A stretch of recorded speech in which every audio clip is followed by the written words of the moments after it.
Prologue. I'd been tricked, beguiled, fooled. I, Amari Renako, completely average first-year high school student, was shaking like a leaf.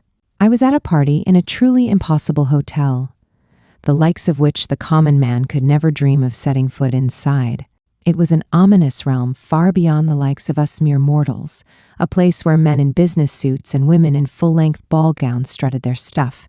Meanwhile, there was me, decked out in a black dress that looked more like a cosplay than anything else, and as forlorn and helpless as a lone castaway adrift on a raft on the Pacific Ocean. My vision narrowed, and everything sounded like it was coming from far away. This wasn't just the ordinary discomfort that came from being somewhere new. I felt like I was going to throw up. All the big shots gathered at the tables around me were hobnobbing about stocks and foreign currencies and whatnot. I could just tell. Every word of it was flying over my head, mind you, but that had to be what they kept going on about. Just then, I heard people oohing and aahing somewhere across the room. The commotion was like a typhoon wrapped in a cascade of flowery words that steadily drew closer to me. The crowd of people parted, and a gorgeous blonde girl stepped out of the throng. She wore a vibrant red dress that looked like it had been woven from brilliant scarlet rubies.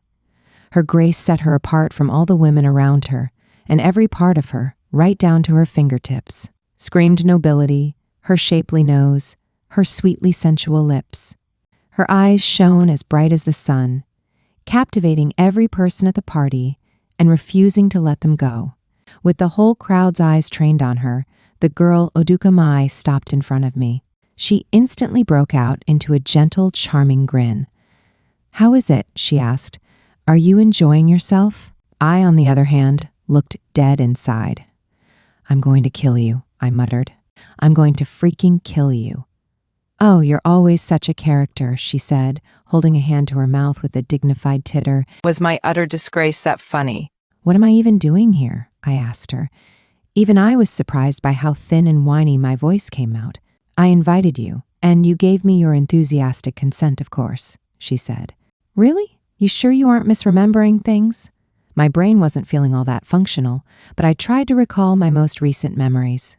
This whole snafu began when Mai suggested taking me out to dinner as an apology for all the trouble she'd caused. I'd figured that wouldn't be too bad, so I'd given her the okay. No biggie. But wait, I'd thought. Hadn't I asked her not to take me anywhere freaky? I'd learned a thing or two about Mai by being her friend with Raina Fitz, so I'd figured it wouldn't hurt to ask her and check. By the way, this friends with Raina Fitz thing was a new relationship type that Mai and I had embarked upon. We had the next 3 years until graduation to figure out exactly what kind of relationship it was, which was all fine and dandy. But Mai said it was just going to be a hotel buffet. It was kind of a nicer hotel, so she'd asked me to wear a dress. The idea was embarrassing, but I went, yeah, whatever floats your boat, twist my arm, guess I've got no choice, and gave her the okay on that too. And now this. I'd been naive to take Mai at her word. I'd learned nothing. What was I even doing here? Where did it all go wrong? Junior high? Elementary school? Or maybe even kindergarten? Even as my life flashed before my eyes, an endless parade of people came up and greeted Mai. All of them, women with hourglass figures who looked like celebrities, hunky dudes in crazy expensive-looking suits, awaited their turn to pay their respects to Mai. But this wasn't just an image on the silver screen. This was full-on reality. Since way too many people were coming up to talk to her, Mai mistakenly thought she was boring me and flashed me a smile. "Sorry," she told the line. "I'm with my companion right now. No, don't turn them down," I thought. "You can just ignore me here forever." "Oh my," said a beautiful woman in bright red lipstick. "A friend of yours, Oduka-san? You must introduce us." Her smile was overwhelming. I felt like I was about to melt. Mai placed her hand on my back. If she'd said, "This is my classmate," I would have stood about a 2% chance of stuttering out a "nice to meet you" in response. But of course she didn't. "This is Amari Renako," she said instead. "My fiancé." "No," I screamed internally. You can't just tell people something that sensational. In an impressive display of tact, the woman went, "Oh my," and touched her hand to her mouth. She gave me an elegant smile in spite of her astonishment. "Well, I hope you have a wonderful time this evening, Amari-san. Yes, I croaked. While my mind went blank, everyone else vacated the area. Apparently, Mai was done saying her hellos. She sighed in relief. Now we can finally be alone, Rinako, she said. Her hair ran straight down her back, sparkling like the Milky Way. What do you feel like having? If anything sounds good, I can go and bring it back for you. I don't think I could keep down a single grain of rice, I said. What, really? Are you not feeling well? You could have just told me you don't have an appetite. Now I feel guilty. 30 minutes ago, I was starving. My raised voice drew attention from the surrounding tables, which stung. They all looked at me like, who's that country bumpkin? How frightfully vulgar. Who dared to bring such a lowly paean to tonight's extravaganza? She absolutely doesn't belong here. I couldn't handle it any longer. Staying there another minute longer would have crippled me. I was the kind of girl who fled to the roof when the mere act of talking with my popular, extroverted school friends became too draining. And now she expected me, an incompetent beast capable of nothing but clinging to a tree and eating eucalyptus leaves, to survive in the savannah with the cream of the social crop.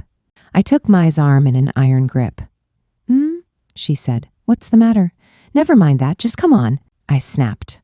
Mai put down her glass of orange juice on our round table and shrugged slightly. The gesture put me in mind of some popular girl resigned to being dragged around by her pushy lover, which pissed me off all the more. After an obstacle course of dipping, dodging, and ducking people's stares, we ended up in a large, pristine women's bathroom. In the same stall, no less. Just us, two teenage girls sharing a narrow, quiet, dimly lit stall. Whew. Wait, no. This wasn't the time to get comfortable. I screamed, Oduka Mai! What did you drag me in here for? Oh, stop blushing, I thought. You really don't get the first thing about me, I said. Do you seriously have no idea why I'm upset?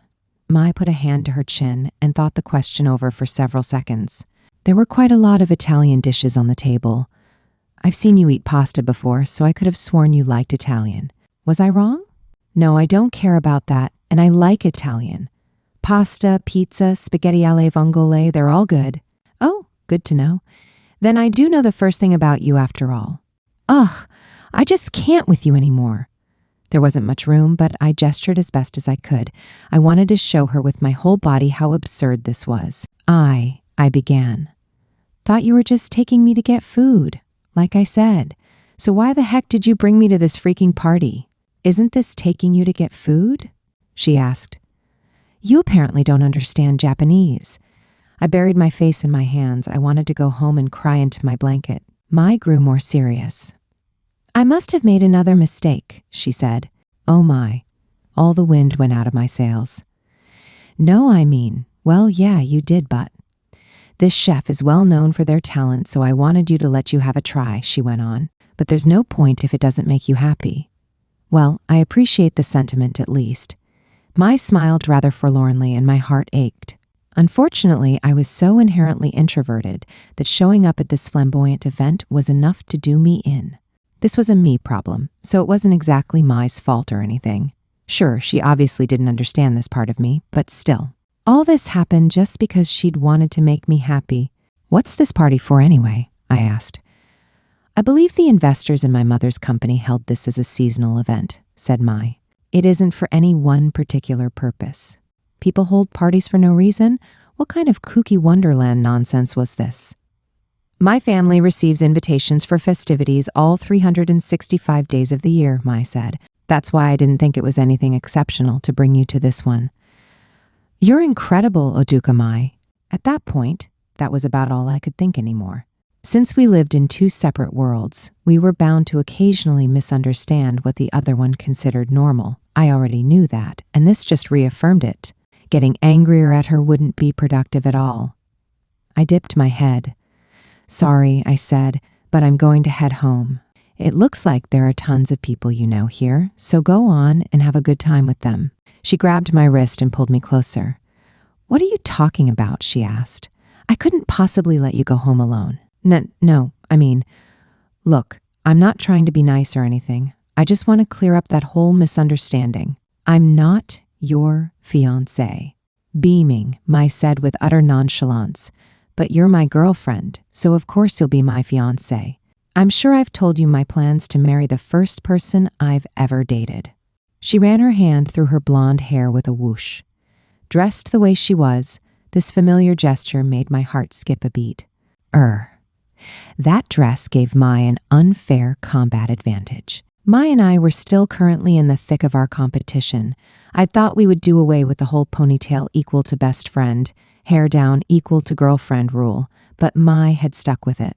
I guess she really liked it. At any rate, I kept putting my foot down. I insisted that we were friends, not lovers. Unfortunately, Mai didn't seem to want to get with the program. By the way, her hair was very down right now. "But I'm telling you, you can't just introduce me like that," I pleaded. "It, gives people the wrong idea." I balled my hands into fists. Mai lowered her eyes, her voice suddenly tinged with seduction. "But," she whispered. That was enough to make my heartbeat go into overdrive. Too sexy. "If I don't say that," she declared, "someone else might try to woo you away from me." Mai's too beautiful face came closer, and I instinctively turned away. That would never happen," I said. "I'm just a lowly common plebeian." Mai's nose nuzzled the nape of my neck. "Eep."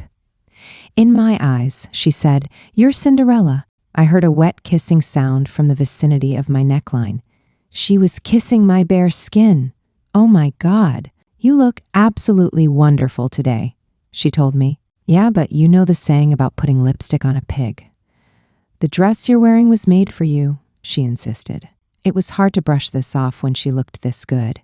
Her mermaid skirt dress hugged her body so tightly that every one of her curves stood out. Mai was by far the main attraction here, but the dress served to make her beauty all the more brilliant. If they were a ring, the dress was the setting, and Mai the gemstone, a far cry from my situation, where my dress outclassed me 10 times over. If she and I had been alone together, I might have ogled her for hours. So imagine the absurdity of someone that unbelievably dazzling burying her face in my chest. "Hey now, Mai," I said. "When you and I touch," she said, "I can feel more than ever that you were destined for me." "No way," I insisted. "I just happened to be someone who listened to you when you were feeling down, right? It was a coincidence. It didn't have to be me. Haven't I told you before? There was nothing coincidental about it. I'm firmly convinced it was destiny. And there's no point in wondering about if it hadn't been you, because it was you." I had no idea why, but Mai's hair smelled really good. I'd heard people say that pheromones were actually the smell of good chemistry. When someone's body odor smelled good to you, it meant you wanted them on a genetic level. This implied that my DNA had been thoroughly suffused with Oduka Mai-ness, which presented a problem for me. "What do you think you're doing down there, DNA? You've got this all wrong. Look, in the first place, we're both girls." I get the picture," I said. "Believe me, I get how you feel already then. Don't you think it's rather unkind of you to go home and leave me here all alone?" "Well, but that's because you introduced me as your fiancé." Flirtatiously, Mai pushed me up against the wall of the stall. I couldn't move a muscle. Literally. I couldn't even put my arms around Mai's back, only stand there as my heart rate continued to tick up. Then, outside the stall, I heard several people talking at the sinks. "Hey, did you see?" said one. "Oduka-senpai is here today." "Yeah," said another voice. "Crazy, right?" I totally flipped out because it's been way too long since I've seen her in person. Her face is freaking tiny, her legs are super long, and she's like legit top class. Judging from the content of this conversation, these seem to be Mai's modeling kuhai speaking. "So I heard that she brought along the person she's engaged to," the voices continued. "Wait, for real, tell me more." "I didn't get a look, but you know she's got to be marrying someone like Chris Evans or Brad Pitt. Oh my God, that is too perfect for her." In my head, I apologized mightily. I was only Amari Renako. Mediocre appearance, mid-average grades, subpar athletic ability. "See, Mai?" I whispered. "You really shouldn't be with someone like me." But it was like Mai was completely oblivious to both me beating myself up and the various comments from the peanut gallery. She laid her hand on my cheek, leaned down and kissed me. Oomph, oomph. This wasn't some momentary kiss either, no. It was a kiss rich with affection, and her slippery tongue dove through my lips. Mai already went overboard with affection by default, but this was so over the top that I felt all the strength drained from my body. I couldn't have even told you if it felt good or not. The only thing I knew was that I was being filled to the brim with Mai-ness. After a while, I heard the other girls leave the bathroom, and we broke apart. Her lips were noticeably shinier than usual. I let out a small whine. I couldn't believe we'd just done that in this little stall, separated from the rest of the bathroom by that thin wall. I went to wipe my mouth with the back of my hand, but immediately remembered my makeup. With nowhere to put my hands, I fidgeted with them in front of my thighs. My lips felt like they were on fire. "Oh, you're so cute, Renako," Mai sighed. She patted me on the head, careful not to muss my hair in the process, and all I could do was hang my head. Listen, the reason I wasn't saying anything was because of how awkward it was. Plus, I was still gasping for breath, and my chest ached for some weird reason. I couldn't call this fun, not in a billion years. I knew it all along. There was no freaking way I could be her lover. Afterward, Mai and I left the party together, and she took me home. It was the first time in my life I'd ever ridden in a limousine. Once it pulled up in front of my house, I stepped out, and Mai, still in her full gown, waved to me. "See you tomorrow at school," she called. "Yep, see you later. And make sure you put your hair up this tea time." Mai giggled, but didn't say a word as she left. "Hey, promise me." Bah. I opened the front door at the exact moment that my sister happened to wander by wearing nothing but a towel, fresh from the bath. "What do you think you're doing walking around dressed like that?" I asked. It had been ages since the last time I'd seen my sister half naked.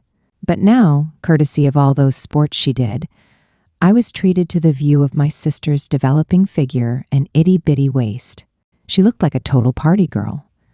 But of course, as this was moments after seeing Mai, I knew that, deep down, my sister was just another Amari. Meanwhile, my sister stared at me, slack-jawed. "I can ask you the same exact thing," she said. "What's with the getup? Huh?" Then, in a flash, I remembered what I looked like. Standing right in front of her was none other than, yup, me in a shockingly top-of-the-line dress. "Oh, well," I said.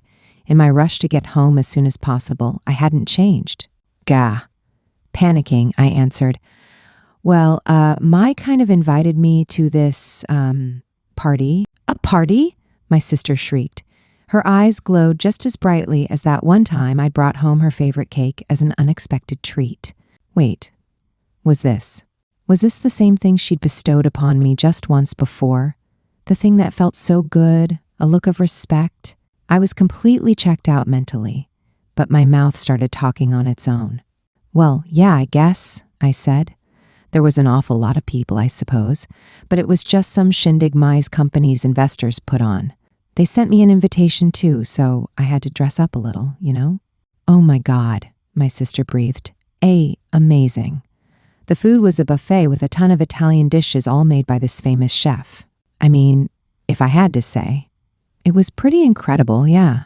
"Oh my God." Yeah, true, but I hadn't touched a bite of it. I was not about to breathe a word of the fact that my face had been white as a sheet and I'd looked like I was on the verge of death the whole time.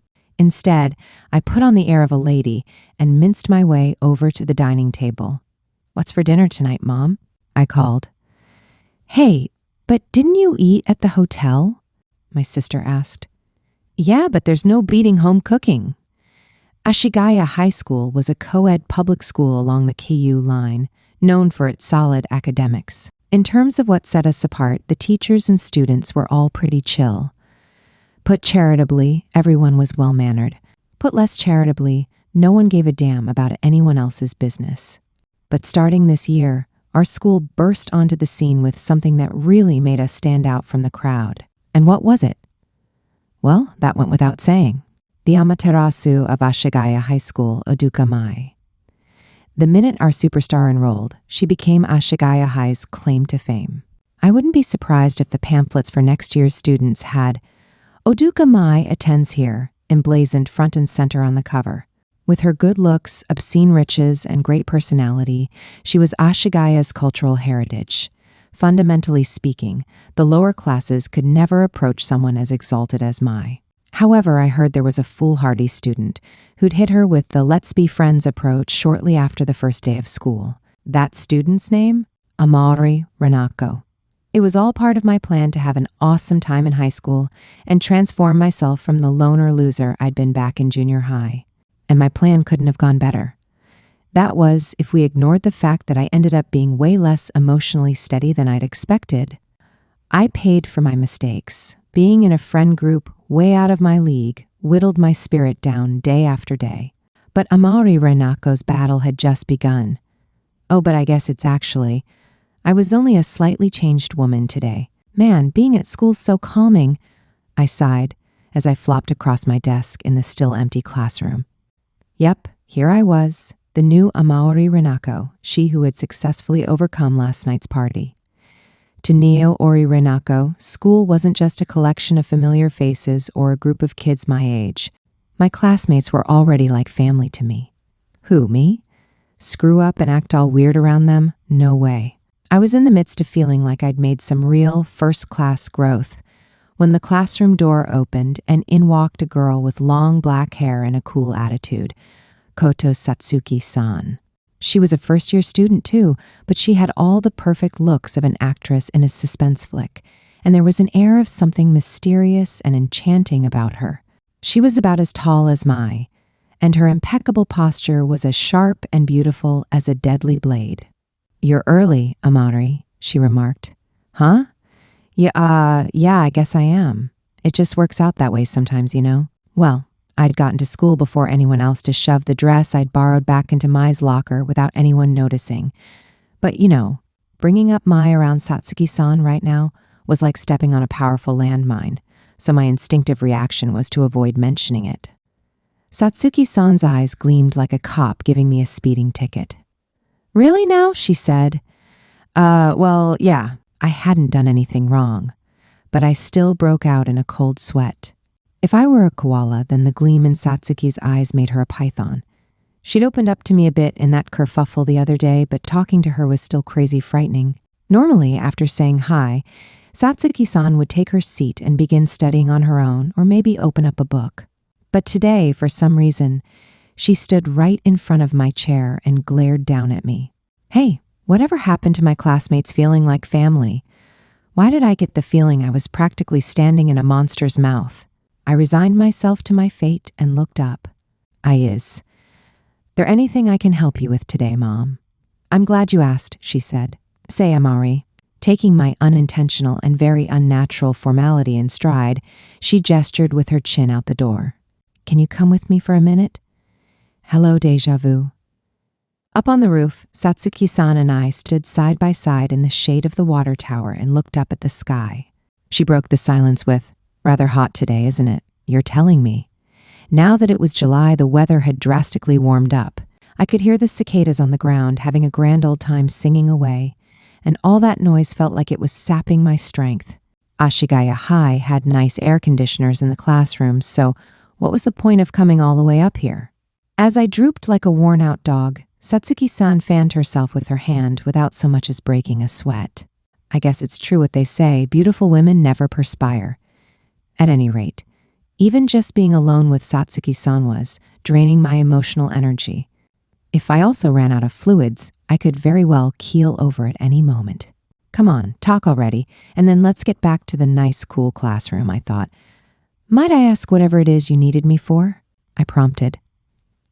Satsuki-san didn't say anything. But she was the one who called me out here.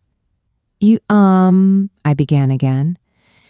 Is this about the whole Mai thing? Satsuki-san's cheek twitched. Sorry, I bowed on reflex, picking up on the unspoken feeling that I needed to apologize. You don't need to be, she said. You are correct, after all. Right now, Satsuki-san and Mai were smack dab in the middle of a cold war. As a result, Satsuki-san had been keeping her distance from the main friend group, and of course neither had spoken a word to each other in days. I was pretty sure it'd been like a week already since Mai hosted that party at the hotel. That was a pretty long time to give someone the silent treatment, huh? They were fighting because Mai had delivered a devastating message with absolutely no tact whatsoever. In the depths of her despair, she decided to punish herself by going to Satsuki-san and asking Satsuki-san to comfort her. Mai's reasoning behind this was that Satsuki-san liked her, right? Satsuki-san had gone ballistic. She'd decided that it was time to eradicate the diabolical tyranny of the Suppadari. I knew Jack's squat about love, but I knew an awkward moment when I saw one. I didn't know if Satsuki actually did have a crush on Mai, but no matter if she did or didn't, what Mai said was just way too odukamai. I hoped that Mai would hurry up and apologize so they could be friends again, but unfortunately, Mai didn't even recognize that she'd done anything wrong. Oh, maybe, I suggested. You want to make up with Mai, but you want my help since a straight-up apology is too embarrassing? After all, there was no better way to resolve this than by Satsuki-san being the bigger person. And best of all, it'd get me out of the awkward position of being trapped between these two quarreling superpowers. Alas. Just who do you think is apologizing to whom? Satsuki-san asked. As her hair rippled, I rushed to amend myself, feeling like I was flailing to lock the door of a fierce wild animal's cage. And Mai would be, apologizing to you, I guess? Correct, she said. But surely that fool will never realize what a heinous act she has committed. Satsuki-san heaved a huge sigh. So, you see, Amari. She slowly drew closer to me. When she faced me head-on like this, I felt like I was trapped in her large, almond-shaped eyes. I'll never be satisfied until I take my revenge against her, she swore. It goes against my creed to let her get away with it. Aren't our revenges a bit much, don't you think? Satsuki-san was as deadly serious as an assassin who obliterated every last one of her targets. I had a bad feeling that if I stayed here any longer, I'd get wrapped up in some huge, terrible plot. It'd be the end of my whole high school experience. No, run away, I thought. Sorry, Satsuki-san, I said. I just remembered I have something to go take care of. Her arm shot out and slammed into the wall, blocking my path. It was the delight of girls the world over. The famous wall slam. Huh, so this is what one felt like? Not going to lie, more than anything else. I thought it was just straight up freaky. But right now, she said, I couldn't care less about revenge. She grinned at me as stunning as a toxic orchid. She couldn't care less, I wondered. Hey, Amari. She whispered my name into my ear and then exhaled. I trembled like a mouse cornered by a cat. Will you go out with me? She asked. This did not sound like she was asking me out. This sounded way more like the kind of invitation the snake used to tempt Eve. A good 5 seconds passed. I stared into Satsuki-san's eyes, dumbfounded. Then, with all my might, I responded with a question of my own. Hello? Chapter 1. There's no freaking way I'll be your lover. Mai's friend group consisted of the most top-notch, one-of-a-kind, gorgeous girls in our grade. Our leader was the Suppadari, Oduka Mai. Then there was the angel who treated everyone with kindness, Sena Ajisai-san. Next, we had the little sister figure the whole class doted on, Koyanagi Kaho-chan. And last, there was the silent beauty with long, movie star black hair, Koto Satsuki-san. Oh yeah, there was also one minor pipsqueak who got mixed in with all of them, but let's ignore her for now. Among the whole group, Ajisai-san and Kaho-chan were the only two I talked with on a daily basis at school. Mai was so popular that we didn't talk a lot in class, but she was literally always bombarding me with messages in private. However, Satsuki-san and I had still barely talked one-on-one. I'd thought for the longest time that she hated me, but once I learned that this wasn't the case, I ended up being not quite as scared of her. But with that being said, it was still absolutely bonkers that she'd fallen for me. I mean, I knew she couldn't possibly have fallen for me. It was just common sense. Let me lay out what she actually meant. Satsuki-san wanted to take revenge on Mai, but Mai was mentally untouchable. Like, even if her apartment burned down, Mai was the kind of person to go, "Oh, it burned down? I suppose I'll simply have to spend the night in a hotel," and not give it another thought. So, in order to deal maximum damage against Mai, Satsuki-san decided to use me. Right, Satsuki-san, I finished. She shook her head at Renako Holmes's deduction. Wrong, she said. It was still before homeroom, and up on that blazing hot roof, Satsuki-san delivered the bald-faced lie. I feel for you with all my heart. I've completely fallen for you, Amari Renako. It frightens me how much I feel this Amari love. Why the heck are you saying that in a monotone? I cried. Damn it. Well, if she was going to go that far, then why not ask? What about me do you even like anyway? Huh? She said. Oh, good question. She folded her arms, holding one elbow, and gazed far off into the distance. After a few moments of thought, she suggested, the fact that you know your place? That's not a reason to like anyone. And what was that question mark doing there at the end? If she was going to lie, the least she could do was lie with some conviction. What? She asked. Do you think I'm not good enough to be your partner? Huh? No, I said. This impossible misunderstanding made me panic. Yeah, Satsuki-san scared the pants off of me, but if she was legit asking me out, then I was in no place to turn her down. No, I said. It's not that you're not good enough for me. It's that you're so beautiful and? Your voice is so cutting and gorgeous, and your posture is so dignified, and I think you're great. It's that even when I see you just sitting in class, not even doing anything, I think how cool you are. I wish I was as majestic and confident as you, I muttered, looking down at the ground. This felt exactly like some socially inept weirdo professing their love to a favorite celebrity. Yeah, that's right, I thought. Maybe I did idolize Satsuki-san. I see, she said. Thank you. Her cheeks turned pink and she looked away from me. My honesty must have embarrassed her. My throat tightened in shame. No, I stammered. I wanted to tell her at least this much, so I fought for dear life to force the words out. There's no freaking way I'll be your lover, but I'm totally down to be your friend. Oh, speaking of that, she said. That reminds me, I heard you put Mai on hold. Ugh, I groaned. No, there's no freaking way I'll date anyone. It's not a matter of Mai being bad or of anything you've done. I just have zero confidence that I can pull it off.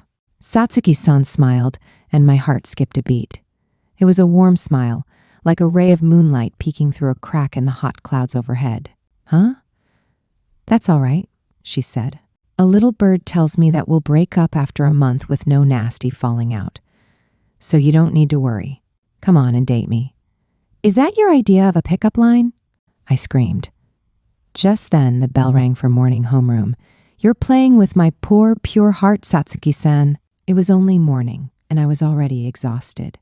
Wearily, I left the roof with Satsuki-san. She locked up behind us. I'd thought that I was the sole possessor of the holy blade, but it turned out there were tons of spare keys floating around, and we set off for class. I wanted to make a beeline to the infirmary and fall asleep. They weren't being serious about this whole going to class thing, right? Couldn't I have nap class from 1st through 6th period? But just then, as if things weren't bad enough, who should we bump into in the hallway but Mai? Eep. Good morning, Renako, she said, and Mai smiled at me cheerfully, but Satsuki-san passed right by her without saying a word. Oh my God. I at least forced myself to grin and wave. Hey, Oduka-san, Mai made a thoughtful and put a hand to her chin. Satsuki-san's behavior was incredible. I think she was the only person in the whole school, heck, forget the school, all of Tokyo, who could ignore Mai. Just how badly had Mai hurt her? But Mai only smiled back, a smile that said, if she cannot eat bread, why not let her eat cake? After all, I like cake better anyway. Today must be a good day indeed if I'm seeing Renako before I even make it to class, she said.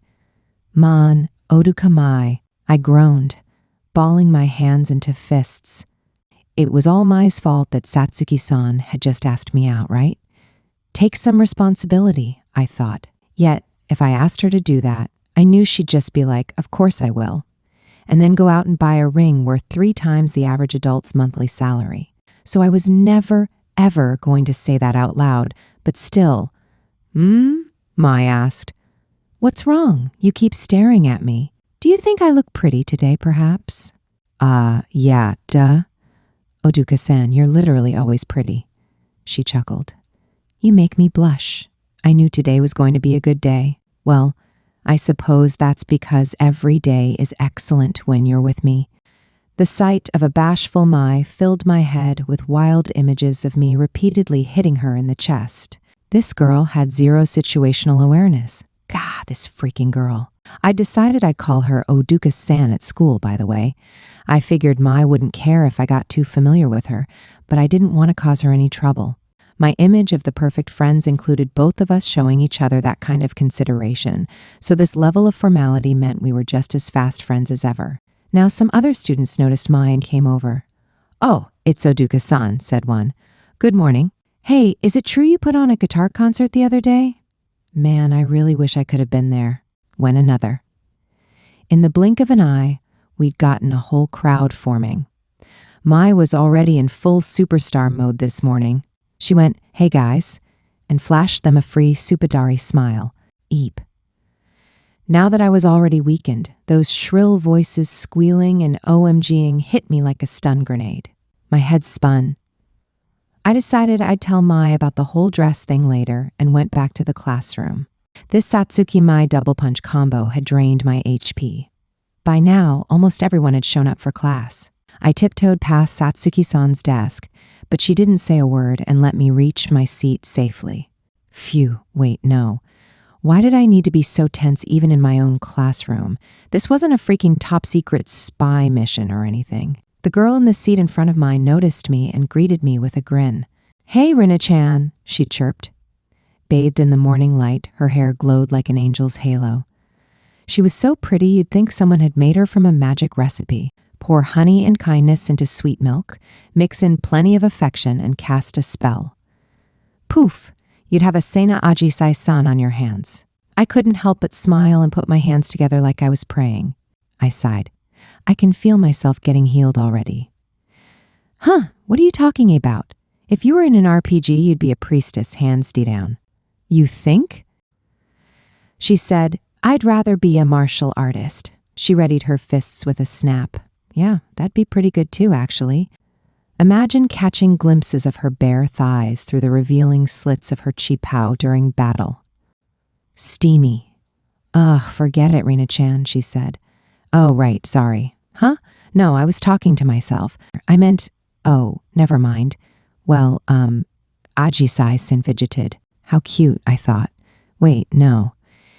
See, I was on my way to class earlier when I saw you and Satsuki-chan walking together. I just thought that was kind of unusual, you know? I wanted to brush her off, but I just couldn't.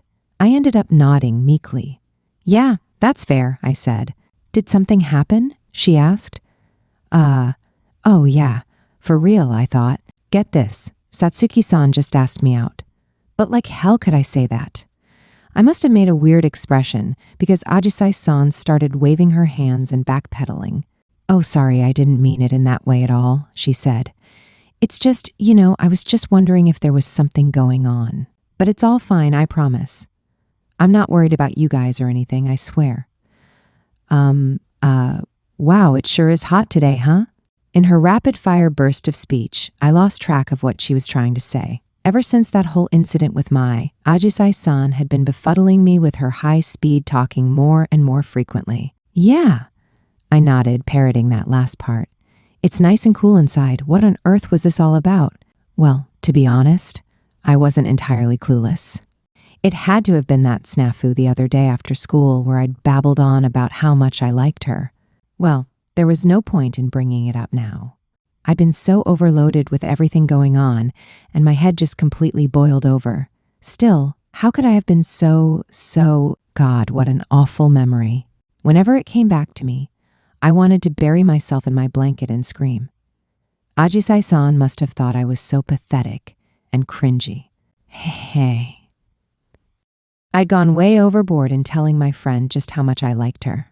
It almost sounded like I told her I had feelings for her, Maybe it would have been better if she'd played it off as a joke like, "Dang, Rina-chan, you were hella awkward back there, LMAO. But Ajisai-san was so nice that she'd never brought it up again.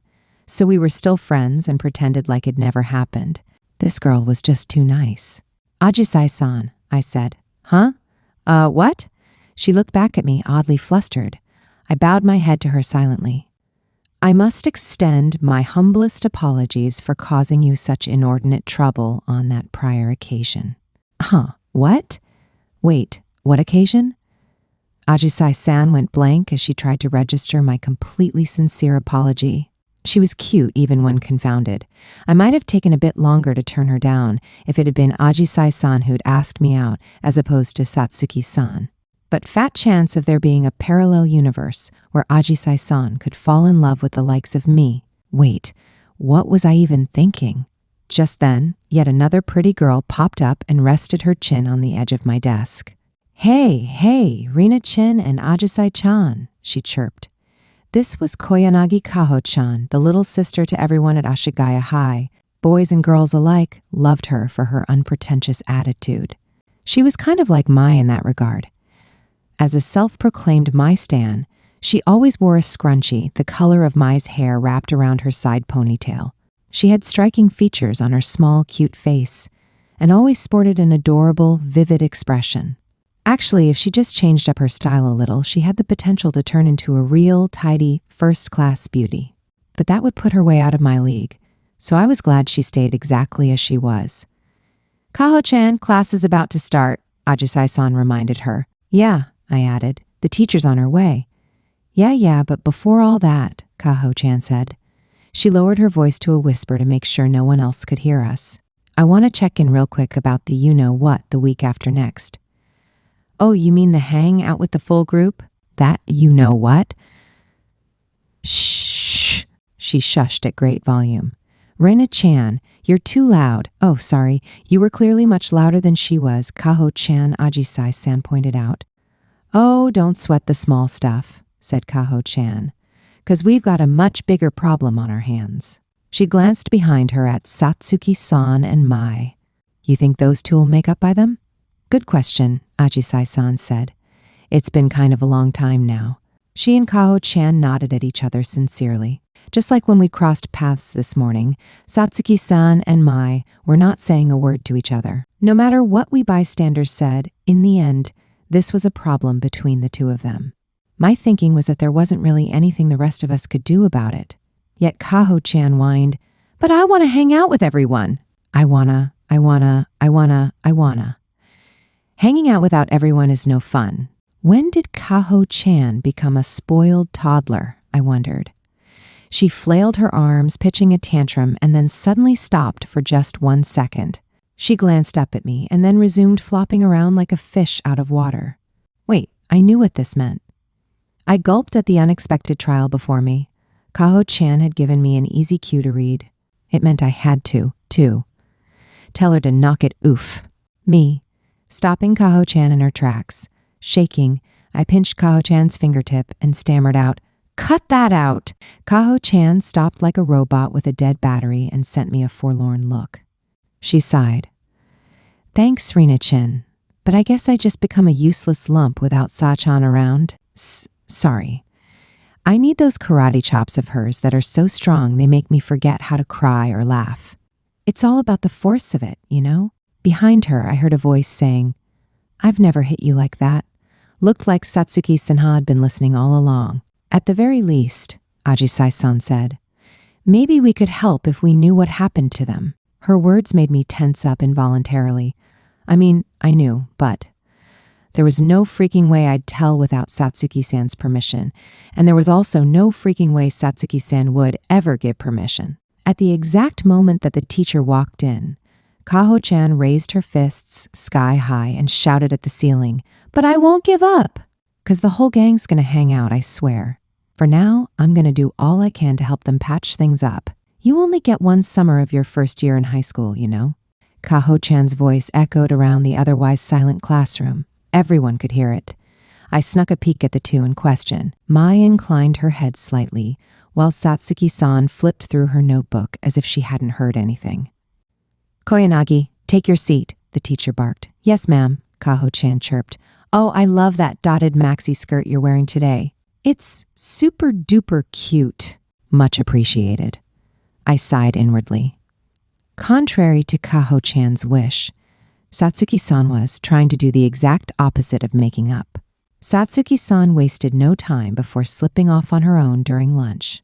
Mai was as chipper as ever, and as the four of us ate together, anyone watching us might have thought there was nothing going on. Just a group of friends getting along and eating lunch together. I thought it'd be kind of weird to bring up the topic of Satsuki-san, so I kept quiet. But even though I tried to act like everything was normal, once I noticed her absence, it was glaringly obvious something was wrong. I almost felt paranoid. Was I just the kind of person to get way too anxious about this sort of thing? Aw, nuts.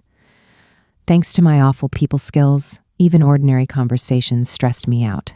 And now I had to act like nothing was wrong? This was too hard for me.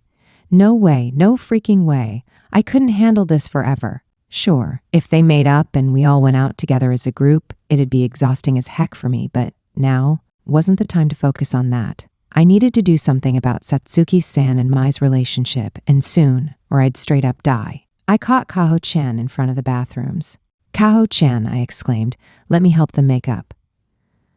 Okay, she said. I like the enthusiasm you've got going on, Rina-chin. Great. Well, I don't know what I can do.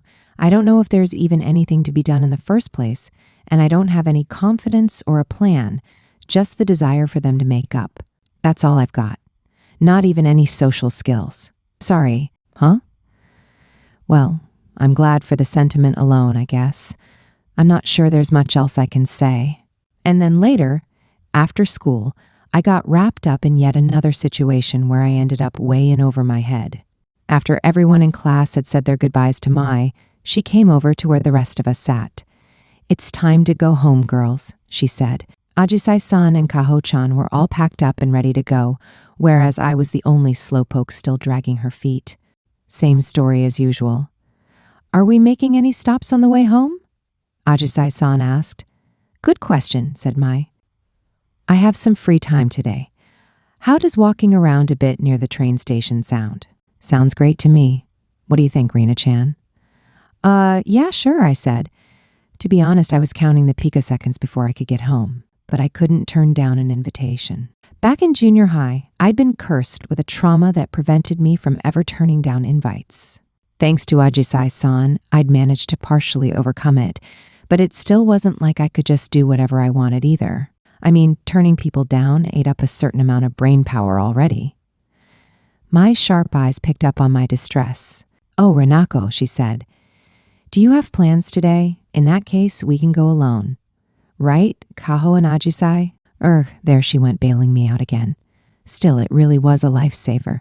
Half relieved and half ashamed at my own pitifulness, I giggled awkwardly and gave her a spineless grin. And just then, something soft wrapped itself around my arm and squeezed. That's right, said a voice. Huh?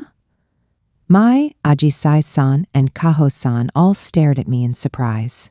Or not at me, actually, at the raven-haired beauty standing next to me. Satsuki-san. Amori and I have plans, she said.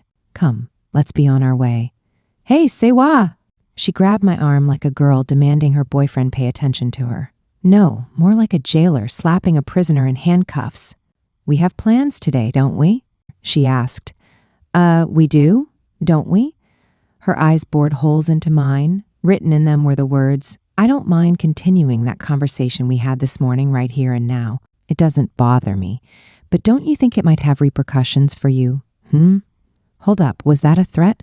Kaho-chan, immediately catching on that something was up, snapped her fingers and yelled, That's right! You do.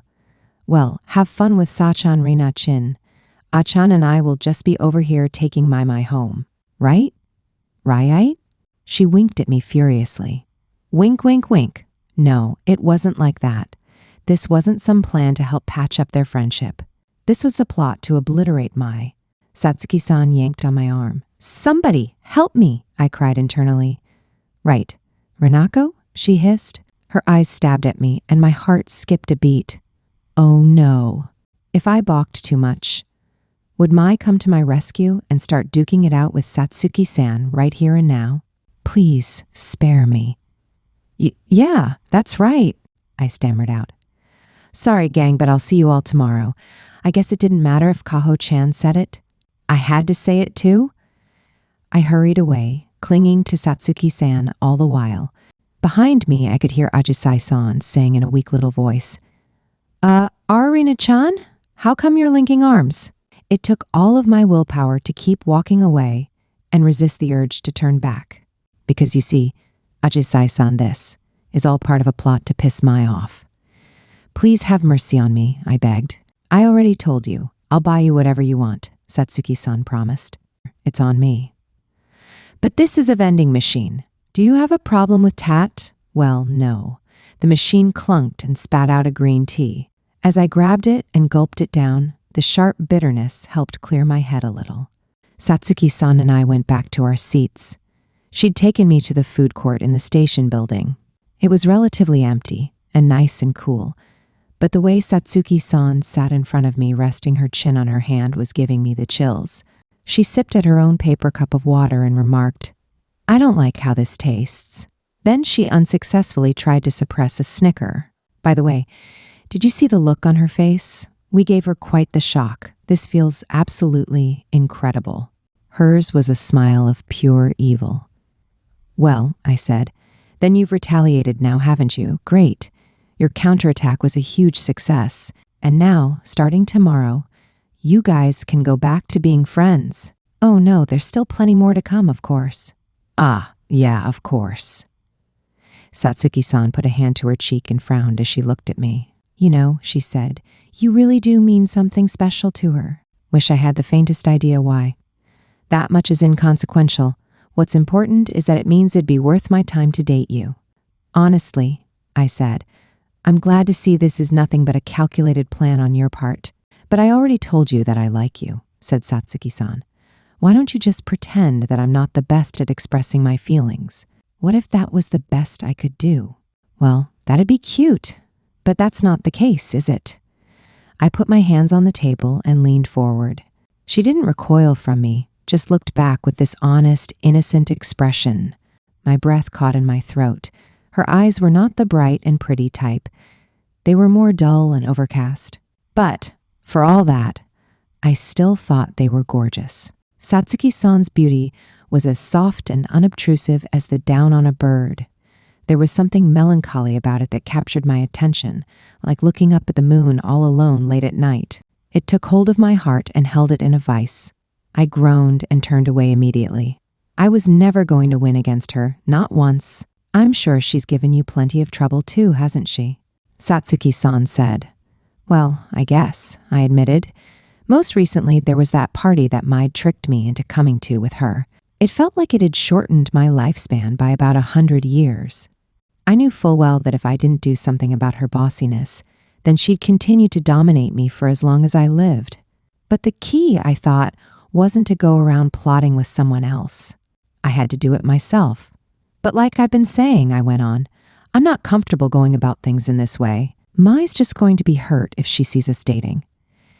And I'd feel kind of awkward about pretending to date a friend, you know?" Satsuki-san looked down into her paper cup, lost in thought. Then, in a tiny little emotionless whisper, she said, "A friend? Amori, are you and I friends?" "Huh?" What did she mean? If I took the question at face value, I guess it was rather challenging.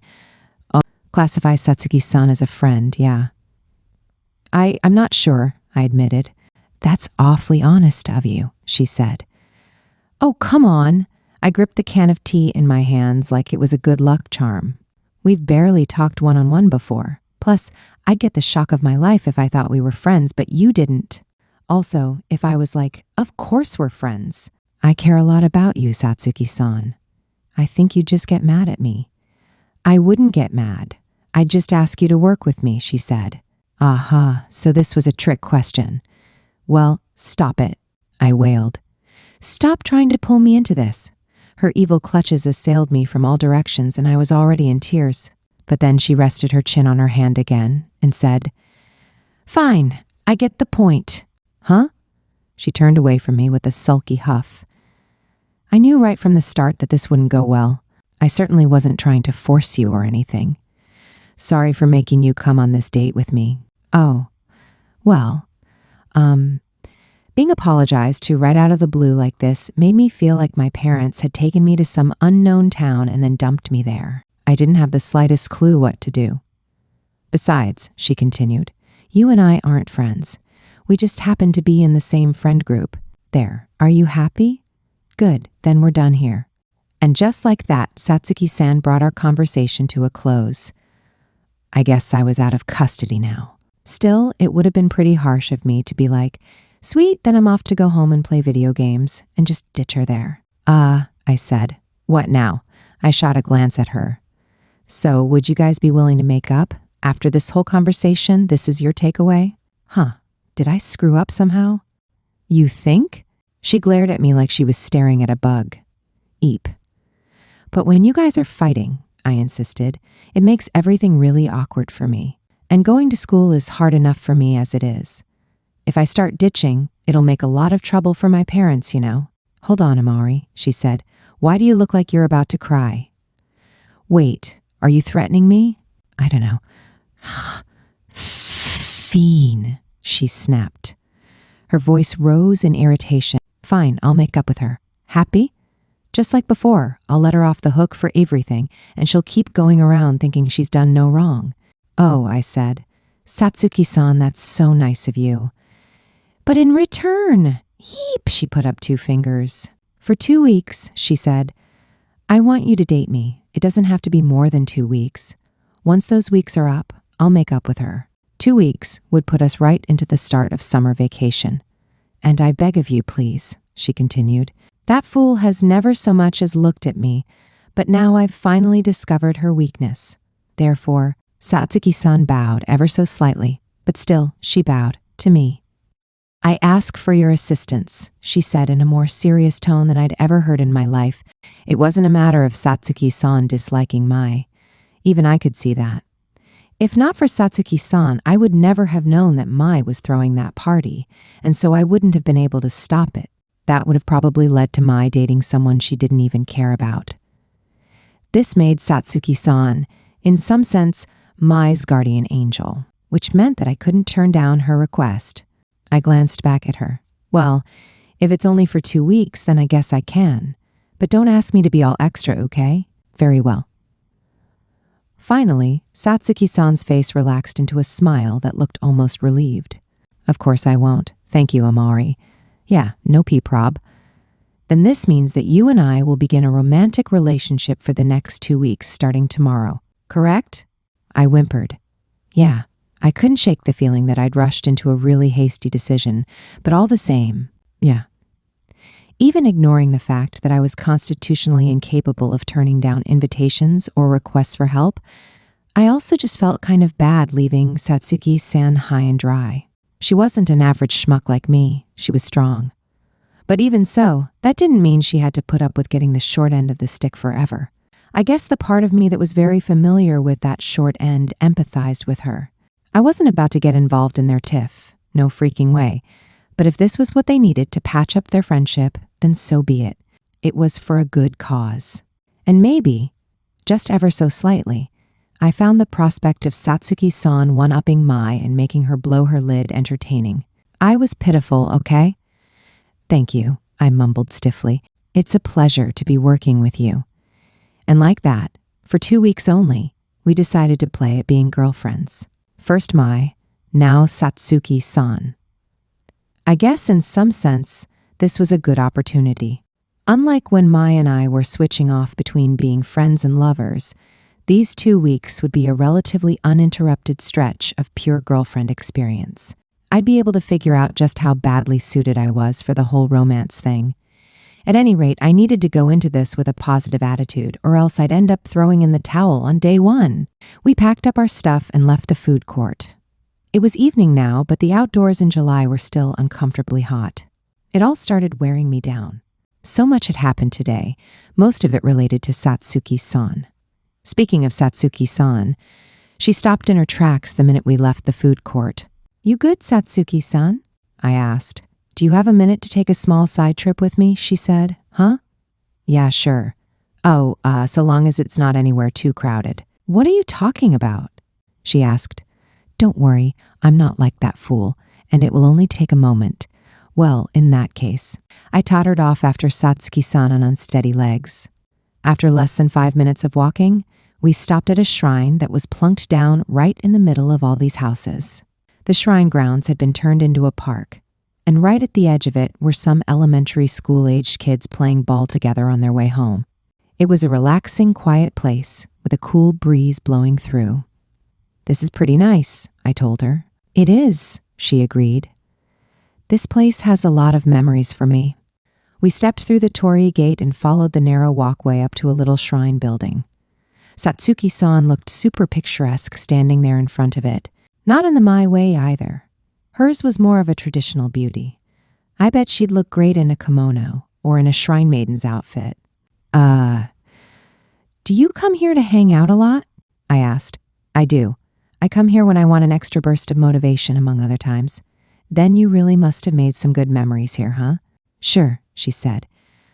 I remember one time in elementary school when Odukamai was so upset she clung to me here. Satsuki-san chuckled darkly. That's your definition of a good memory? It's a fine sake whose taste will never fade, she declared. I wondered if this was a memory of a time when she'd scored a total victory over Mai. Why'd you bring me to a place with so many battle scars? I asked. We're teaming up to defeat her. Can you think of a more fitting place in which to make our vows? We're not trying to defeat her, I insisted. We're trying to make up, fix friendships, tie the knot. Okay, maybe not that last one. Well, if you say so, she said. But remember, it's only for 2 weeks. Satsuki-san pushed her hair behind her ear and turned around to face me. The setting sun behind her colored her cheeks a very faint shade of red, which caught me off guard and made my heart skip a beat. I'm full of faults, and people often tell me I'm as frosty as a Yuki-onna. I'm well aware that I can be rather heartless. I may not be your preferred dating partner, but all the same, I always repay the favors done to me. Forget favors. This girl knew how to carry a grudge like nobody's business. Well, if we're talking about my taste, I began. You prefer blonde-haired, blue-eyed, three-quarters Japanese girls, don't you? I mean, it's not like you run into those every day. Then how about people like Sina? She suggested. Eep. Ajisai-san's name coming up out of nowhere almost made me pitch forward and fall. Look, I don't want you to get the wrong idea. I don't like girls to begin with. Really? She said. Then I certainly wouldn't be your type in that case. Well, I didn't exactly dislike girls either. Wait, no. Mai had gone and poisoned me for life. But in spite of that, she went on, you are still gracious enough to date me. Thus, it is now even more important that I act like a suitable partner for you. Or what? Whoa, why was this ramping up so much? No need to be that humble, Satsuki-san, I thought. But I stuttered, you don't really, like me or anything, right? Don't you just want to date me because Mai likes me? Well, true, she said. See, I thought. Then Satsuki-san told me flat out, my feelings for you have nothing to do with it. This is simply a contract between the two of us. One that I plan to honor. This sounds like an arranged marriage, I pointed out. True. In some respects, I suppose it's similar. I guess there were all sorts of reasons to get married these days.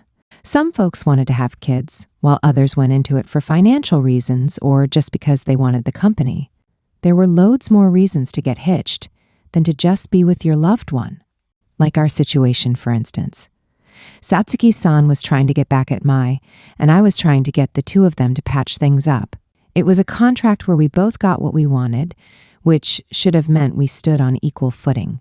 But I guess Satsuki-san still didn't think that was enough. Although our time together may be short, she said, I will do my very best to be a good wife to you. Wait, what? I yowled. Look, don't put it that way. My body felt like it was on fire. My WWW wife. Naturally, Satsuki-san looked embarrassed too. There's no call for being that startled, she huffed. No way. Anyone would shoot out of their skin if the Satsuki-san said that to them. The Satsuki-san aside, she sniffed, you're doing me a favor by dating me. I suppose that makes this your lucky day. What do you mean by that? Satsuki-san didn't say anything and just looked at me. What now? Because, she said, you might just get lucky. I squeaked. Oh God, oh God, oh God. My head swelled like a hot air balloon with steamy fantasies. I frantically shoved them away before her sultry voice could manifest anything else. She was normally so surly, but seeing this special side of her produced almost enough whiplash to kill me. For a shy recluse like me, quiet Satsuki-san might have been much more my type than outgoing Mai. Hey, she said, your face is bright red. Huh? Is it really? Yeah, no doubt it was. I couldn't look Satsuki-san in the eye. Yes, she said, it is, and it was. Well, your preferences are your own business, so if you'd like, then I suppose I could. Try my best for the time being, too. Wait, I cried. I wasn't up for that kind of relationship.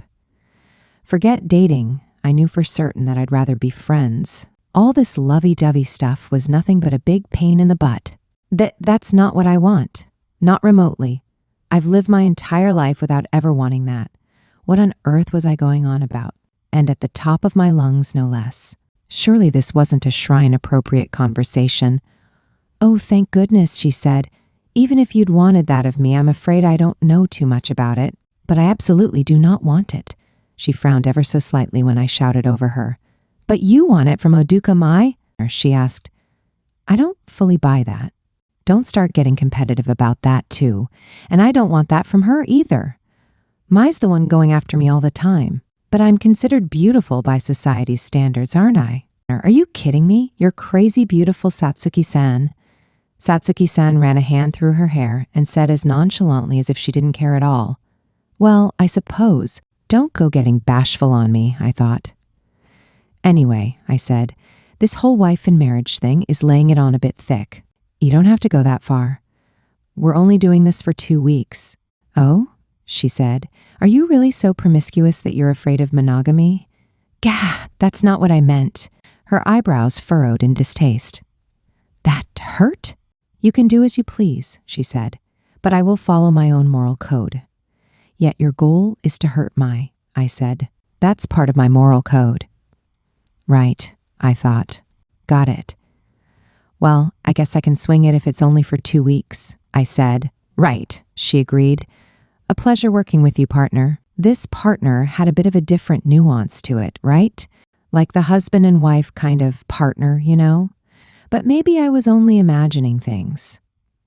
You know, Satsuki-san, I said, I feel you'd make a surprisingly good wife. Do you think so? I'm not so sure. You seem like the type who'd prefer a wife who's better in bed. You are wrong, I insisted. So wrong. Stop treating me like my mind's permanently in the gutter, I thought. How had she even ended up with that image of me? Just as I was shutting down the conversation, it was probably tarnishing all of Satsuki-san's nice memories of the shrine. And making to go, she reached out her hand towards me. I took it, thinking she wanted to shake like this was a business deal. No, she said, since we're going to be dating for the time being. Here, how about we try this? Her fingers intertwined with mine. Her hands felt nice and cold against my palm. And now we were holding hands, just like girlfriends. Oh, I prefer not to do anything by halves, she explained. Well, she'd told me that we weren't friends, and yet now she was suddenly acting so close. Talk about running hot and cold. Satsuki-san's face was red as a strawberry as she stood next to me. Well, you don't mind, do you? She insisted, her lips curled in a pout. Besides, it can hardly be called dating if we don't at least hold hands. She looked just like a little girl who'd borrowed her mom's lipstick. This was the first time I'd looked at Satsuki-san and didn't think she was scary or beautiful. For some reason, I couldn't help but think she looked cute. Even holding hands with her felt vastly different from doing the same with Mai. She was a different girl. Then it hit me like a sack of bricks that I was holding hands with a different girl. My heart went nuts. You, say Satsuki-san, I mumbled. I think holding hands might be a bit, much. Noticing my apprehension, Satsuki-san whipped her phone out of her bag and grinned at me. Let's take a photo as proof that we've held hands. Huh? Oh, and how about you post it on Instagram? That's what they call dropping hints, right? Satsuki-san cackled. Oh, what fun. I can just picture her in anguish already. But then everyone in the group will know, I protested. If that happens, I'm filing for divorce immediately. You hear me? Divorce. Cute? Yeah, as if. She was an evil witch scheming to assassinate the princess. Now I had 2 whole weeks of this ahead of me. This could not end well. I shuddered. At any rate, we started being girlfriends. Of course, even at school, that didn't mean we had to be attached at the hip 24/7 or whatever. In fact, everything was pretty much the same as usual. It wasn't like we were making kissy noises at each other over lingering post-school day phone calls. Heck, we didn't so much as text Actually, what the hell was going on? Was this love? Okay, that was the one thing it absolutely couldn't be. We had zero alone time together apart from the walks home from school. Nothing else. Talk about being chased. Speaking of walking home after school, it turned out Kaho-chan had done a good job explaining that one incident to the other two. I guess she wasn't wrong after all. This really had turned out to be part of the plan to get Mai and Satsuki-san to make up, hadn't it? At any rate, Satsuki-san and I walked home together this afternoon. Well, only to the station, but we carried on a surprisingly active conversation the whole way. Amari, she asked, what are your hobbies? Me? Mine? There I went answering with a question. Who else would she be asking about? I reminded myself, I was thinking that I should learn more about you for the time being, she explained. My hobbies, huh? I thought. Well, there were video games, watching gaming videos, wasting my time online, anime, and other stuff like that. But if I said any one of those to her, she'd cringe. Like, those are all completely brain-rotting, all too appropriate for a Maori. I just knew it. I couldn't get the words out. But then again, maybe Satsuki-san was a huge gamer at home. Maybe she'd go, oh yes, I enjoy games as well. I have 20,000 hours logged in Monster Hunter. I had a sliver of hope. Well, if you must know, I said. I guess, games and stuff. Games? Like Life, the board game? You play that alone? Nope. No two ways about it. If that's what she came up with and she wasn't a gamer, well, I guess you're not too far off. Amari, her voice was perfectly level, but it made me nervous. Why are you lying to me? She asked. Eep, the witch's eyes, capable of reading people's minds, looked into mine and exposed all my weaknesses to broad daylight. I asked you a question in order to get to know you better, but that point is moot if you try to trick me. Give me a real answer. Sobbing, I blubbered. I'm so sorry. Hey now. No matter what I tried, I couldn't stop the tears coursing down my cheeks. Her logic was just so strong that it knocked my mental HP down to 0. The truth is, I'm a gamer, officer, I confessed. I play those barbaric video games where you get big ol' guns and blow people to smithereens. See, Satsuki-san? I'm the worst. I could just feel her looking at me like I was a piece of trash. I could practically hear her saying, I see. Because everything goes wrong for you in real life, you play video games to vent your frustration. You've let games rot your brain, in other words. How pitiful.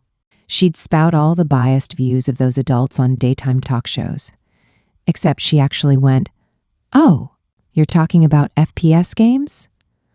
Wait, you know what I'm talking about? You, Satsuki-san? I cried. Do I detect an insult? She asked. No, don't be ridiculous. I mean, you just seem so clean and upstanding. Games are for delinquents and dropouts, and playing them rots your brain. It's rare to meet someone with such a stereotypical impression of video games in this day and age, she said. At any rate, my mother plays them periodically, and I watch her. Wait, your mother plays them? That was way too unbelievable. No way could I picture Satsuki's mom as a gamer. What? You think she's the kind of mom who wears pointy glasses and every other sentence out of her mouth is go study? Satsuki-san asked. You're reading my mind. I most certainly am not. She looked at me and smiled. But I know what you mean. People often assume that about her, but she's actually completely different. Mind you, you'll never have the chance to find out how. Yeah, okay, I said. What on earth was up with that smile? It pushed me away as forcefully as a slap from a giant sumo wrestler. Are FPS games fun? She asked, Huh? Oh, I don't know. I guess some people like them and some people don't. Yes, but what does that have to do with anything? I'm talking to you, so I want to hear your opinion, not anyone else's. Well, I guess that's true, I admitted. Then, I like them, yeah. When I'm gaming, I don't have to think about anything else. Satsuki-san giggled. I know the feeling. Whenever I find a good book, I completely lose track of the time. I get so absorbed in it, I forget to eat or sleep. Wow, I said. Hey, what kind of books do you like anyway? I'll read almost anything, but I think my favorite genres are stories about people. People? I thought. I wasn't really sure what she was getting at, but Satsuki-san didn't sigh at my ineptitude or anything. Instead, she explained quite casually, I mean stories about emotions, perhaps, such as the true nature of a person's character when driven to the brink, or their frantic struggles to overcome even the most desperate situations. I particularly enjoy stories that bear the human heart like that. That makes sense, I said. I like books like that too. Really now? Yes, I'm telling the truth this tea time. As my voice rose into a shriek, Satsuki-san's composed expression quirked into a smile. Yes, I know, she said. I was teasing you. Yet you're so mean. Why are you so worked up right now? She asked. Well, I lowered my eyes. Satsuki-san, I just don't want you to start disliking me. I stole a peek at her face and saw her eyes widen slightly in surprise. I always tried to act cool to hide my weak points and push myself past my limits. In truth, I was a lame mess, and I knew for sure that anyone would dislike me once they found out. But just as if she knew all of my flaws already, Satsuki-san said, I won't start disliking you. Huh? It sounded like she'd really meant it, even inadvertently. She tucked her hair behind her ear and grinned. After all, she added, I never liked you all that much to begin with. Hey now. Just when I thought she was playing nice, she'd gone and turned the tables on me. Trying to get a handle on her was like playing a game where the devs kept buffing and nerfing the balance. We arrived at the station. Satsuki-san and I lived in opposite directions, so once we passed the ticket gate, I was about to head off to a different platform when she said, Hey, Amari, and stopped me in my tracks. Yeah? I asked. I turned, bracing myself for whatever cruel thing she would say this time. But she didn't say anything cruel at all. Instead, she said, I have this book that I've finished reading. Would you like to borrow it? Huh? Yeah, of course. You don't have to if you don't. Wait, that was fast. I'd love to know about the books you're always reading, Satsuki-san, I insisted. Okay, she said.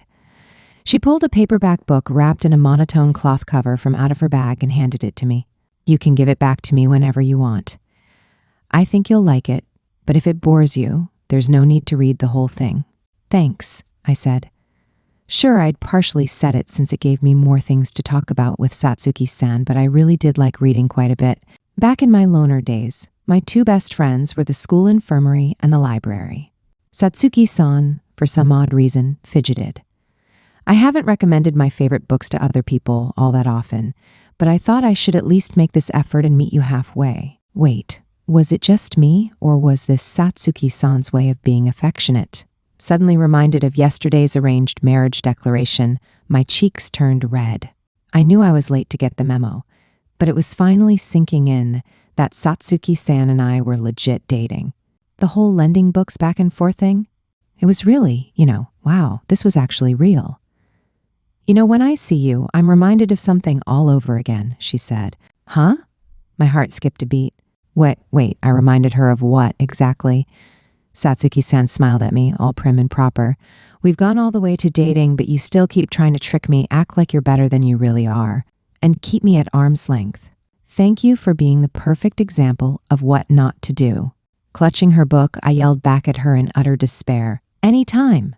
I got a seat on the train ride home, so I cracked open the book first thing. That familiar feel of a cloth-covered book in my hands. I almost thought I could feel some of Satsuki-san's warmth still on the pages. Unconsciously, I raised the book to my face to get a whiff of her smell. Then I suddenly came to my senses. What the hell was I doing? Time out, me, time out, no more of that. Time for me to buckle down and read. Light novels were more my speed, but this book looked more like high literature. If it's too complicated, this might be challenging for me to get through, I thought. But the style was actually pretty easy to get into. Yeah, it looked a lot simpler than I'd expected. The story followed a 27-year-old office lady as its protagonist. Tell me more. Interesting. And then, right from page 3, the book devolved into one steamy sex scene after another between the protagonist and a random high school girl who happened to pass by, all written in painstaking, sticky detail. I slammed the book shut with my face on fire. The people near me on the train gave me quizzical looks. Koto Satsuki. Trembling, I screamed internally, "What do you mean you think I'd like it?" Anyway, I showed up at school the next day, ready to give Satsuki-san a piece of my mind, only to be greeted first thing in the morning with Mai's sunny hello. The seeds of guilt sprouted instinctively. "Hey there," I said. My instincts were telling me to flee, so I beelined straight for my seat. I thought I heard Mai make a judgmental, but I couldn't be sure. Oh God, I thought once again, I'm in deep trouble. All because I'd gotten swept up in Satsuki-san's business and started dating her. In the midst of duking it out with Mai on whether to be best friends or girlfriends, I'd up and agreed to date Satsuki-san for 2 weeks like it was nothing. Was that dishonorable of me or just disgusting?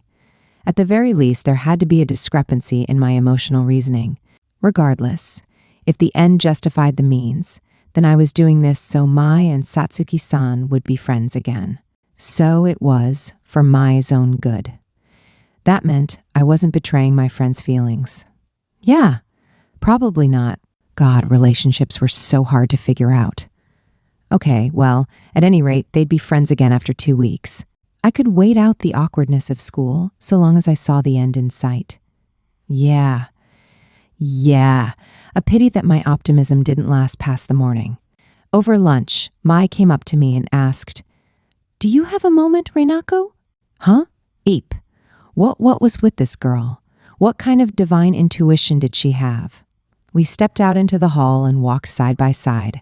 Mai's hair was up in a ponytail, meaning that we were best friends today. Well, that was some comfort at least. "Wanna go up to the roof?" I asked. "No, thank you," she said. "My skin is sensitive to UV rays, so I'd rather not be on the rooftop in this weather. But you're right, we have made many good memories there. If you're set on going, I'll bring a parasol. That would totally get everyone's attention," I told her. "So where do you want to go? An empty classroom? Somewhere quiet?" "Sure, but the school didn't have a lot of places for Odukamai to carry on a private conversation. Maybe if it were after school, sure, but we were in the middle of lunch break. Even now, people were saying hi to Mai nonstop as we passed them. Mai had to be aware of how much she stood out, right? I mean, she had to be, right? Oh, great, now I was getting worried. She wasn't about to declare her love for me over the whole PA system or something, right?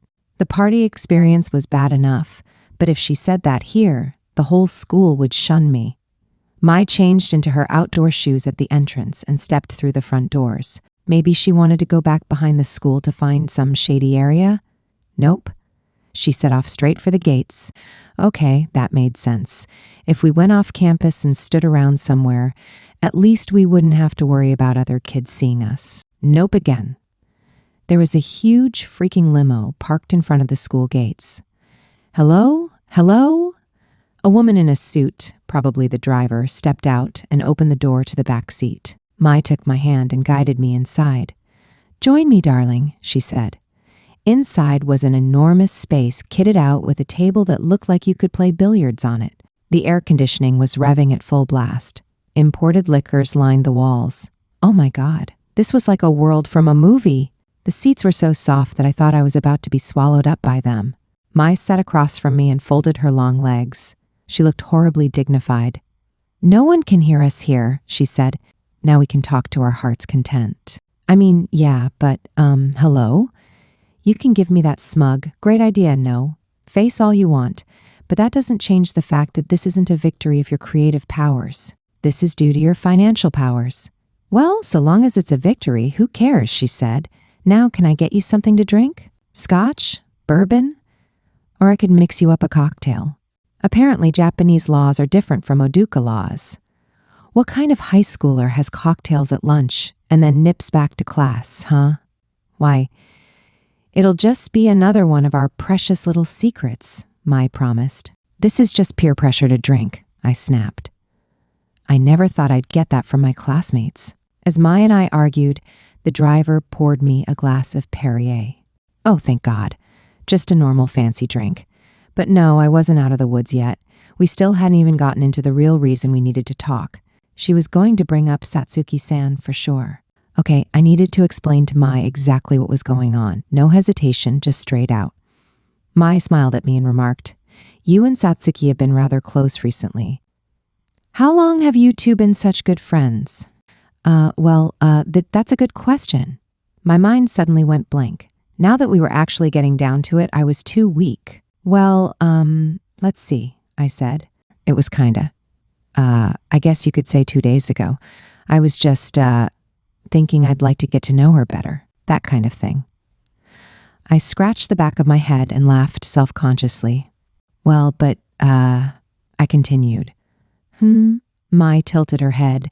I groaned and looked down into my lap. I'm sorry, I told her. Whatever for. Did you do something that deserves an apology, Renako? No, but I just kind of feel like I should. I groaned in agony. Hey, Mai, we're friends, right? I believe at present we decided to settle for being friends with Rena Fitz. I gestured like I was dribbling an imaginary basketball as I explained.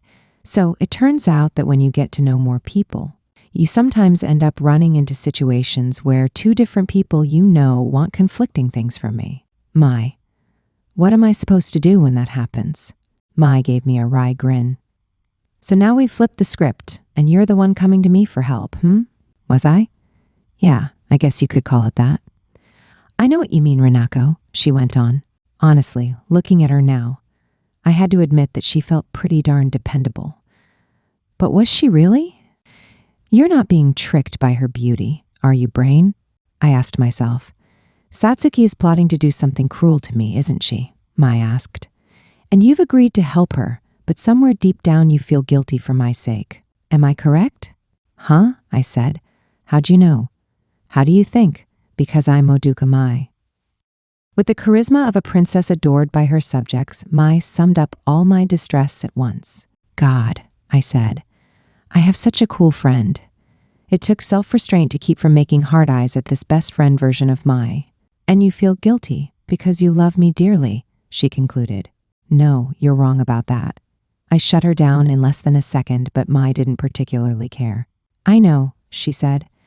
Your love for your friends makes you a beautiful person, which is how you always end up trapped in these difficult situations.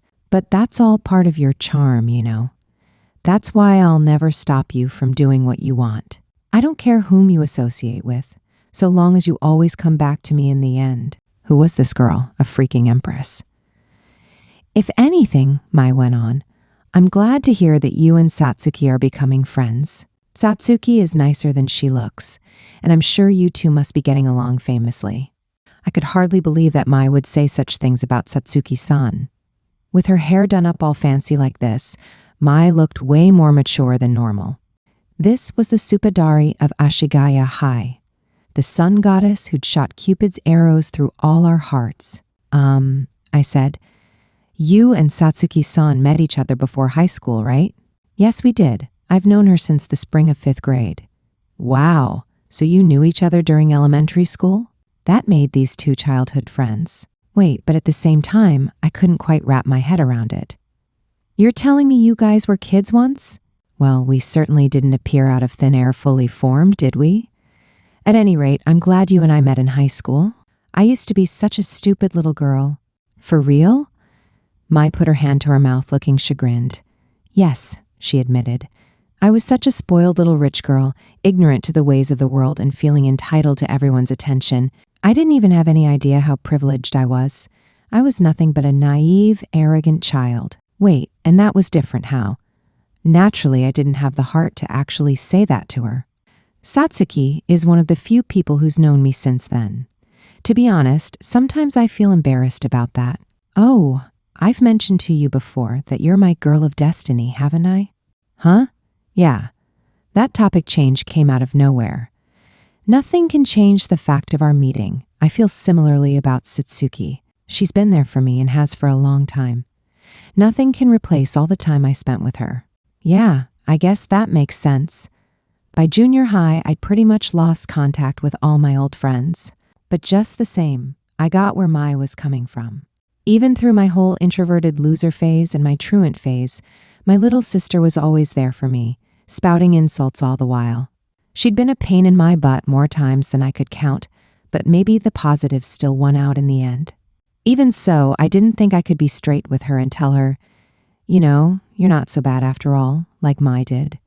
I guess Mai really was mature. You like Satsuki-san a lot, don't you? I asked. They weren't just ordinary friends. They had to be special friends with a capital S. Mai chuckled. I don't know about that, she said. She and I barely talk anymore. Yeah, that's it. That's my point. I pointed at her with more force than was strictly necessary. Since you care for her so much, can't you two make up already? I don't think I'd call it making up, she said. I'm not exactly trying to feud with her to begin with. Huh? I squeaked. Mai shrugged. Satsuki's stubborn. She won't adapt to change. Once she's decided something has to be a certain way, she'll dig in her heels.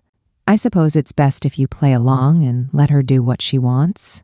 She smiled at me like this didn't bother her. But what a bombshell of a statement to drop. Are you sure? I asked. Are you sure you don't mind? Granted, I'm a bit peeved she's robbing me of precious time with you. But if that's all she's doing, it isn't the end of the world. You want to go along with her too, don't you? In that case, I'll respect your feelings. Please take care of Satsuki for me. I just had to check once again that she really meant all this magnanimity of an empress that she was showing me. Are you sure? Are you absolutely positive you don't mind letting her have her way? Yes, isn't that what I said? We've decided that we have until graduation to go slow and take our relationship to the next level. These occasional small detours are essential in life, you know. And after all, no matter what route you take, we have to wait until we're 18 to marry. Maybe Mai was just putting up a strong front so she could try to make up for all the hassle she'd caused me earlier. Okay, I said. I guess so. Internally, I was super grateful to Mai. If I was stuck between a rock and a hard place, this at least gave me a little breathing room. I wasn't actually sure she had a clue what she was letting us do, but all the same. Thanks, Mai, I thought. Mai exhaled in satisfaction. As the light reflected off the glass of Perrier, her expression darkened ever so slightly. Alas, had I known I would be spending such quality time with you here today, I would have worn my hair down. But I'm glad you didn't, I protested. I was able to come to you for advice exactly because you were my friend, really now. Well, I am glad to hear that. She gave me a gentle smile. But just for your information, I could be 4 times as nice as your girlfriend. Why don't I solve all your problems for you 2 times over? Don't offer that. You gotta let me work on my growth a little. Don't nip this effort in the bud. Mai's affection really was too sweet to stomach. I only wanted 1 sugar cube's worth, thank you very much. Being friends was just right. Ready to go home, Amari? Satsuki-san suggested. Sure, I said. But even with what I'd just cleared with Mai, I couldn't leave class all chummy with Satsuki-san right in front of her. All this rapid mental flip-flopping was too much for me. As I walked out of the classroom at Satsuki-san's heels, I caught Mai's eye and gave her a timid wave. See you tomorrow, Oduka-san, I called. Take care on the way home and see you tomorrow. Mai was smiling at me as brightly as a star when a certain wicked woman stepped in front of me and cut off my view. Are you coming? Hurry up, partner. Hey, no. Satsuki-san was playing with fire here with the whole nuance of this partner thing. Sure, no one else seemed to notice, but come on, Satsuki-san. This was dropping too many hints. Mai didn't say a word, just kept on smiling like she was made of ceramic, but I could just feel her cheek twitching. Urgh, my body was being used as a political battleground. As soon as we stepped out into the hallway, I unabashedly drooped. Hey, Satsuki-san, you're being kind of pushy. Don't you remember what I said yesterday? You're about to get lucky. Hello? Satsuki-san side-eyed me and grinned at the shock on my face. So come on, she said. Where exactly? Where do you think? Somewhere with a desk that we are about to put to very good use. She pulled me by the hand, leading me off to whatever place she'd kept up her sleeve for this moment. Eep! Come on, we were still minors. Oh, here it was, her secret place. She'd brought me to a rather old room, a quiet, dimly lit room with a faint feel of mystery. It wasn't the most hip and happening place, although it certainly was cool in the temperature sense of the word. Wait, I cried. This is just a library. Yes, Satsuki-san said. Your point being? Thank God the AC works. It's so cool in here. Yes, thank goodness. Now quiet down, please. Yes, ma'am. This was a public ward library, a bit of a distance from the school. Satsuki-san and I took seats next to each other in the study area. Apparently, I learned, this was where Satsuki-san got those books she went around reading all the time. By the way, I said, what was all that about me, getting lucky? I meant that I'll help you study, of course. Ah. Satsuki-san looked back at me in bewilderment. Why on earth are you hiding your face in your hands? I sincerely doubt my offer made you so happy you could cry. No, I'm just feeling depraved, I guess you could say. Why on earth had I been entertaining such steamy fantasies all the way here? I should have known full well that Satsuki-san would never be like that. Good for you, she said. Either way, midterms are next week. How much are you studying each day? Bold of her to assume I studied. Like 30 minutes, I guess? Yeah, I had days where I did that much in theory. On days when I had a lot of homework and stuff. I mean, we did plenty of studying at school, so what was the point in coming home and studying more? Satsuki-san furrowed her eyebrows. And that allows you to maintain your grades? What did you score on your last exams? When I admitted where I'd placed, Satsuki-san heaved a deep sigh. Ouch, that hurt. I don't want to waste my time with low achievers, she informed me, and that hurts even more. I mean, I think I'm just a bit below average is all. And besides, Ashigaya High was kind of out of the way and required kids to work super hard to get in, so the bar was already high. If you're going to date me, at the very least, you'll need to score in the top 10 of our class, or else we're going to have a problem. The top 10? I cried. There's like 3 people in the world who can pull that off. There's 10. She looked at me like I was an idiot. It goes without saying that Odukamai places number 1 in our grade, but Sina is right up there as well. Even Kaho makes the top 10. Really? Oh, damn, that was a shocker. Ajisai-san was one thing, but I'd always assumed that Kaho-chan was on my level. These girls really were the cream of the high-achieving crop. They were all the top elite, a species that could talk to Odukamai.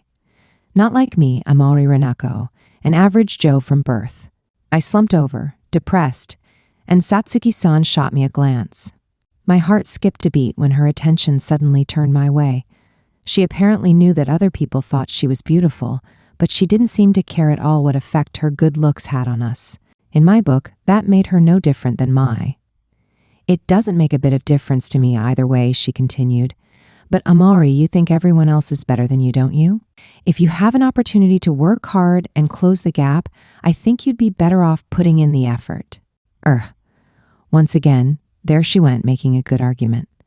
Maybe the top 10 is pushing it a bit, she conceded.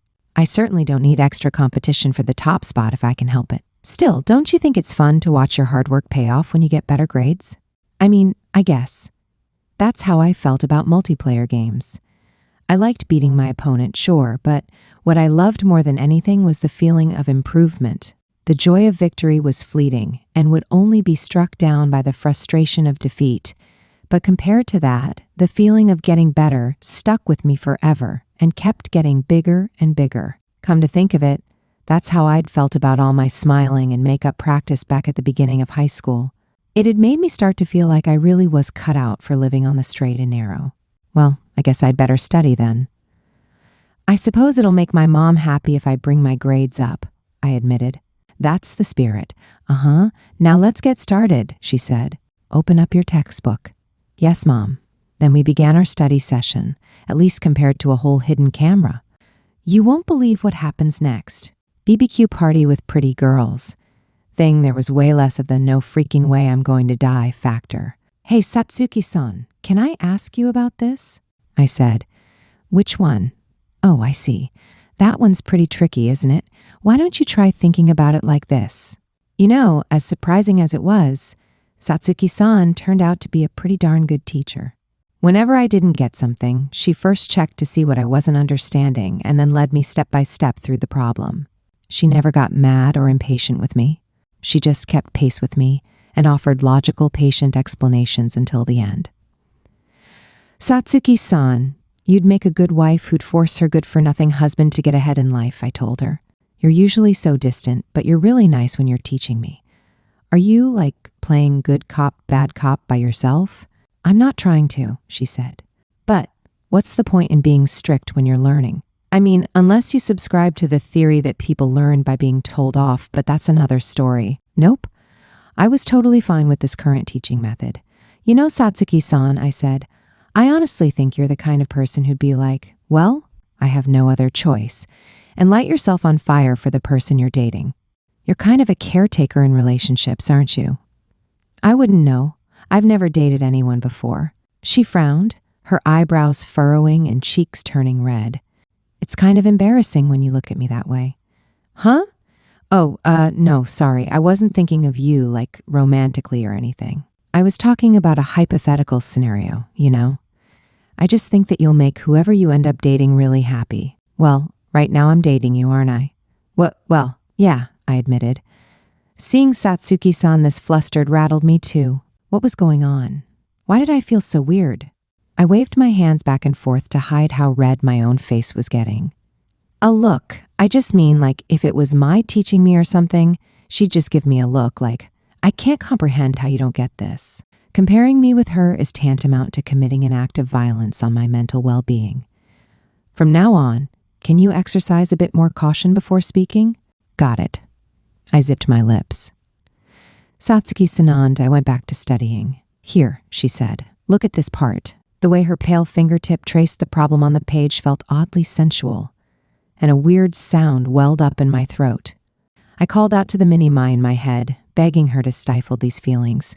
But she just looked back at me with a complacent grin and said, Oh, don't worry about me. Great, she was no help at all. I didn't used to be able to do this either, Satsuki-san said, cutting through the midst of my mental havoc with a non sequitur. Huh? I couldn't get the hang of it for the longest time. Maybe I still can't. I wasn't always able to study. It wasn't the slightest bit of fun for me, and I kept having to go over the same parts over and over again. Satsuki-san had had a phase like that too. But you still kept going, I asked. I lost my temper is why. Satsuki-san giggled. I was so frustrated. No one could beat Mai in anything, not academics, not athletics. Everyone kept showering her in praise and saying it was because she was so special, but she wasn't. She just worked very hard. I knew that she was just as human as anyone else, which meant that eventually I could win. And so I kept on challenging her. She smiled, but she wasn't mocking herself. It was a really pretty smile, the kind you'd imagine in the sepia tone of an old, pleasant memory. I could just faintly see how both she and Mai had become the people they were today. Sure, maybe they didn't talk at school right now, but Mai and Satsuki-san were very good friends. Maybe there had been no reason to worry about them in the first place. I started to feel relieved and tried to make a joke out of it. That makes sense. You think that if I work hard too, I can make second place in our grade? You'd have to work very hard. She grinned at me, and her smile told me she'd once been in my shoes. I was a simple woman, so I felt tempted to go along with my wonderful wife's words of wisdom. Then I guess I'd better put my nose to the grindstone, I said. Oh, my apologies. Let me take that back. She grinned again. You'd have to abandon everything else and work yourself to death to make that happen. I'd rather not. I discovered a whole new side of Satsuki-san that day, but never in my wildest dreams did I imagine I was about to discover another, even wilder side. Kaho, hi, mamai mai. Kaho, hi, what is it? Kaho, hey, don't you think Rurina-chin been acting all weird lately? Oh my God, did you two have a fight? Kaho, and she's been like glued to Sa-chan. May, haha, May, don't be silly. Kaho, oh my God, thank God. Kaho, did you come ask me because you were worried about me? That's very kind of you. Kaho, so like I don't need to do anything, right? May, yes, we're fine, thank you. All I ask is that you continue to keep an eye out for them. I will as well. I've learned that I shouldn't panic and overreact because I don't want to hurt her, you see. Kaho, tight. IDK what you're saying, but okay. May, thank you. Kaho, lol. Did I just score brownie points with you? Kaho, huh? Hey, you Tier? Kaho, hello? Kaho, OMG, you left me on read. Chapter, we have too many secrets. No more, no freaking way. Everyone has some kind of weak point they don't want anyone else to know about, no matter what. For instance, I had my hidden past as an emo loser. All the girls in my friend group were good people, so I figured they wouldn't make fun of me even if they did find out. But still, it would have put them way, way too out of my league. It'd be even harder to hang out with them while acting like nothing was wrong. So I planned on taking that secret to the grave. However, actually hiding the secret was difficult. For as long as I lived, there'd always be the risk of someone popping up who knew me from before. You could never really get rid of the past, you know? And that's how this whole next debacle started. "Hey, Wani-chan," said my sister one evening after I came home from school. "Are my senpai or Ajisai's senpai coming over to hang out again?" I looked up from where I lay flopped on the sofa, screwing around with a handheld game. "Huh? Who said they'd be coming over so often? Is everything okay, Wani-chan?" "Yeah? Why are you asking?" "It's just that.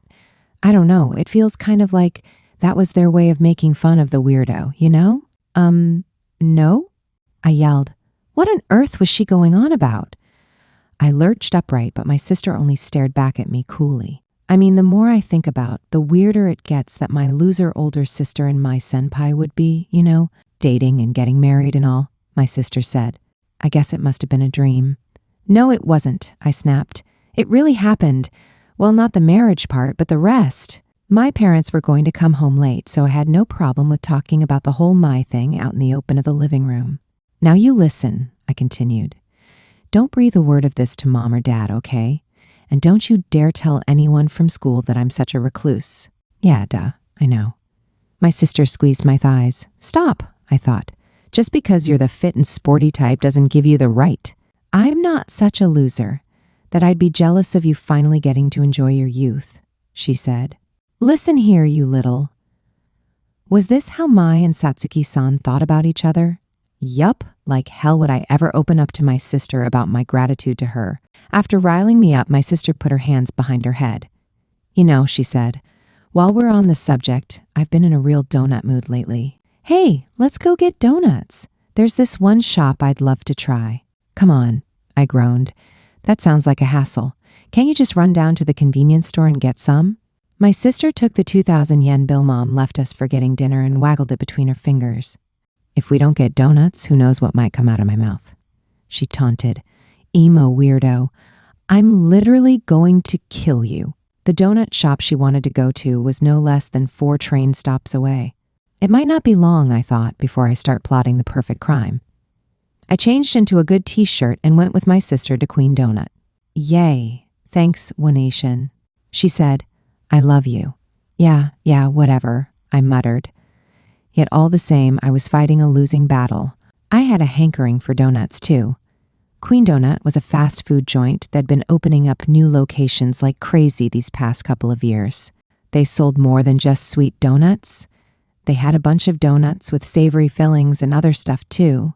I guess it was basically like a bakery. At any rate, people said all their things were great. Also, the uniforms really popped. All the waitresses wore these super frilly apron dresses that looked like they came straight out of Alice in Wonderland. I'd never been inside a Queen Donut before, but I'd seen pics of the uniforms floating around online, so I had a pretty good idea of what they looked like. There were a ton of different kinds of donuts on display at the counter when we walked in. "Oh my God," my sister cooed. "It's so hard to choose." Her eyes glittered. But unlike her, I was no mere novice. I'd already scrutinized the menu on the train ride over. "Ooh, Wanichin, look," she said. "Check out the waitresses. Aren't they gorgeous?" "Wow," I agreed. "But that's no big deal for me. I get my fill of pretty girls every day at school." I flipped my hair. "Because you rent out Ajisai senpai and my senpai as your friends? Believe me, I couldn't afford that for a piddly 10,000 yen a month." Ugh, stop talking to me, I thought. Let me pick my donuts in peace. After practicing my order several times in my head, I went and stood in the line. It wasn't just my social anxiety that made me not want to keep the poor girl at the counter waiting for me to figure it out. It was only common courtesy, right? Right? As I worried away, it soon became my turn to order. "Hello, welcome to Queen Donut," the counter girl chirped, greeting me with pep in her voice. "Will your order be for here or to go?" I stammered. I panicked and tried to point to the donut I wanted in the lineup. But just then, I heard someone very near me saying a baffled, "Wait, what?" And I lifted my head. The girl standing behind the counter was a girl my age with gorgeous black hair. Wait a sec. Wait, Satsuki-san? I cried. She and I both stared at each other, equally dumbfounded. "Oh my God," I said. "Your uniform looks super cute on you." She didn't say anything in response, and that's when I realized I'd let my mouth run and say something really stupid. "Amari," she muttered in a low voice. She was dressed in a cutesy-wootsy outfit that I thought you couldn't have gotten her to wear had you groveled on the ground and begged. It looked like a cosplay, but oddly, it suited her. To be honest, I think that was just because she was so phenomenally gorgeous. I could feel someone else's eyes on me, and when I looked over, my sister was standing next to me looking befuddled. What was she doing here? Oh yeah, we'd come to get donuts together. I'd clean forgotten what with this unexpected run-in with Satsuki-san. Huh, she yelped. "Onishin, do you know this pretty waitress?" "I guess you could say she's my classmate. I guess." "You know that's not right, Amori," Satsuki-san chastised. Tongs in hand, she laid out exactly what our relationship was. "You must be her little sister. Nice to meet you. You may call me Koto Satsuki, and I am your sister's girlfriend." "You're dating?" my sister shrieked. She looked at me with a horrified stare, her mouth trembling in fright. I hadn't seen her give me that look since that time in junior high when I gave myself an ice bath. I was trying to catch a cold so I could skip the field trip the next day, since I wouldn't have had any friends there. Anyway, wait, so are you T2, TI? Wow, good for you guys. She fake laughed. "Yeah, I caught that bit back 2 timing, sis. You're not wrong, but cut it out. Let's leave it here for now," I said. I'm ready to order." My sister looked like she wanted to say more, but I cut the conversation short and pointed to the menu. I knew she'd just catch me again on the way home. The responsibility of explaining what was going on was closing in on me. My stomach felt like it was being filled with lead. But before all that, "Amori, my shift ends in 15 minutes, Satsuki-san said. "Will you wait for me?" "Huh?" She beamed at me with a customer service smile that didn't quite reach her eyes. "You will wait for me, won't you?" Sure. I had no idea just what she wanted me for, but I felt like if I fled, she'd just follow me home. If it devolved into a 3-way battle with my sister and Satsuki-san, there wouldn't even be any bones left of me by the time they were done. I guess tackling them each one at a time was the smarter way to go. "For now," I said, addressing my sister, "go home and eat without Mem." "Sure, Onishin, but once you get home, you and me are going to have a lot to talk about." It felt like she'd done the mental equivalent of yanking me by the collar. God, she had completely the wrong idea about what was going on. Wait, but wasn't this all Satsuki-san's fault? "Hey, Satsuki-san, a little help here." My sister got her donuts to go and left while I hung around in the store's dining area, blankly staring at my phone and munching on a donut fresh out of the fryer. I was one of those folks who didn't mind other people giving me odd looks for eating alone. If anything, I actually found being alone more comfortable than eating with someone else. The donuts I'd heard so much about were good, nice and crispy. 15 minutes later, I saw Satsuki-san leave the counter and go into the back, so I cleaned up my tray and headed out behind the shop. There I found her taking out the trash with 2 of her coworkers. They chattered away like a bunch of close work friends. I wasn't comfortable just strolling right out into their midst, so I hung back and watched them discreetly. But Satsuki-san noticed me and called out, "Oh, sorry, Amari. I'm just finishing up, so give me a moment." "Ooh, is that your friend, Koto-chan?" one of her coworkers said. "A teen. She's so cute." I giggled weirdly. I wasn't used to people making a fuss over me like that. Oh shoot, I thought. Satsuki-san went back inside. Now I was left out here with these strangers. "Koto-chan's been here only a month," one of the girls confided in me. "But she's already such a good worker." "Yeah, she learns everything right off the bat," the other added.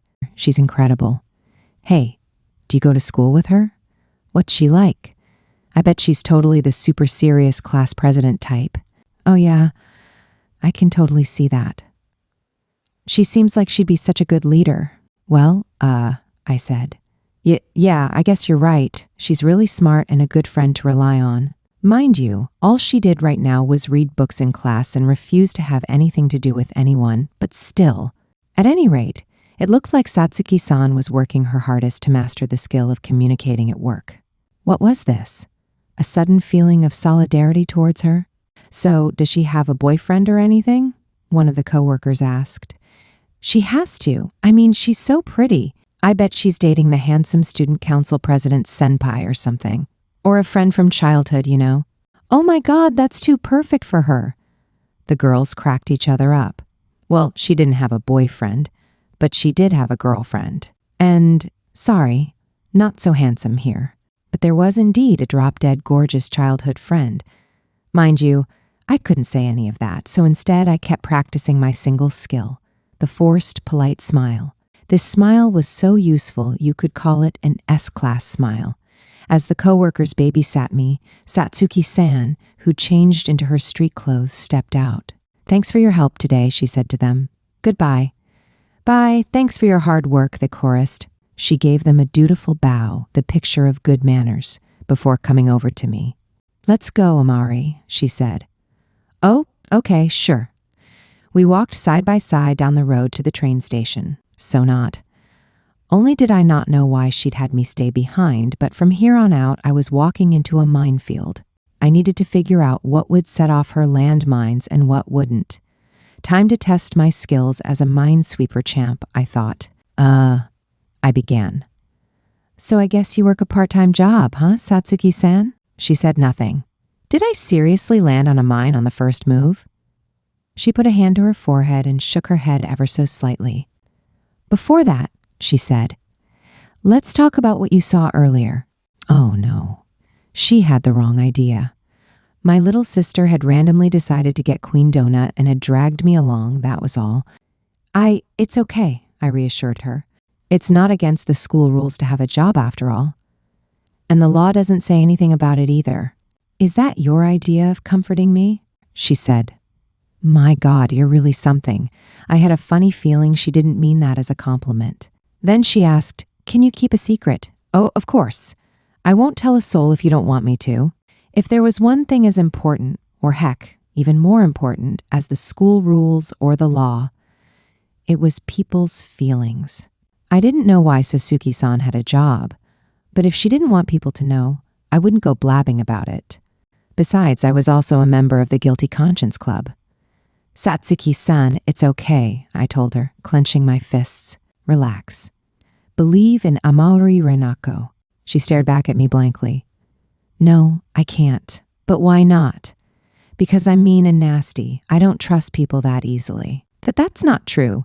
Satsuki-san, you're a nice person, I insisted. Sorry, don't apologize. You're really just annoying me. Her rubbing salt in my wound really lent credibility to that assertion of nastiness. But come on, I tried again. We're dating, aren't we? And what does that have to do with anything? Huh? Well, I mean, you trusted me enough to ask me to be your girlfriend, didn't you? As someone is fond of saying, you were destined to be with her, so I didn't exactly have a choice in the matter, did I? Just because we've started dating doesn't mean you've suddenly transformed into someone I'd trust with my secrets. I mean, she wasn't wrong. I guess that's a good point, I mumbled. I'm not as good as someone like Ajisai-san or Kaho-chan. Kaho-chan's not. Satsuki-san's voice dropped. I don't know what you think about her per se, but I don't think she's quite as nice as you're imagining. Well, she's interesting, at any rate. Huh, really? Oh, come to think of it, you're pretty tight with her, aren't you? Well, I suppose. I think that may be attributed to the usefulness factor, though. Wait, usefulness? Like Satsuki-san using Kaho-chan? Or the other way around? What on earth did she mean? No matter how curious you are, she said, I'm not telling anybody, so this conversation ends here. Okay. That only made Kaho-chan more mysterious. Kaho-chan was always cute and bubbly, like a cartoon mascot. What skeletons could she have hiding in her closet? Hesitantly, I asked, "Hey, is something up with Ajisai-san too?" Satsuki-san narrowed her eyes. "Promise not to tell? Huh? Well, I guess Ajisai-san really was just too good to be true. Nothing odd for her to have one or two secrets. It'd be odd if she didn't have them. Maybe late at night she skulked through the streets in a dog mask, leering at the feral cats. Or, something like that. If she didn't, she'd be too good to fit in with the rest of society. But I didn't want to hear those kinds of things about Ajisai-san. Okay, that was a lie. I kind of wanted to hear those things. Sorry, I was actually super interested. I wanted to know everything there was to know about Ajisai-san. I won't breathe a word to anyone, I promised. Okay. She lowered her eyes. Whatever it was must have been hard for her to get off her chest. Tension coiled in my stomach. So, the thing about Senna, Satsuki-san began. Yeah? It happens at lunchtime when I go to the cafeteria and eat alone. Yeah? And then, before I know it, she appears. She comes and sits next to me and tells me about, I don't know, what you all have been up to today, what's on TV, all these pointless things. And what's more, she seems happy to do so.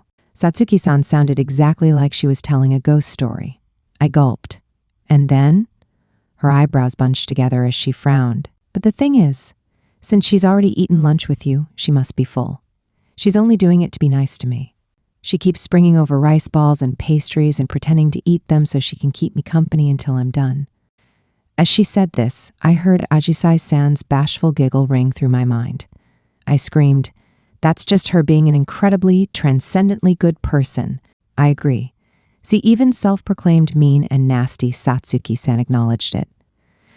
I can't even imagine how someone could turn out like Tat. Satsuki-san pulled a face of disgust. That didn't strike me as the kind of face someone should make when giving compliments, but whatever. So I suppose if I don't trust her, Satsuki-san admitted, that means I have a definite flaw in my character. Incredible. Imagine being so nice that you unlocked even Satsuki-san's bitter heart. But what exactly was Ajisai-san's dark side? Did she even have one? Heck, could you have a person without a dark side? Well, that was the thing. Ajisai-san wasn't a person to begin with. She was an angel. Compared to Ajisai-san, I confessed in a choked voice, I'm about as trustworthy as a habitual luggage thief. I would say you're a bit better than that. That was about the extent of her efforts to compliment me. Satsuki-san started walking ahead and, a note of embarrassment creeping into her voice, said, "Well, but I suppose I can show you something." A rather risky thing to say to someone she couldn't trust, I thought. Do you know the phrase, when you've come this far, you might as well go for broke? Yep, that was my sister and me in a nutshell. I'd come out this far with her to grab a donut, and she'd gone for breaking me. Satsuki-san and I kept walking, farther and farther away from the train station. Then we finally arrived. "Here we are," she said. I wasn't sure how to describe it. Let me just come right out and say it. It was a dump of a T2-story apartment building. The paintwork was peeling off, and the outer stairs were caked in rust. A couple of abandoned bikes missing their tires lay nearby. And the nameplate on the second apartment on the first floor said, Koto. I stiffened as Satsuki-san put the key in the knob. After rattling it several times, she jerked open the poorly fitted door and walked in, calling, "I'm home." What's wrong?" she asked, turning around in the entranceway. Nothing. She leered at me like the witch inviting Hansel and Gretel into her candy house. "Don't be shy," she said. "We're dating, aren't we?" "Oh, okay. Thanks for having me." I boldly took my first step into the dungeon. A horrible, uncomfortable feeling that something bad was going to happen prickled my skin. She led me down a narrow corridor and opened a sliding door. After turning on the light, she gestured with the palm of her hand. "Now, come on in," she said. "This is my room." It's not much, but make yourself at home. And when I say it's not much, I do mean it literally. What's with the disclaimer?" "You look stiff," she said, "so I thought it might lighten you up a bit." "I'm only acting like this because you keep saying all this cryptic crap without telling me what's going on," I insisted. "Well, that's fair." Satsuki-san put her school bag down in the corner. She then arranged a low tea table in the center of the room and gave me a flat cushion to sit on. Her room was about half the size of mine and furnished with an old chest of drawers. a small bookcase, a floor-length mirror, and an electric fan. Welcome to Satsuki-san's room. I tentatively seated myself in a formal pose on the cushion. So, what do you think? Satsuki-san asked. About what? My room. Do you like it? It's very tasteful, captivating, if you will. My absurdly serious answer was apparently not what she was looking for. You can just say it's small, she said. It's fine. I don't care. It's just the truth, after all. She practically spat the words at me. I wondered if she'd wanted me to see this. Was this some strategy to make me feel guilty so I wouldn't breathe a peep about her job? But she didn't have to go that far. I wasn't planning on telling anybody anyway. The fact that she distrusted me enough to resort to this made me sad. I knew we weren't friends yet or anything, but come on. We were in the same friend group for Pete's sake. Hey, Satsuki-san, I said. You know, too, I was about to say that I didn't care why she worked a part-time job, and seeing this new side of her didn't really change how I felt about her. But just then, someone squealed, "Ooh!" in a voice as bright as a freshly changed light bulb. The voice's owner skidded into the room. She was a beautiful young lady with black hair like Satsuki-san's, but hers was curled into a perm. "Ooh, who's this? Who's this?" she squealed. "Is this your friend? You have friends, Satsuki-chan?" "Just like everyone else," Satsuki-san told her. "I can't believe it. Satsuki-chan brought a friend over. Ooh, should I whip up some red sticky rice to celebrate?" "No, it's really not like that," she protested. It only took one glimpse of this tall beauty to know exactly who she was. Her almond-shaped eyes were slanted upward slightly, with big dark irises. Her lower eyelashes were long and perfect. Her whole face was almost a mirror image of Satsuki-san's. Yup, she was Satsuki-san's older sister. It's nice to meet you, Onisan," I said. I'm grateful to have Satsuki-san around, as she's always looking out for me. I stumbled over some of my words, but bowed all the same. Her sister smiled friendly enough anyway.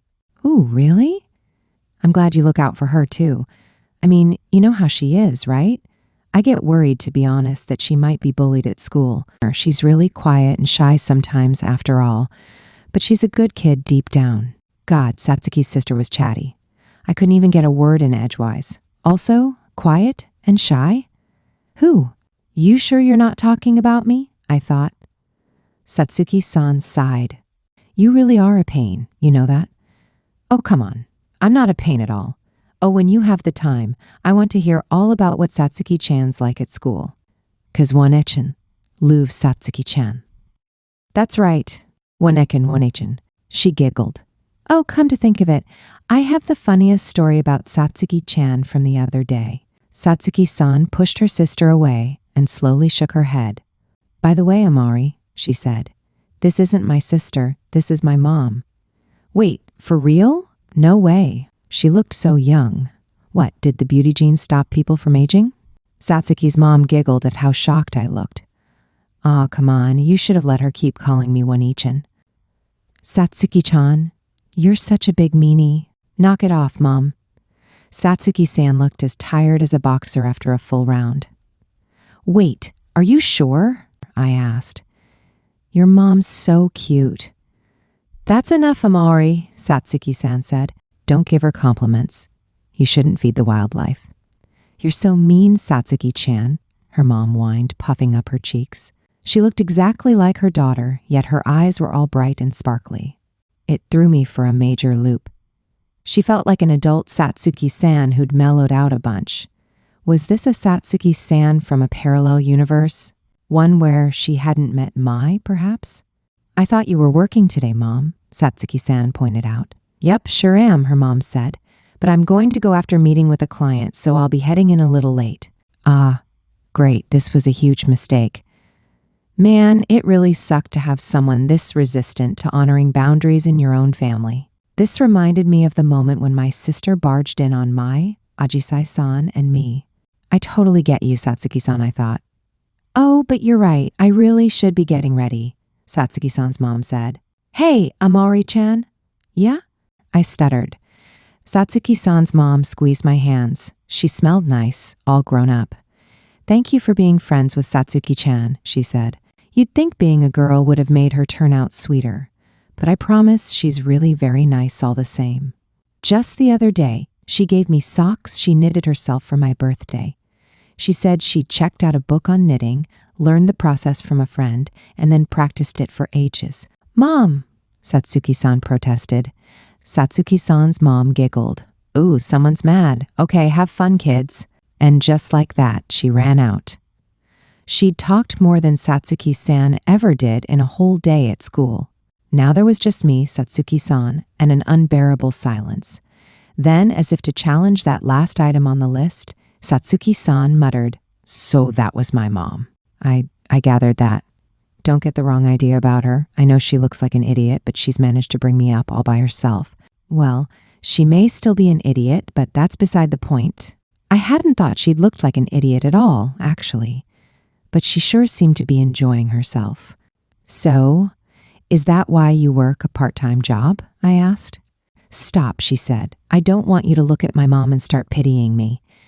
"Ah, okay. I just meant that it was incredible how she helped support her family's finances." But I guess Satsuki-san didn't want to be seen that way either. But then she seemed to change her mind, and she shook her head again.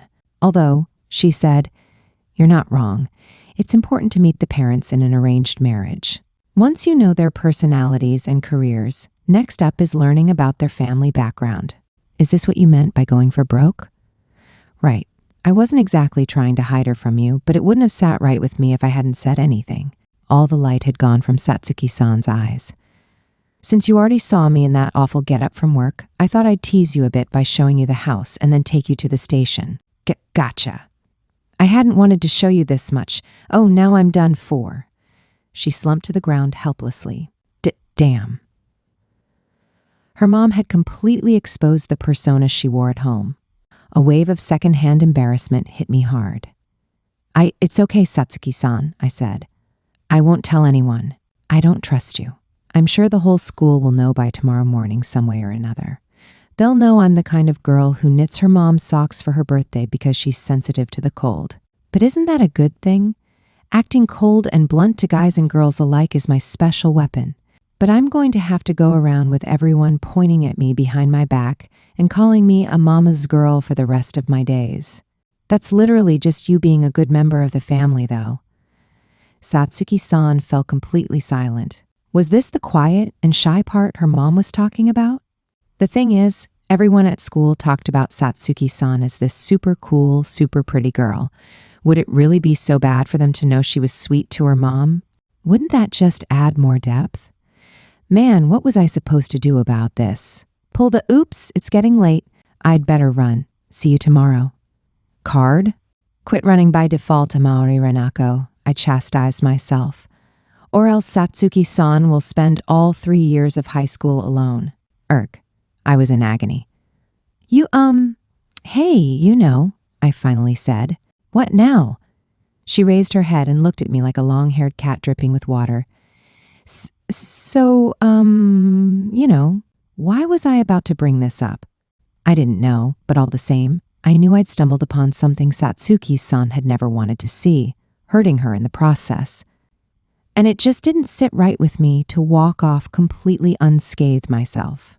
I lacked the talent to fly, but hey, if my friend fell off a ledge, at least I could jump so she'd never have to fall alone.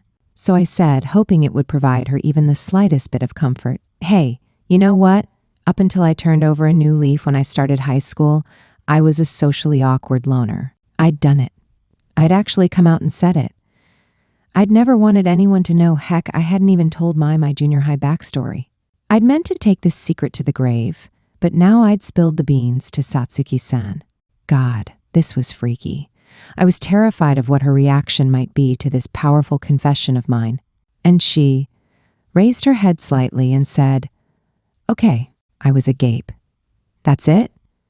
She looked at me with lifeless eyes and mumbled, "I mean, it makes sense." "It makes sense? What do you mean it makes sense?" I did such a good job reinventing my image in high school. You act weird sometimes, you're super self-deprecating, and your self-esteem is rock bottom. You rarely make eye contact, and you always seem happiest when you're just staring at your phone. "Stop, spare me the analysis," I cried. "Well, what did you want me to say?"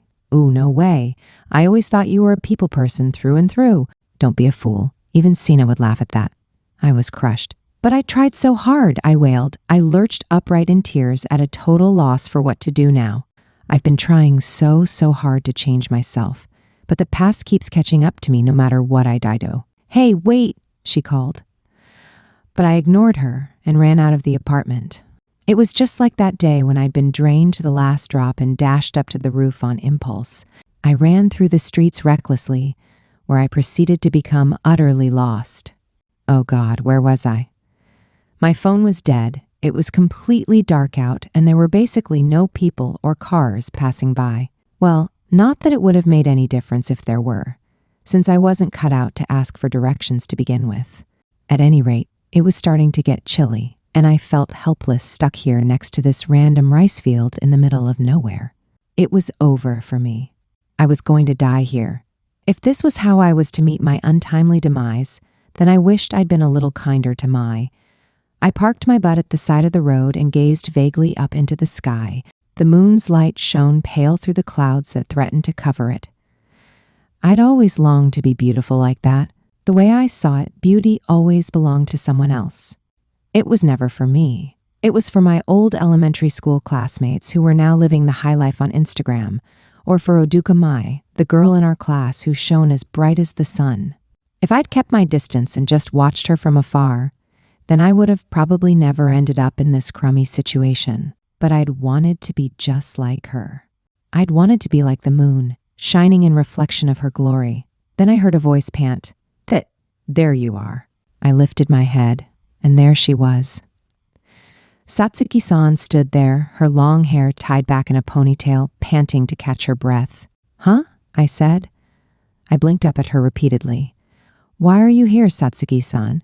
"I knew you'd come here," she said. Her eyes, those eyes that looked like they could see straight into my soul, frowned. Then she sighed. "Well, if only. Actually, I had no idea, so I had to run around and look for you in the usual way. Here, this is yours." "Oh, that's my wallet. Don't leave it at my house. How else are you going to catch your train home?" She tossed it to me. God, I'd been so out of it that I hadn't even noticed my wallet wasn't on me. I was a wreck. And then I'd made Satsuki-san go to the trouble of running around looking for me. "Ah," I groaned. "Sorry for all the bother, Satsuki-san." I folded in on myself, resigned to the fact that she'd be pissed at me. "It's fine," she said shortly. "I'm pretty used to this kind of thing." She extended a hand to me. I sized it up a few times, comparing it to mine, before I tentatively inched my hand out too. She took it and pulled me to my feet. Her hand didn't feel cool like it had before. Instead, it was kind of warm and sweaty. I guess she really had been running. "Goodness," she said, "you're a fool." "Yeah, I'm sorry. I couldn't have told you why, but something about the way Satsuki-san acted, even though she was being her normal self, seemed so much kinder to me." We walked like that, hand in hand, together for a while. At some point, the clouds overhead parted, freeing up the moon to light our way. "My mom works nights," she told me. "Uh-huh. That means she often comes home drunk in the morning, and I'm always having to take care of her, among other people. There's a certain tall girl who's always crashing at my apartment." "Really?" Yes, there were too many things that I wanted to say, but the words refused to come out. Then Satsuki-san squeezed my hand. "What made you do it?" she asked. "Huh?" She tried again, asking the question in a level voice. "What made you want to come out of your shell?" There was no way she had any actual interest in me, so I figured this was just her attempt at figuring out what had prompted all of this. I began. "I don't know, I guess I was kind of jealous." "Of what, exactly?" "You know, of having tons of friends, of being the center of everything, of stopping for snacks on the way home from school, of dating and stuff. All those fun things that everyone else got to do. I just got kinda, jealous. Maybe it was because I had just been lost and alone in the dark for ages, but it actually felt like kind of a relief to be able to talk to someone else. Still, I was pretty sure I was running my mouth off talking about things that didn't really matter to Satsuki-san. She said. That was another lame reaction, but whatever. I wasn't exactly looking for her sympathy or anything. I didn't mind going home and playing video games every day, I went on, faltering as I went. It was super fun. It's just, well, I can play video games anytime I want, but not everything's like that, and I guess I started wanting to try those other things too. There was something, I don't know, selfish, I guess, about going on like this. I was a fool who'd set out across the ocean with an impossible dream. It was my choice, and then I'd also chosen to run away once I'd realized I couldn't make my dream come true. God, I sucked. I see, Satsuki-san said. She nodded just a bit, a movement so small it couldn't have stirred up a ripple in water. This was all important to you, I take it. Yeah. Then thank you. Thank you for telling me about IIT. What was all this about? What did this feeling mean? It was a weird, bashful, embarrassed sensation. If this had happened in the middle of the day, I think my heart would have ached so bad from the shame that I would have wanted to yank it right out of my chest. But right now, only Satsuki-san and the moon were watching me. Her thank you almost made me get carried away and thank her too for letting me talk to her. I almost felt like Satsuki-san and I had just shared something together. Yeah, something really special. And here we are, she said. Hey, wait, this isn't the train station. This is your house, I protested. Well, aren't you cold? Your hands feel like icicles even though it's July. You need a bath to warm you up so you can stay the night. I started to say, huh? No way, I can't. But just then, it hit me. Oh yeah. My sister was waiting for me at home, leering at me like an ogre, under the mistaken impression I was two-timing Mai with Satsuki-san. And believe me, my sister was a real pain in the butt when you weren't in her good books. You can use my phone to let your parents know, Satsuki-san said. Okay. She'd won me over. I'd only barely just come over to her house for the first time, so I could never have imagined I'd end up staying the night. Hey, wait a sec. Were Satsuki-san and I bonding? At any rate, I ended up chilling at Satsuki-san's house once again. Her place wasn't exactly brand spanking new or all that big, but when I took a better look around, I saw little bits of homey touches here and there. The curtains were all embroidered, and whoever'd put away the seasonings in the kitchen was clearly a seasoned organizer. The place felt lived in. I guess I hadn't noticed it earlier, but, well, it felt nice here. I borrowed Satsuki-san's phone right away and called home. Damn, was it already this late? They were probably worried sick. But I forced myself to call anyway. Then I sighed. I guess I'll have to go home and change before school tomorrow. Why not wear my PE clothes to C class? Satsuki-san suggested. I'll let you borrow them. If I showed up to school with you wearing your PE clothes, I mean. I could see it already. My internal Mai screamed, "No!" in the agonies of her death throes. That's a really bad idea, I finished. Are you sure? She said. I mean, I don't mind. Then she cackled. Oh God, you look so evil. I really wished Satsuki-san would stop using me as a means to shock the living daylights out of Mai, but I guess that's what this relationship was all about to begin with. I've run the bath, Satsuki-san said. I have spare clothes you're free to use if you like. Underwear, too. Oh no, I couldn't, I protested. I'll give you 3 for yen, or yen each. I'll be nice and knock off the fraction for you.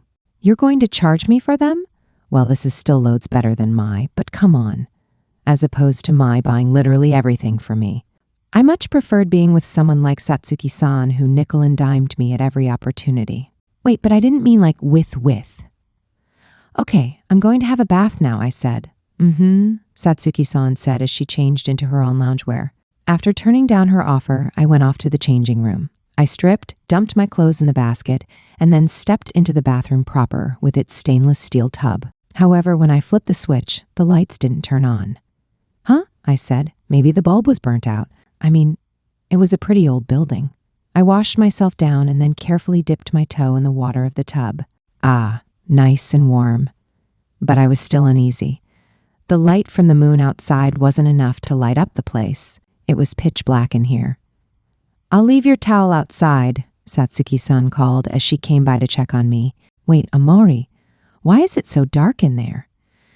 She looked at me in shock as I sat soaking in the tub, holding my legs to my chest. 'Cause the lights didn't work, I explained. Oh, I see. I apologize. Hold on just one moment. I heard the sound of some rustling from the changing room. What on earth was she doing? Then the bathroom door opened and in came Satsuki-san. Wait, I screeched. Why are you naked? Well, since you're already here, I can't pass up this opportunity, she pointed out. What do you mean?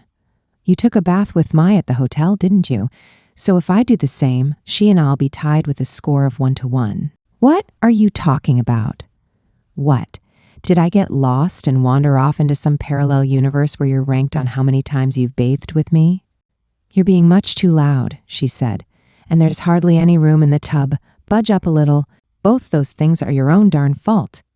My one saving grace was that I could barely see Satsuki-san's naked form, thanks to it being so damn dark. If the lights had been on, dazzling the place, I would have had to turn and face the wall forever. There wasn't nearly enough space for both of us, so Satsuki-san sat on the edge of the tub and crossed her legs. Move your legs, she said. Huh? Well, okay. Then, the moment after I folded my legs, a light inside the tub flicked on. It was almost like magic, fantastical and mesmerizing. What is this? I asked. It's a deluxe bath light, she said. But that's not all. She flipped a switch in front of the shower head, and a bouquet of flowers, courtesy of the indirect lighting, burst into bloom on the walls, enormous blossoms in blue, red, and white.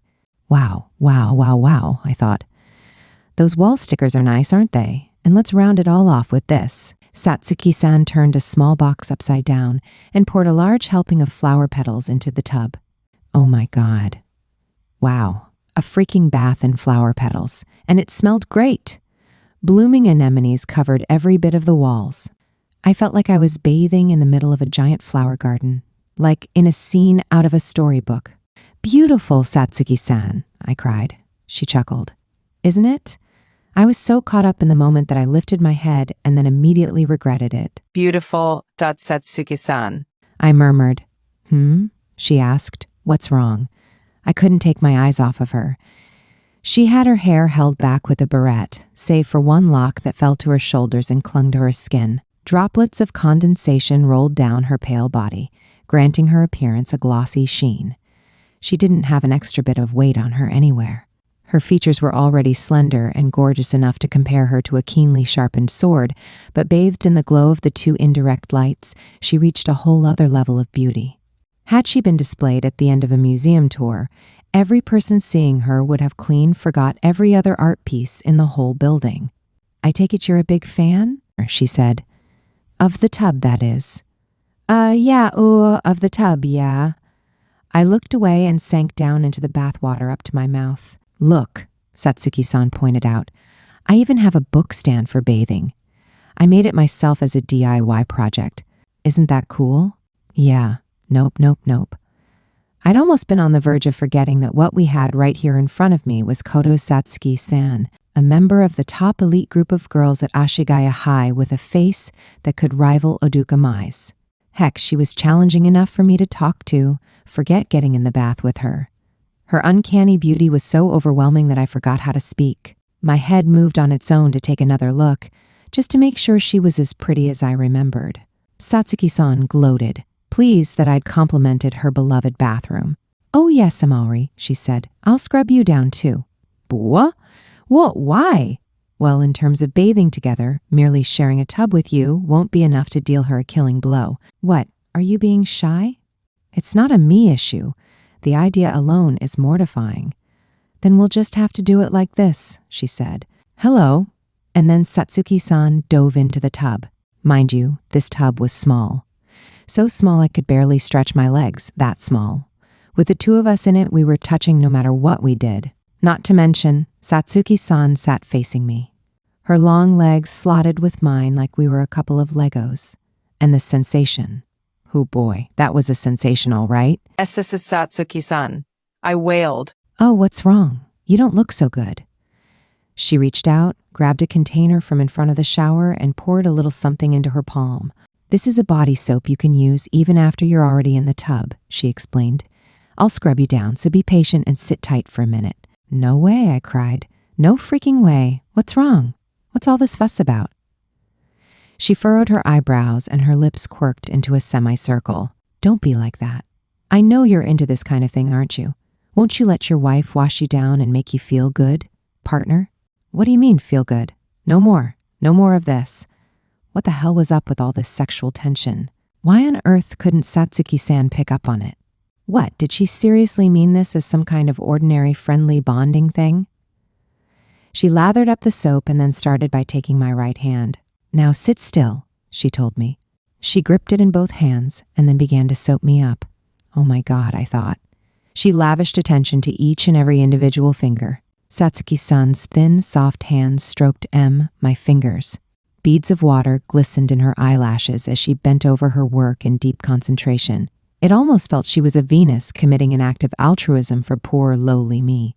If this had been a dream, then hell yes, I would have been so there for it. But because this was real life, this was way too much. I couldn't handle it any longer. If I was getting this worked up over the fingers on my right hand, then by the time she'd finished fondling my whole body, my nerves would have been burnt out, leaving me crippled. Satsuki-san, I said. Scrub. About the thing you're doing right now. I summoned up my courage, squeezed my eyes shut, and yelled with the full force of my entire being. It's really freaking horny. Wait, what? Now she finally looked at me.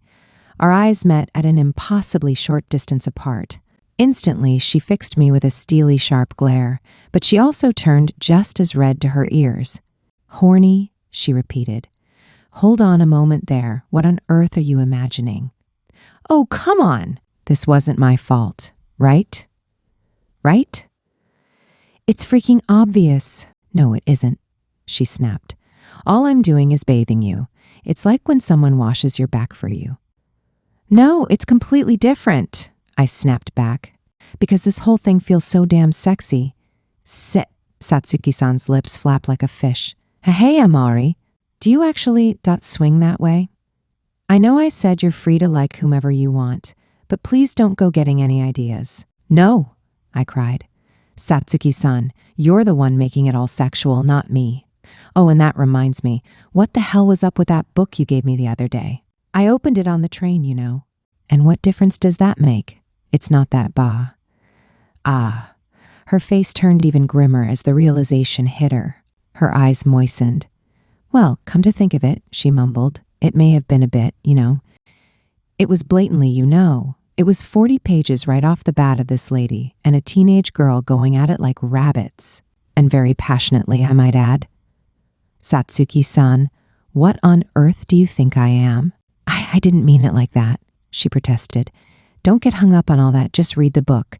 And those scenes are absolutely vital to the theme, thank you very much. Oh, for the love of whatever, I'm getting out. If you do any more sexy stuff to me, I'm going to lose my marbles. Wait, Amori-san. We're both girls to begin with, so I swear I didn't mean it like that. I tried to scramble up and out of the tub, but my hand was still soapy and slipped off the rim. Ack, I screamed. Careful, Amal. I tumbled back into the bath headfirst like the klutz I was in an explosion of hot water and flower petals. Oh my God.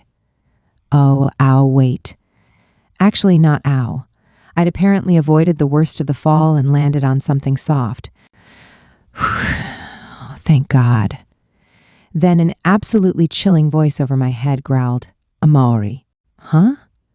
I realized then that I was clinging to something.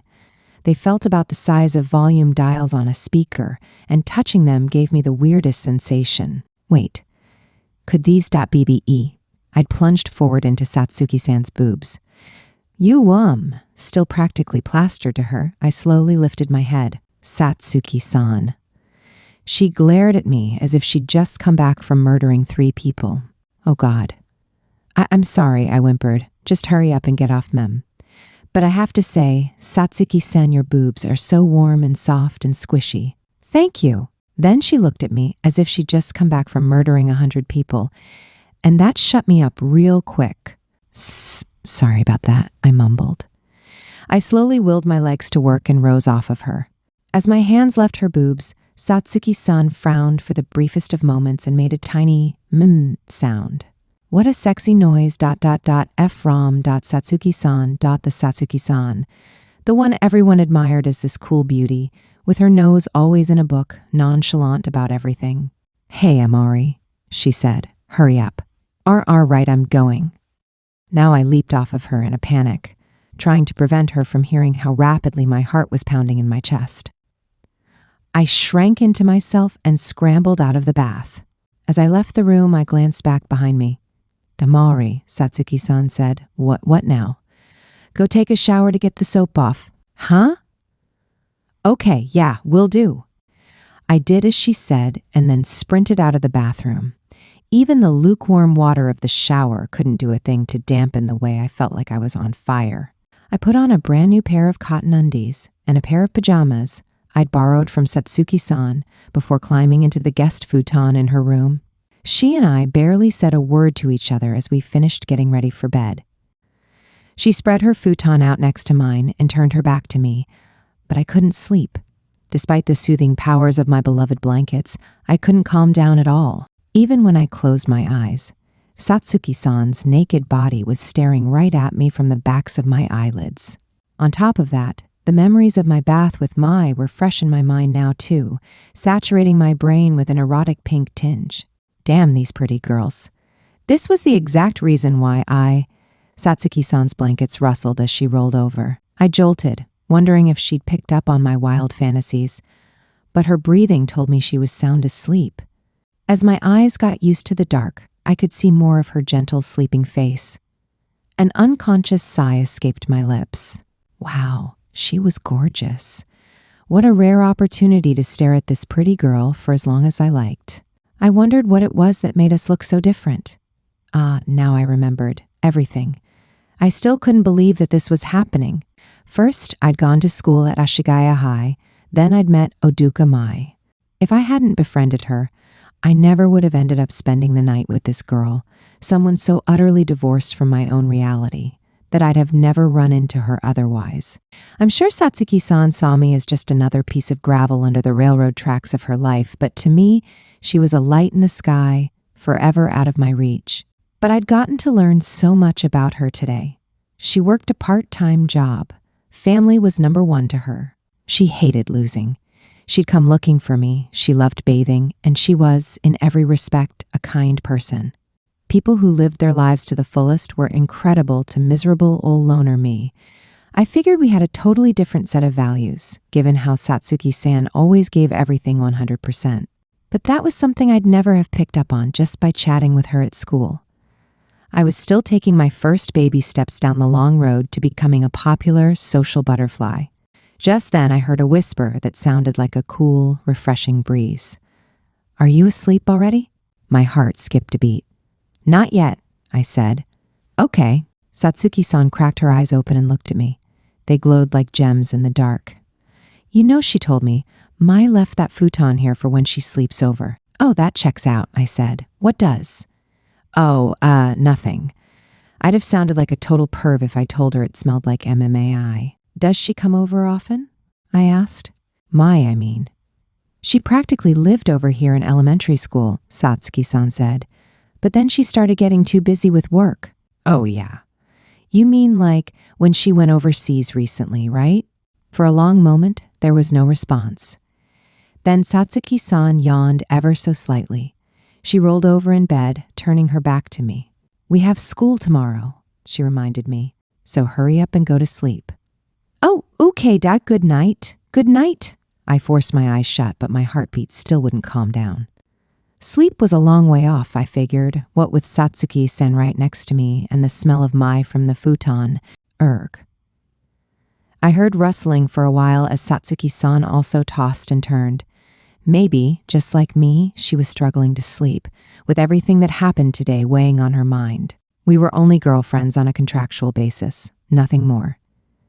But I couldn't help thinking that we were almost like friends who were really connecting with each other. Man, I wished I was her friend. As my restless mind raced, I realized that I needed to go to the bathroom. I tiptoed out of bed and slid out of the room so that I wouldn't wake up Satsuki-san. Then I snuck back in, and just as I was about to slide under the covers again, she said, "Oh, that reminds me." "Huh?" "Sorry, Satsuki-san. Did I wake you up?" She didn't answer, but instead reached out and grabbed her phone beside her pillow. I forgot to take a photo earlier, she said. You know, photographic evidence for dropping hints. Come on, what? Do we really need that? Without substantial evidence, we can't prove any of this happened, in case worse comes to worst. Yeah, but what if worse doesn't come at all, huh?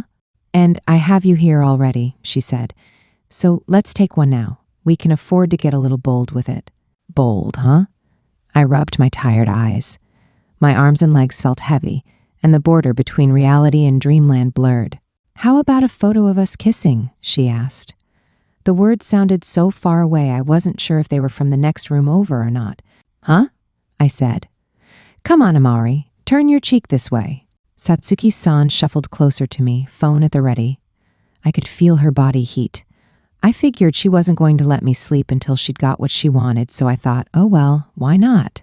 Don't you dare show this to anyone, I warned her. Relax, I won't. It's just better to have a gun in my pocket on standby. I'd be arrested if I actually shot it. Yeah, whatever. Satsuki-san's face slowly pulled close to mine. Instinctively, I turned towards her. A sensation of softness grazed my lips. Satsuki-san's lips were ever so faintly chilly, just like she was. Our tryst lasted only a moment before our lips parted. Satsuki-san was as stiff as a board, unable to say anything. I didn't think she'd even taken the photo. Wait, huh? Satsuki-san, I asked. Her face flushed bright red. What, you? You? She squeaked. Yeah? What do you think you're doing? As Satsuki-san yelled at me, my tired brain slowly began to wake up. You were the one who brought up kissing, weren't you? When someone says that, they mean on the cheek, don't they? Wait, what? Wait. Did I just kiss? Satsuki-san? And it was my first kiss ever, too, she went on. My brain took a hot second to reboot. Did I really? Did I really just do something that outlandish? My heart rate skyrocketed the way it does when you wake up and realize you've overslept and missed an important appointment. Wait, no! I leaped upright and waved my arms in flustered denial. It's okay, I insisted. We're just friends right now, so it doesn't count. Wait, but that wasn't right. Well, we're not friends. We're girlfriends. So does that mean it? Dee does? Oh no, I couldn't believe that, never mind how half asleep I was. I'd gone and robbed Satsuki-san of her once-in-a-lifetime opportunity to have her first kiss. Wait, I'm sorry. I'm so sorry. I was a desperate, apologizing mess. That's not at all what I meant to DDO. If Satsuki-san put a lot of stock into her first kiss, then I'd just committed a reprehensible act. I needed to apologize to her in any way possible. Satsuki-san turned her back on me, flipping out, and quietly lowered herself down onto her futon. Whatever, she said. It's no big deal. Even if you look calm, your ears are still red as hell, I pointed out. I kiss people all the time anyway, she muttered. It's not like this was my first time or whatever. More like my 300,000 dearth time. Who are you even trying to lie to? Then are you going to take responsibility for this or what? She snapped. No, I said. What exactly do you mean by that? For a moment, Satsuki-san was at a loss for words. Then she screamed, Never mind, you imbecile, whatever, just go to sleep. Her face was still as red as could be. This wasn't just another one of our little secrets. Now we shared a freaking huge secret. How did this even happen? Gah. And now I wouldn't be able to sleep a wink. Kaho hi sa-chan. Satsuki, what now? Kaho, how'd the socks turn out? Satsuki, oh right. Satsuki, she loved them. Satsuki, thank you. Kaho, yeah, no worries. What are friends for? Satsuki, sorry, I can't chat right now. Kaho, offer. Satsuki, Amari's gone missing. Kaho, what? Satsuki, that idiot left her wallet at my house, so I'm running around trying to find her. And I'm getting hot too. Kaho, you good? Want me to come help? Satsuki, no, I'm fine, thank you. Satsuki, oh, Kaho. Satsuki, I'd like to make hand warmers next time. You'll have to show me how. Kaho, you got it. It'll make you so good at arts and crafts that you'll be able to make a dress in no time. Satsuki, let's not get carried away now. Chapter 3. Nope, no matter how hard I try, there's no freaking way I can handle it when love is war. I was having a kick-ass dream about being in college and living the high life on my own. I'd become a full-on extrovert and a popular figure at my university. With over 30,000 friends and relentless demands for my attention, every minute of my schedule was packed. The voices never stopped clamoring for me, like the audience of a famous rock band calling out for an encore. Oh, come on, guys, I sighed. But how could I ever say no to you? I lay on top of my huge bed, and when I checked my phone, found that I had more than 999 messages. It was a chore and a half just responding to them all. Tee-hee. As I giggled ever so prettily, someone walked in. He was, of course, my complete hunks-mobile boyfriend, an actor with an annual income of 200 million yen. Oh yeah, and thanks to the Boy Toys connections, I had a spot on a TV drama that was airing next month, Mondays at 9 p.m. Prime time, baby. After my enormous success with reinventing myself in high school, I'd lived a charmed life. By the time I entered college, I had everything I wanted. And believe me, I wasn't waking up to reality anytime soon. This was an endless dream. Why, hello, my darling Renako, said the boy toy. Let's get up and face the start of another amazing day. He extended his hand to me, his smile even more dazzling than the morning sun. Oh, this was pure bliss. I could just feel how much he loved me. I took his delicate pale hand and screamed, "Wait a second, you're a Dukamai. What the hell are you doing here?" "What do you mean? Isn't it obvious? I'm your," she giggled. Well, do I even need to say IIT? She leaped into bed, burrowed under the pristine white sheets, and playfully snuggled me. Eep. Hey, cut it out, I cried. I don't need you butting into my dreams too. I shoved her head away as she came after me like a big old dog. I'd been having the time of my life here, and then, boom! Now the dream was a nightmare. For the last time, I'm not going to be your girlfriend. We're friends. Friends with Reina Fitz. You and I are not a thing, not even in the deepest depths of my subconscious, thank you very much. I yelled, but in no time at all, she threw herself on me. The girl poking her head out of the sheets was now stark naked. Ah! Her black hair spilled past her neck and tickled my likewise naked collarbone. Hey, wait a second. Black hair? Her eyes were like the moon glowing radiant in a starless sky. Why, hello there, Amauri, she said. You've got to be kidding me. I cried. Satsuki-san grinned at me with an alluring smile I'd never seen on her before, and my breath was snatched away. That grinning mouth met mine. I've fallen for you, she said. Amauri, I love you. I screamed and lurched upright, flinging off my blanket in the process. I awoke from the nightmare. I'd been dreaming the exact same awful thing ever since I'd spent the night at Satsuki-san's house. Seriously, what was that about? And why her? I would have been okay with, let's just say for the sake of argument, Mai. Actually, no, take that back. I mean, it was already awkward enough that my brain had taken the idea that my friends were fighting over me and had gone off the rails with it, but let's ignore that aspect for now. Why, oh why, did Satsuki-san show up? And why were we about to do the whole you, no he, both of us being naked thing? Did I maybe have feelings for Satsuki-san? No, I was just letting the dream get to me, damn it. All I'd done was feel her up, sleep in the same room as her, and kiss her, which was more than enough, thank you very much. Ugh. It wasn't like I was a total horn dog compared to other girls my age. We all had, strange dreams, right? If only I had someone I could talk to about it to confirm. I was in the bathroom, in the midst of the mighty ordeal of doing my bangs, when a figure loomed behind me. Oh, Nekkan, it moaned. My sister. I'd been hell-bent on avoiding her at home, but she'd finally caught me. I was hoping you and I could have a little chat today, she said. Yeah? Let's see, how should I put this? Sure, we all know you've cleaned up nicely in high school and are over the moon about that. But that's no excuse for what you're doing. Irk! My sister folded her arms and started to lecture me like a guidance counselor. More than anything, you need to be honest. If you keep taking advantage of everyone around you for your own entertainment, then pretty soon you're going to end up with no friends at all. Eep. It wasn't like I was trying to cheat on Mai. Besides, She and I weren't even dating to begin with. Nevertheless, my sister's words cut me like a knife. Ultimately, this is your life, not mine. It doesn't concern me at all, she went on. But what you're doing right now has nothing to do with being popular or being normal. Hurting someone just because you've gotten some attention, that's called being evil. Oh, little sister senpai.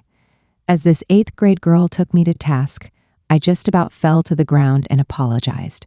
Well, that's pretty much all I wanted to say, she finished. Anyway, I have practice this morning, so I'm heading out now. Uh-huh. Thank you so much. Clad in a sailor suit uniform and with her ponytail bouncing jauntily, my illustrious little sister senpai dashed out, leaving me staring into the mirror, dead inside and trying to keep my bangs at bay with the hairpins. Well, I guess this is what I get, I told myself. Ha ha. My sister's serious lecture struck a chord, but that was okay. I was only dating Satsuki-san for 2 weeks, and when that was over and she'd made up with Mai, everything would go back to normal. And that meant that I could also wave goodbye to those dirty dreams in 2 weeks. They'll be gone, I swear. Still making excuses, I set off for school. Geez, how was I supposed to see Satsuki-san when I was feeling like this? Although, knowing Satsuki-san, she'd just give me a cold stare, act like this was yet another ordeal for her, and say, "What on earth are you thinking about, you complete buffoon?" Yeah, for sure she would. Yep. The image of bashful, blushing Satsuki-san going, "Don't be ridiculous," didn't exist, not even in my head. No way.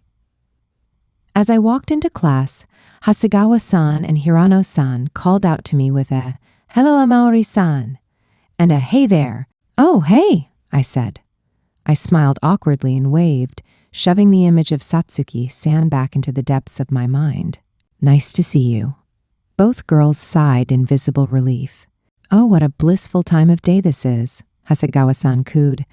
"This early in the morning, no one gets mad at you, even if you say hi to a pretty girl. It's only in the mornings that I can come up to a Maori-san," Hirano-san sighed. "Today's the best day of my life." What are you guys talking about?" I giggled. "Oh, those two. They always flattered me whenever I ran into them, and for that, I loved them.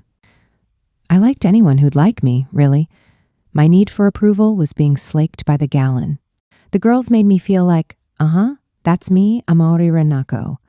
No matter what people say, I'm still Amari Renako, a member of Mai's friend group. I smiled all neatly and prettily, channeling my inner Ajisai-san. "Oh, not at all," I said. "We can chat at any time. I want to be friends with both of you too." "Huh?" Hasegawa-san cried out. "Do you really mean it? You're not just saying that to be nice because you're popular, right? Oh, but who cares if you are? I'll take it anyway." "Ooh, let's be friends, Amari-san," Hirano-san said. "Oh boy, I'd be so lucky if I got to see you every day. Do you think we can exchange contact info too?" "Yeah, of course," I said. "Come on, let's be pals." Oh, this was the best. This was what it was all about. Not having to worry about preserving my spot in the school's pecking order and spending time with like-minded friends rocked. And just then, when we were all smiling and talking together, Satsuki-san walked in. "Good morning," she said. "Eep! Hey, Satsuki-san." Satsuki-san paused near me for a moment before going to her seat. That made my heart race. Once again, the Satsuki-san from my dreams flashed through my mind. "Anyway, so about exchanging contacts," I said, turning back around. But now there were hearts in Hasegawa-san and Hirano-san's eyes. "Huh?" "Koto-san just said hello to me," Hasegawa-san breathed. "Raven-haired beauty Koto-san. Am I dreaming? I can't believe it. Koto-san talked to me. This is the best day ever." Hey, my contact info?" No joke, it was like they didn't even hear me. The two of them stared at Satsuki-san in a blushing daze. Are you freaking kidding me? I thought. Oh, her hair is so beautiful. Hasegawa-san sighed. She's so slender, and oh God, she's just perfect. If I could be reborn, I'd want to come back looking like her. No matter how much I tried to get their attention, it was like their ears didn't register a thing. I staggered back to my seat. Was this really happening? Just as I passed by Satsuki-san, she stopped me in my tracks with an "Amari, eep, what's you up?" I asked. She couldn't meet my eyes as she spoke. We're on for after school again today, right? My heart twanged. Sure, I said. Hey, wait a sec, what? Was Satsuki-san seriously nervous?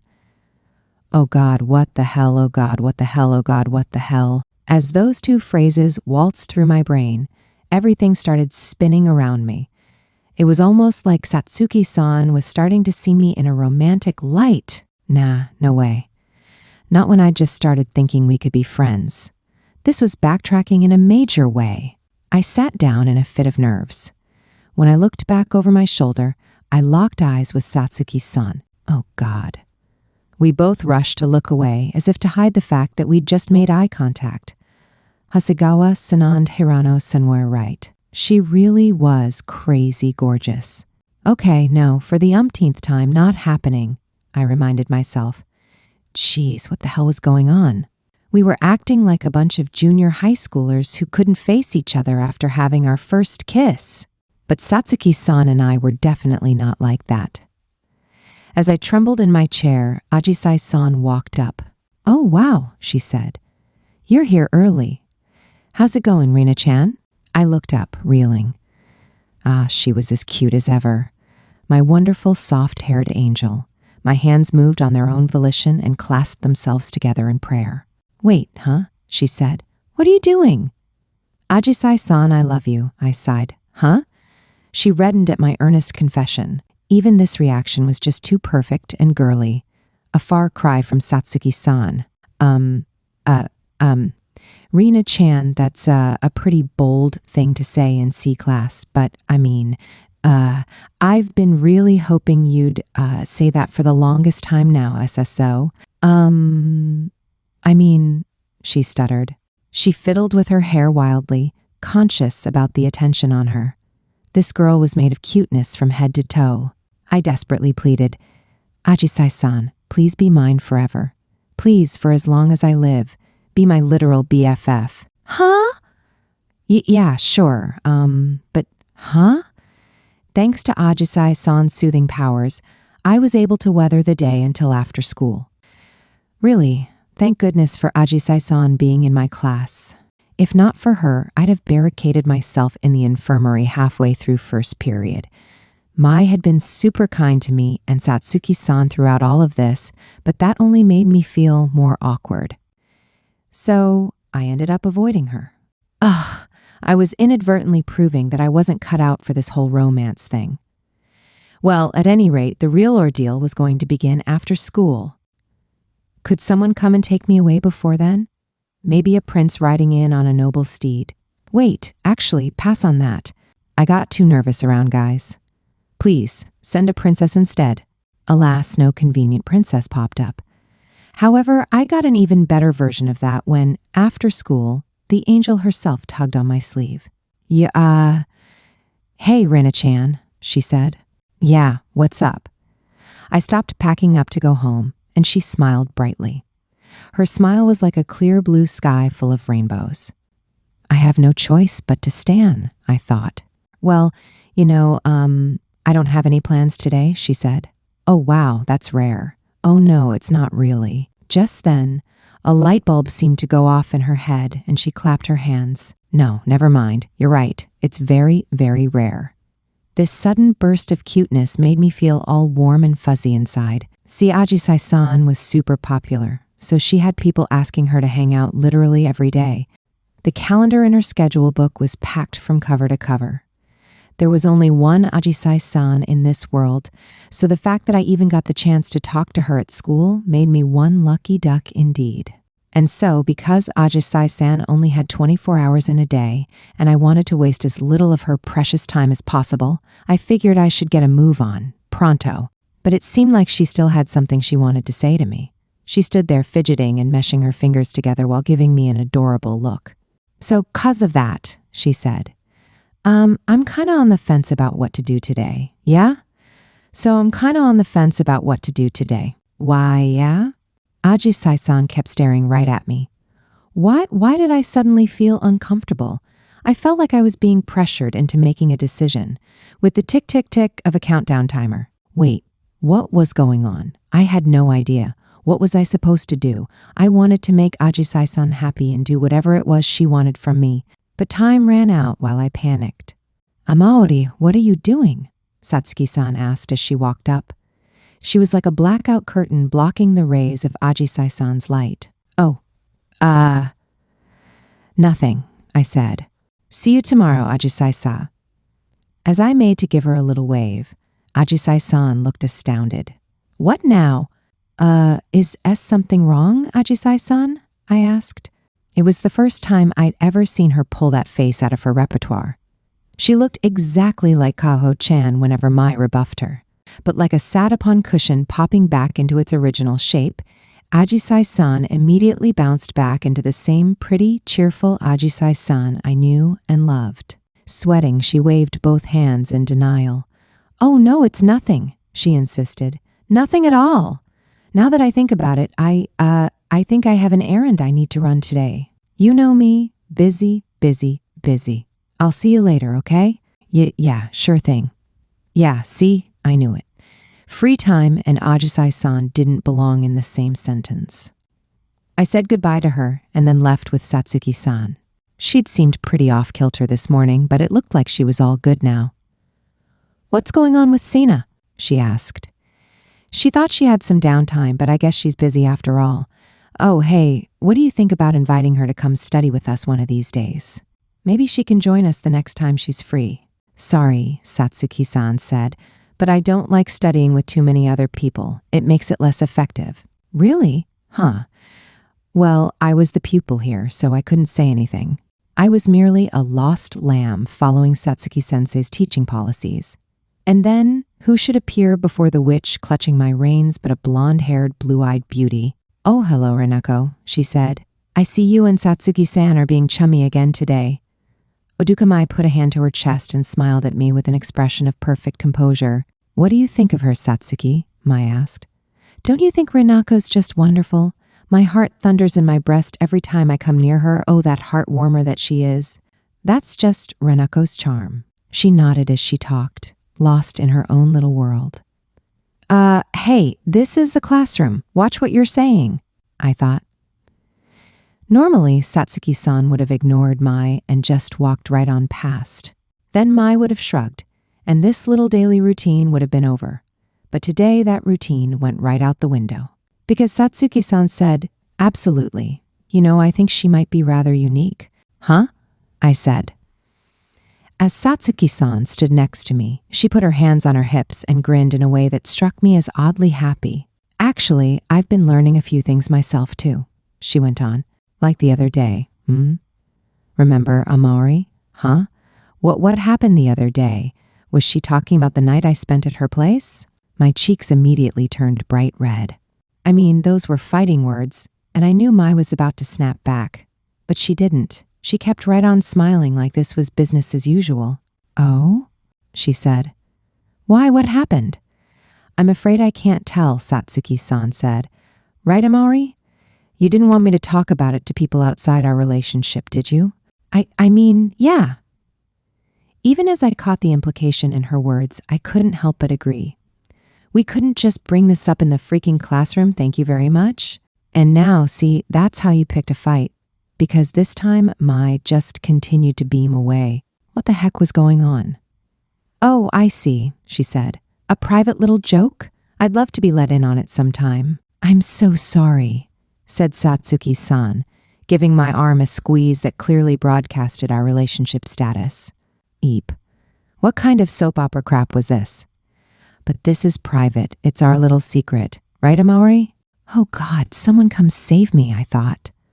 I looked away from her, utterly dead inside. Just then, I happened to catch Kaho-chan's eye as she hung out with a different group of kids in our class. She gave me a thumbs up and a big old grin like she was sure everything was coming up sunshine and daisies, and nothing from here on out should get me down. I knew that Mai was born an empress, but since when had Kaho-chan become Miss Positive Thinking? Did she have such high self-esteem because everyone liked her just the way she was? Mai cleared her throat with a little cough before stepping out of our way. "Really now?" she said. "Well, in that case, I apologize. Please, carry on and have a wonderful time with your friendship. It'd be horribly rude of me to butt in." Mai watched us walk away, smiling to the bitter end. I guess she was upholding her agreement with me. I hugged my shoulders in tight as I tiptoed off. Oh God. Satsuki-san covered her hand with her mouth and tittered in delight. Did you see how frustrated she looked? She asked. Yeah, you think? Mai once got so jealous of me and Najisai-san that she went nuts on me. It must have been really, really hard for her to hold back her hostility around Satsuki-san just now. I think I'm starting to feel kind of bad for her, I admitted. Well, Satsuki-san said, if she keeps antagonizing me, then I'll have no choice but to whip out the photographic evidence. Could you not? Now it was my turn to yank Satsuki-san away. With how everything stood now, would it even be possible for Mai and Satsuki-san to make up? Well, I guess we still had a week left in the contract. I hadn't made any progress on fixing their relationship. But on the bright side, I sure was getting in a lot of studying for my exams. Amaori, Satsuki-san said as we sat studying side by side in the library. Did you move on before you understood the previous material again? Yeah? Isn't it more efficient this way? Maybe, if your only goal is to ace the exam. But we're still in our first year of school. It's important to think of the future and give ourselves a solid foundation across the board. Wait, Satsuki-san, you even think about my future. What? She said. What? Her hand brushed mine. With that single touch, a spark kindled in my heart. As I sat there, baffled by my own feelings, Satsuki-san withdrew her hand and stared at it. Listen, Amaori, she said. Let me tell you something, just for your information. Yeah? Yes, we did. Touch lips. But even so, my heart still belongs to me. I'm not going to let anybody steal it. So don't push your luck, understand? She was trying her very hardest to sound blasé about this, but her cheeks were red. Okay, look, if she was going to go making a face like that, of course I was going to get embarrassed too. I don't think I've ever pushed my luck, I told her. I'm certainly not trying to. What are you even talking about? I mean, for example, you treat me like I'm your woman. I've literally never done that. You'll take all my meager savings and gamble them away again. I just know it. Satsuki-san sighed. I know. I can't complain since I'm the one who chose to marry you after all. I'll simply have to set aside a good allowance for you next time. Will you cut that out? I cried. Quit acting like this is actually happening. It was only after I'd yelled that when I realized this was her idea of a joke, her getting revenge on me. She must have gotten annoyed that I'd made her so embarrassed. The nerve of this girl. And why the heck are you painting me out to be some abusive husband? I asked. Because you look like the female equivalent of a deadbeat dad, Satsuki-san said. Wow, that's really mean. Besides, you look like you'd take it upon yourself to support some lame, wannabe musician, meaning you and I are a couple in this theoretical future? What, so you're going to work and take care of me? A washed-up musician and deadbeat? I tried to picture this. I'd be sitting around on my butt all day, watching TV and spouting, "Don't worry, we'll make it big in no time, just you wait and see." Yikes. That was the worst possible future, worse than being Mai's pet even. At any rate, I said, I don't think you'd ever let me use you like that. If I lost my job, you'd kick me out of the house and be like, I found you a new job. You're starting tomorrow. Here's the address. That's right, she said. I would, but don't worry. Once you got home, I'd have a nice, steaming cup of instant ramen waiting for you. But you know how to cook. Satsuki-san chuckled and then sighed. Oh well, unfortunately for you, I don't plan to have feelings for anyone. Romance is a lot of hogwash to my mind. Oh boy, that was a classic Satsuki-sanism right there. I didn't know if she really meant it or not, but I did feel like it helped me understand her better. Satsuki-san had said there were some parts of her that even she couldn't understand. But I think she was only acting like the person she wanted to be, which I understood, 'cause I was the same way. I considered how normal girls acted, and then I faked it until I made it a little more every day. That's why I wanted to support Satsuki-san through her own personal journey. You say that, Satsuki-san, I teased, giving her a May-style malicious grin, but we all know you're really falling for me. She slapped my forehead with a ruler. Ow, I whined. The next time you make fun of me, I'll beat you so hard you'll score zeros in every class, she said. It was just a joke. Geez, you're freaky. We snarled at each other, like we were spouting curses and threats.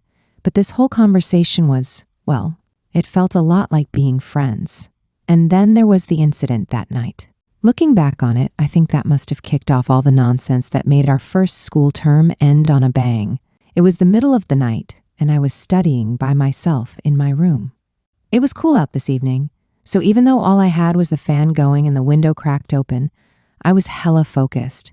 Oh yeah, I'm just too cool, I thought. You know, I'd finally started to pick up on what was so fun about studying.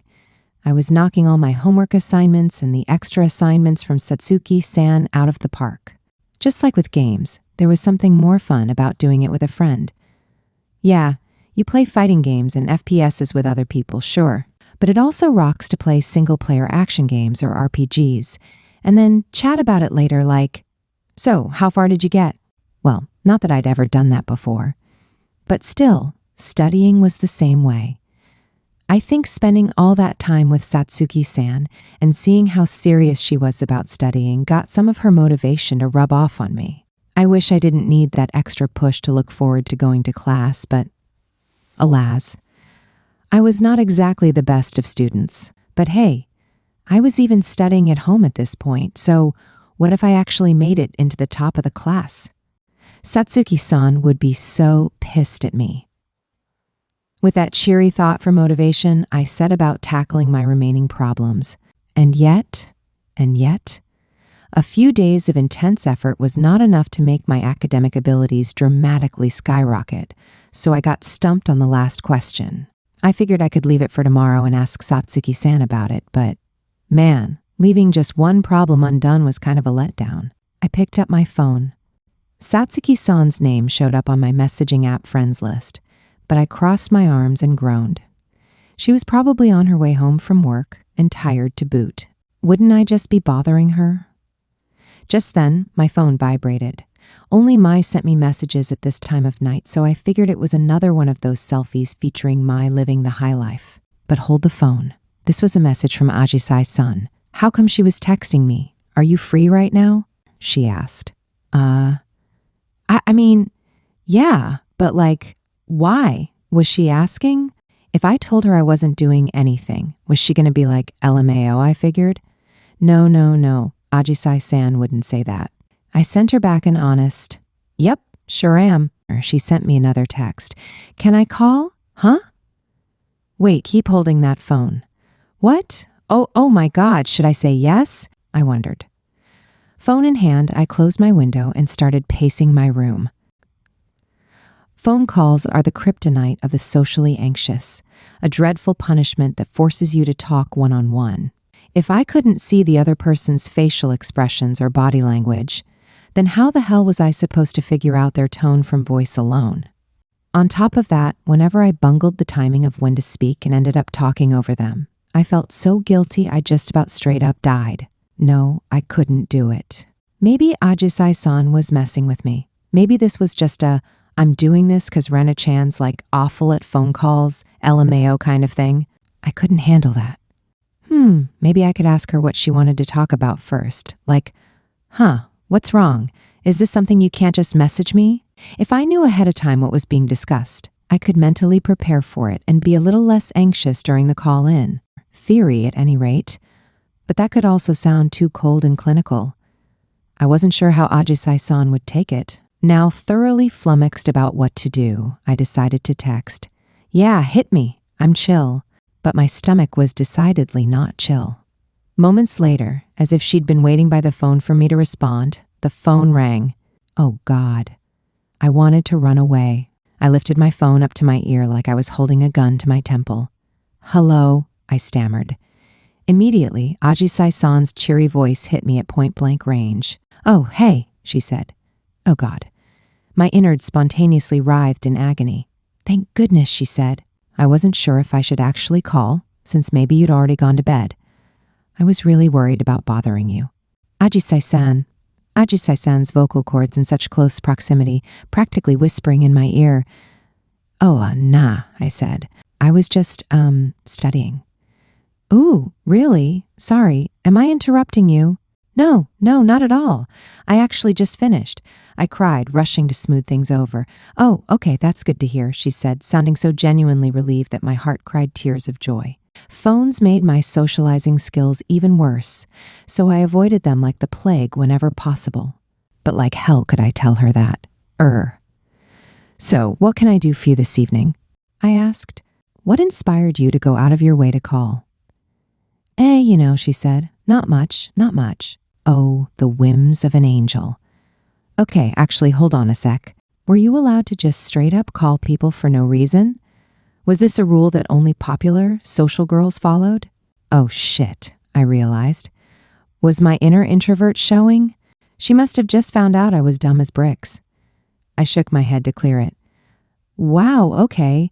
I guess we all have moments when we just feel like calling up a pal, huh? Yeah, I guess, Ajisai-san agreed, and there the conversation stopped. I was deathly afraid of silence, so I panicked and asked, So, what you up to right now, Ajisai-san? I just took a bath. And then I was drying my hair, and then I thought, oh, I should call Rena-chan. Oh my God, you think about me at home. I felt a horrid sense of guilt for squatting on Ajisai-san's mental real estate. Huh? Yeah, I do a lot, she said. She followed this up with a little giggle. An indescribable warmth bloomed in my chest and spread outwards. Was this happiness? Was it really? Now, for the first time ever, I understood what it meant to be blessed. If I looked up blessed in the dictionary, I knew I'd find having Ajisai-san calling you at night listed under the definitions. Like when? I prompted. I guess like when I hear one of my favorite songs, I wonder if you'd enjoy it too, And with that, I had a revelation of the true way to use a phone. Ajisai-san's tone of voice and inflection were all I had to work with, but they conveyed her emotions perfectly. I couldn't see her, but her gestures and the way she smiled came through just fine anyway. Wasn't this a marvelous phenomenon? By the way, Rena-chan, what kind of music do you listen to? She asked. Me? I don't know a lot about what's playing these days. To be real with you, I listen to a lot of game OSTs. When I wanted to get hyped, I'd put Final Boss themes on loop, but that wasn't something I could easily explain to other people. I didn't think Ajisai-san would question it per se, but if someone just straight up asked me, why? I didn't have any other answer besides, well, there's nothing wrong with it, right? Actually, I said, I'm more curious about the kind of things you listen to. You should tell me sometime. What's your type in music? My type? She squeaked. Yeah, your favorite type of music. What was this all about? Wait, was this conversation a trap? Actually, never mind, I said. You should tell me what music you don't like instead. What's your least favorite song? Huh? My least favorite? What are you going on about, Rena-chan? She burst out into laughter at my panicked outburst. I didn't usually hear her laugh like this in class. She sounded really comfortable and relaxed. I wasn't sure what was going on, but I guess maybe that hadn't been a trap after all. At any rate, she seemed to enjoy talking to me, thank goodness. Ajisai-san laughed long enough to make me think it really wasn't that funny before she calmed down and breathed a sigh of relief. That reminds me, Rena-chan, she said. Let's play a game together. Huh? That was out of left field. This reminded me of the time when we went shopping for makeup together. Ajisai-san hadn't been all sweet and perky like she was at school. She'd been way more chill, I guess. Maybe Ajisai-san, like Mai, felt like she was acting all the time. Come to think of it, I did recall her mentioning once that she was a lot more selfish than she put on. Maybe it took a lot of hard work to be the nice, polite person she seemed to be. Okay, sure, I'd play with her. Granted, it gave me a shock. But if the angel wanted to let her hair down at home, I'd be super glad to hang out with her as much as she wanted. As a representative of ordinary humanity, that is. Sure, I said. What game? That's a good question. Let me see. She sounded like she was enjoying herself, like she was trying to pick a slice of cake from out of a delicious lineup in a bakery case. Oh, I know, she said. How about the game we played at your house that one time? It has online play, right? Oh, yeah, it does.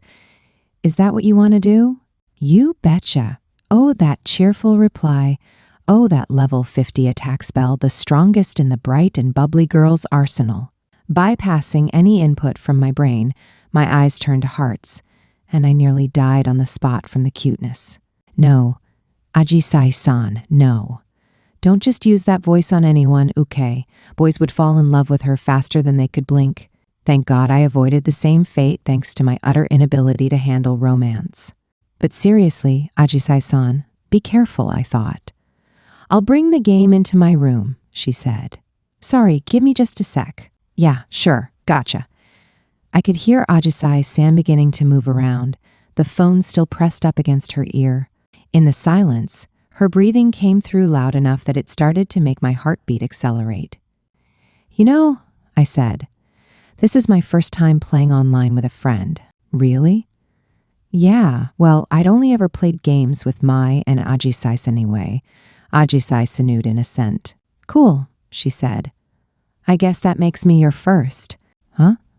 Yeah, I guess.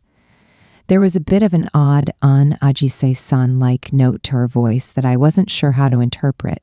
That sounded kind of sexual, right? Or was my mind just screwed up? I felt like I was about to pass out. By the way, Rina-chan, she went on, when are you coming over? Huh? Her voice was so temptingly seductive that I burst out without thinking, I'll be right over tonight like a shot. Ajisai-san giggled. Her sweet laughter made my head spin. Oh God, don't do that, I thought. I mean, I said, I'm down to hang out any time if it's you we're talking about. Actually, it'd be hard to squeeze anything in until exams were over, but I'd already turned her down once. I swore I'd get hit by a car, break all my bones, and then get up and run after her before turning her down a second time. But I'm guessing we probably shouldn't before finals, she said. Besides, you're stuck to Satsuki-chan like glue right now. No way, that is so not true. The way she phrased it made it sound like I was picking Satsuki-san over her. You're always first in my heart, Ajisai-san. There was a weird pause. Oh, really? What, did she not believe me? No, Rina-chan, she chided me. You should be more careful. Don't just go around saying that to anyone. They might get the wrong idea, you know? Nopity? Nope, just don't. Gah, I knew it. It was all because I'd turned her down that first time. I whimpered, ow. And as I ow, Ajisai-san giggled as if she were absolving me of all my sins. But still, I'm glad to hear you say that, she said. Thanks. I couldn't help but blush and go all tongue-tied at how incredibly sincere her thank you sounded. Ajisai-san continued, Sorry for being so mean just now. I know how hard you're working. It's fine. I'll always be here later. And we can have fun over summer break, right? Being treated so insanely nicely, mere moments after being teased, made me feel like my soul had reached salvation. I said. I can't wait. I really couldn't, but I knew that the prospect of going over to Ajisai-san's house would leave me such a mess of nerves that I wouldn't be able to sleep the night before. Erg. I had to stop overthinking it. I'd just have to practice it over and over again in my head every night so I wouldn't mess up on the day of. I heard a big clunking noise in the background, which I figured was Ajisai-san bringing the console to her room. She must have normally kept it out in the living room or something. I'm setting it up right now, she told me, so give me just a sec. You got IIT. I wondered what her room was like. I couldn't help but imagine it over the phone. Well, it had to be cute. That was a given. It was probably carpeted in flowers and visited by a cool breeze. A little stream meandered through, where many animals came down to drink. Oh, hey, Rena-chan, Ajisai-san said. Guess what Kaho-chan told me? Oh, what? She said you're trying to help Mai-chan and Satsuki-chan work out their argument and become friends again. Well, yes. That was how it ended up turning out more, or less. It also explained that I was always hanging out with Satsuki-san these days as a part of my attempt to persuade her. It wasn't too far off the mark, really. Ajisai-san's tone was unusually thoughtful as she said, You know, I'm sorry if I made you uncomfortable. I just don't really get why you're working so hard, you know? Wait, did that mean she thought I looked desperate? Well, maybe I did. But see here, Ajisai-san, I thought. With my very limited socializing abilities, keeping up with what everyone else took for granted took literally everything I had. I was about to answer with some self-deprecating comment along those lines, but I realized that it might make her try to cheer me up with an endless stream of compliments. And that, I knew, would drop my socialization points to 0 and make me want to die. So I gave her a real answer. I mean, Oduka-san and Satsuki-san are both in our friend group, right? I said, I don't want to see them always fighting all the time, that's all. I felt like what I was saying was pretty childish, but maybe that's what got the point across so well. Yeah, I get you, she said. You know, I think it's incredible how Kaho-chan's not shy about talking about Satsuki-chan to Mai-chan. I could never. But maybe I'm just cold or heartless or something. No. If you're cold, I said, then that makes Satsuki-san 70% liquid nitrogen. Besides, the pool of people I could talk to at school was small enough to begin with. Take Mai and Satsuki-san out of the running with their fighting, and you dealt major damage to that total. Plus, I was completely weak to all the awkward tension. It was a matter of life and death for me, so my efforts were only a desperate struggle to escape with my life. Remember, it was all about me. Nice to meet you, I'm a piece of crap, I thought. But Ajisai-san just went, no way. I bet she was shaking her head over the phone. I've been thinking recently that I need to make more of an effort. So I've been giving my friends some really serious thought and taking steps to change myself a bit. Wow, I said. I never considered that you'd think about these kinds of things too. It sounded to me like she was doing the exact same thing as Mai, but for totally different reasons. Maybe that's why I called you. Maybe that's a part of TAT. Okay. Ajisai-san was incredible, though. No one could match the sort of kindness she showed when she went to keep Satsuki-san company to prevent her from being all alone. I almost instinctively blurted out, I like you just the way you are. But then I caught myself. Just the way you are was the last thing someone working on changing themselves wanted to hear. If someone had gone and taken that condescending attitude towards me when I was working so hard to change myself, I would have been super depressed. Good thing I stopped myself before blabbing something so irresponsible to Ajisai-san. That was a close shave. As I quailed internally at the near miss, I felt Ajisai-san's warm smile through the phone. You know, she said, I really do like you a lot, Reina-chan. Her voice was so lovely and sweet that it slid straight into my heart. You honor me too much, Your Majesty, I managed to croak out. Wait, why are you acting like you just got complimented by a king? I like you too, though. I really like you, Ajisai-san. Ooh, ah. Anyway, I promise I'm going to stop being so shy and change. And when I do, well, I'll change at any rate. Great! Looking forward to it.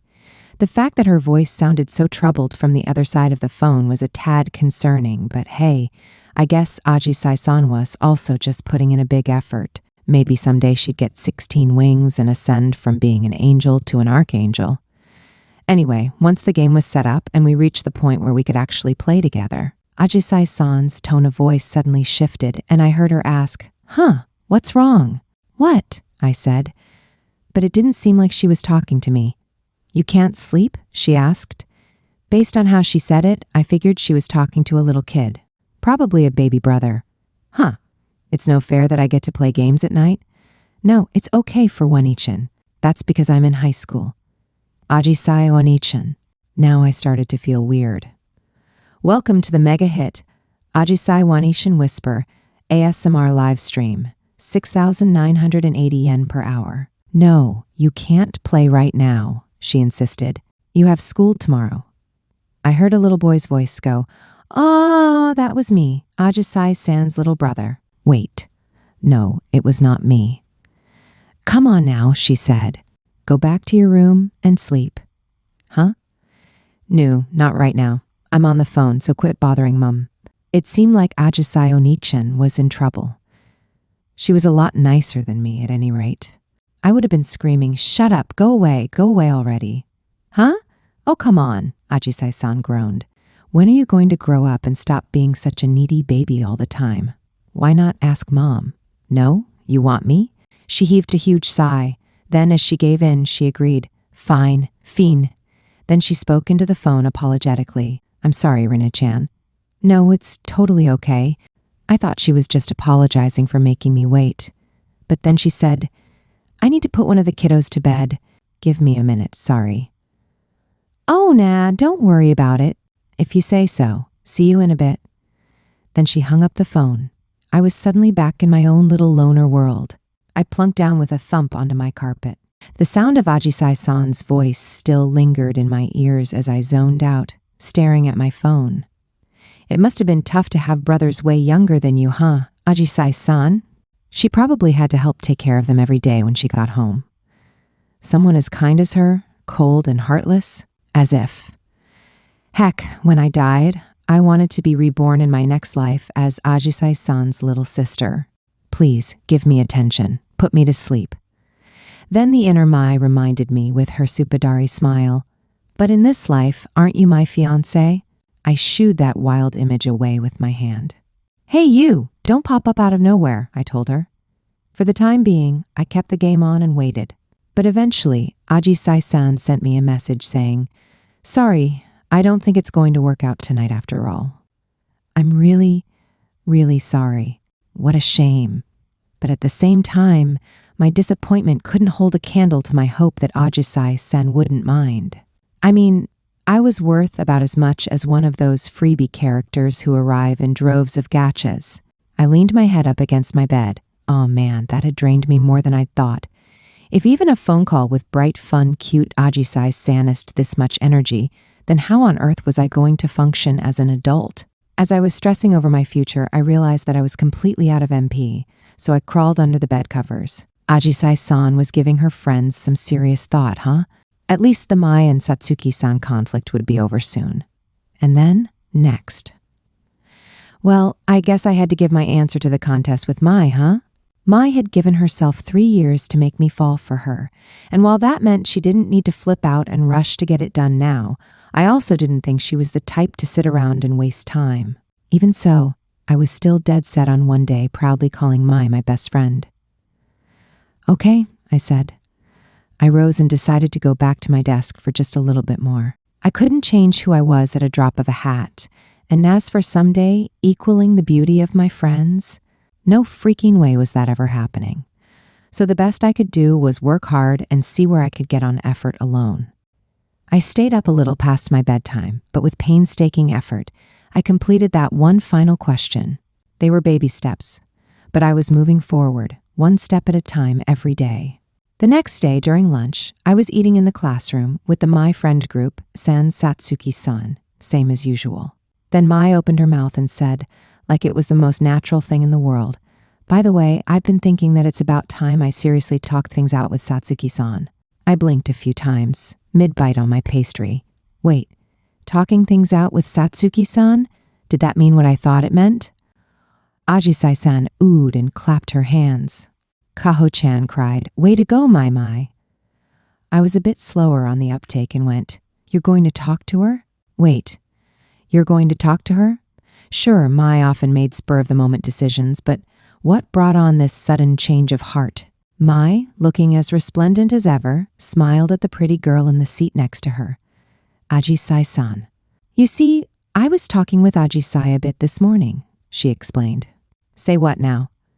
"I mean, yes, Mai and Ajisai-san got along well, of course, but I'd never actually seen them talking one-on-one together.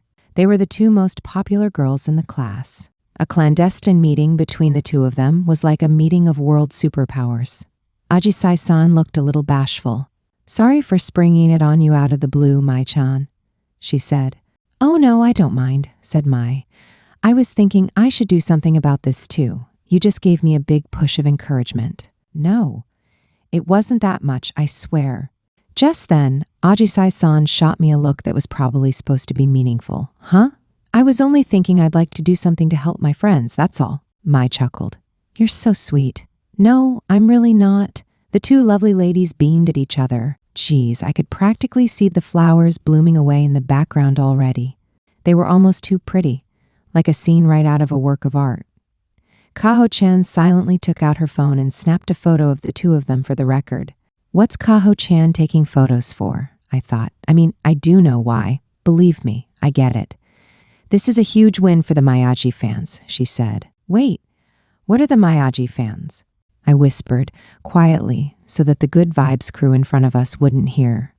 Ever since school began, the Miyagi fans and the Maisatsu fans have been fighting back and forth in an underground war, Kaho-chan whispered back. That's weird as hell. They're all girls. Kaho-chan, who'd sounded like she was reading out of a history book, suddenly turned perfectly sincere. Well, most of the hot boys at school already have girlfriends. So, there you go.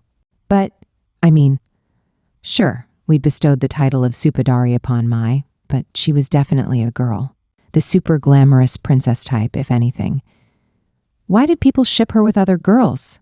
Meanwhile, Mai and Ajisai-san smiled at each other like a couple of childhood friends who were reuniting years later at some high society ball. I'm afraid I don't have many friends who talk to me like equals, Mai said. It's such a relief, Ajisai, that we have none of that silly pretension. I hope we'll be friends forever. Oh, I'm so glad to hear that, Ajisai-san said. It also makes me delighted to have such a lovely friend as you, Mai. The pleasure is all mine, Ajisai. God, they were so meant to be. I couldn't help but wonder if they were literally a match made in heaven. Was I just imagining things, or was Mai getting a protagonist character arc right now? If Mai was the main character, then who was her love interest, Ajisai-san or Satsuki-san? Kao-chan was an unlikely candidate too, or Mai could also end up with someone I hadn't met yet, I figured. I, of course, took the role of the protagonist's best friend. Her very best friend in the whole wide world. Oof, talk about a lot of pressure. That was a big responsibility. At any rate, I comported myself like the most genteel patron at the Miyagi show that was happening before my very eyes, not interrupting a thing. And then Kaho-chan brazenly raised her hand and said, Okie dokie, artichokes, I want to hear what Ah-chan told Mai to do. Kaho-chan was incredible. She could butt into anything. People probably didn't get annoyed with her, well, because of her personality, sure, but also because she was a pro at choosing the right time to interrupt. That was major hard mode for me, and she pulled it off like it was nothing. Well, you see, Mai threw a considerate glance at Ajisai-san. Ajisai-san clutched her hands to her chest nervously and admitted, well, I really like Mai-chan and Satsuki-chan both, you know, so it makes me feel kind of sad when I see them treating each other like strangers. And so I told that to Mai, that's all. Her eyebrows made an upside-down letter U, and she smiled a little bashful grin. I'm just being selfish, really. I'm asking too much of you, Mai-chan. Up until now, I'd only ever seen Ajisai-san demanding to have her way at home or when we were alone together. I never expected her to talk about being selfish at school. Ajisai-san got tons and tons of attention for being so popular, and she got along well with both Mai and Satsuki-san even when they were fighting.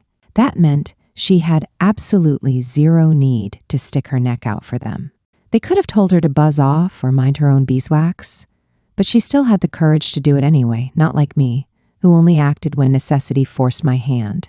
I'd die otherwise. She was really, really a genuinely nice person. Rena-chan? She asked. Are you okay? Huh? I realized I was staring at her and hurried to look away. I was actually moved, almost to the point of tears. I guess there really were folks out there who'd let themselves get hurt for the sake of other people. Ajisai-san was one of them.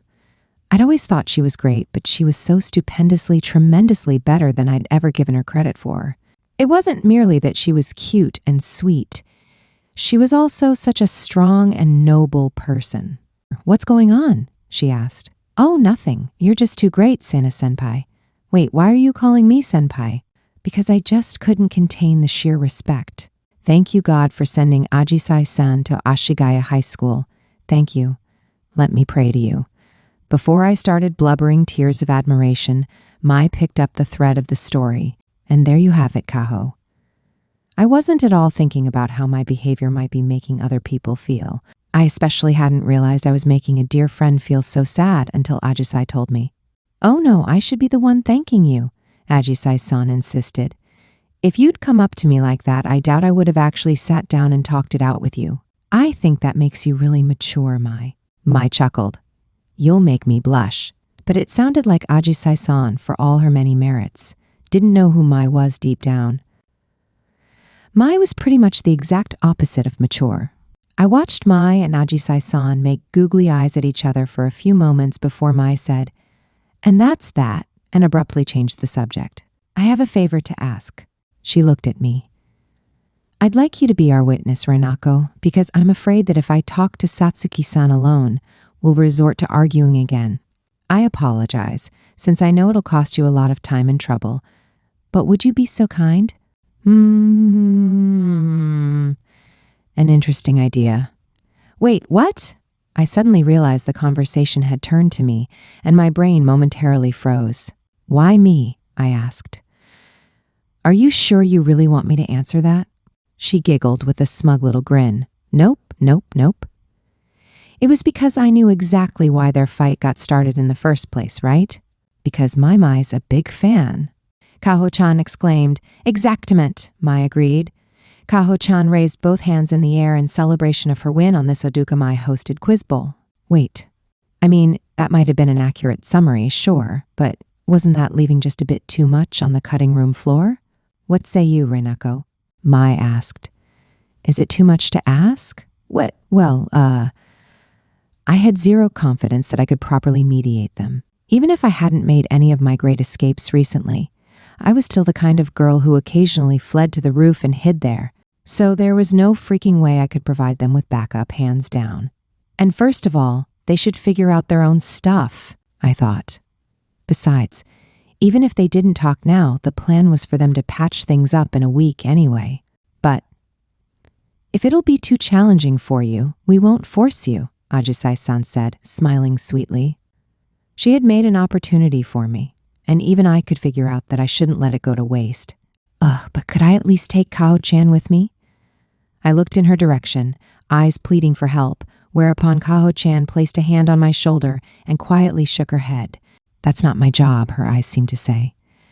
That's not my job, her mouth actually said, for a socially awkward person like me. It was a godsend to have someone like Kaho-chan, who never asked me to read her mind and just told me everything straight out. She was a perfect lesson in why it was so important to communicate clearly. Bah! The pretty girl's stares jabbed at me. I'm really not cut out for this, guys, I thought. But Ajisai-san had done her best, and even Mai had decided to talk things out. So now it was my turn. I thumped my chest wearily. Okay, I sighed. Leave my son and Satsuki-san to me, guys. I'll figure it out somehow, I guess. I tried to stop the food in my stomach from making its way back up and out as I spoke. I also tried smiling, but I think I ended up looking like a zombie. But how on earth was Satsuki-san going to take it, I wondered. Fortunately, it seemed like Ajisai-san had asked her about it ahead of time, too. When faced with Ajisai-san, I supposed even Satsuki-san had to go, I can't say no, and reluctantly agree to do what she asked. That was good. The fact that the two had a chance to talk was also a good thing. I mean, I understood it on a logical basis.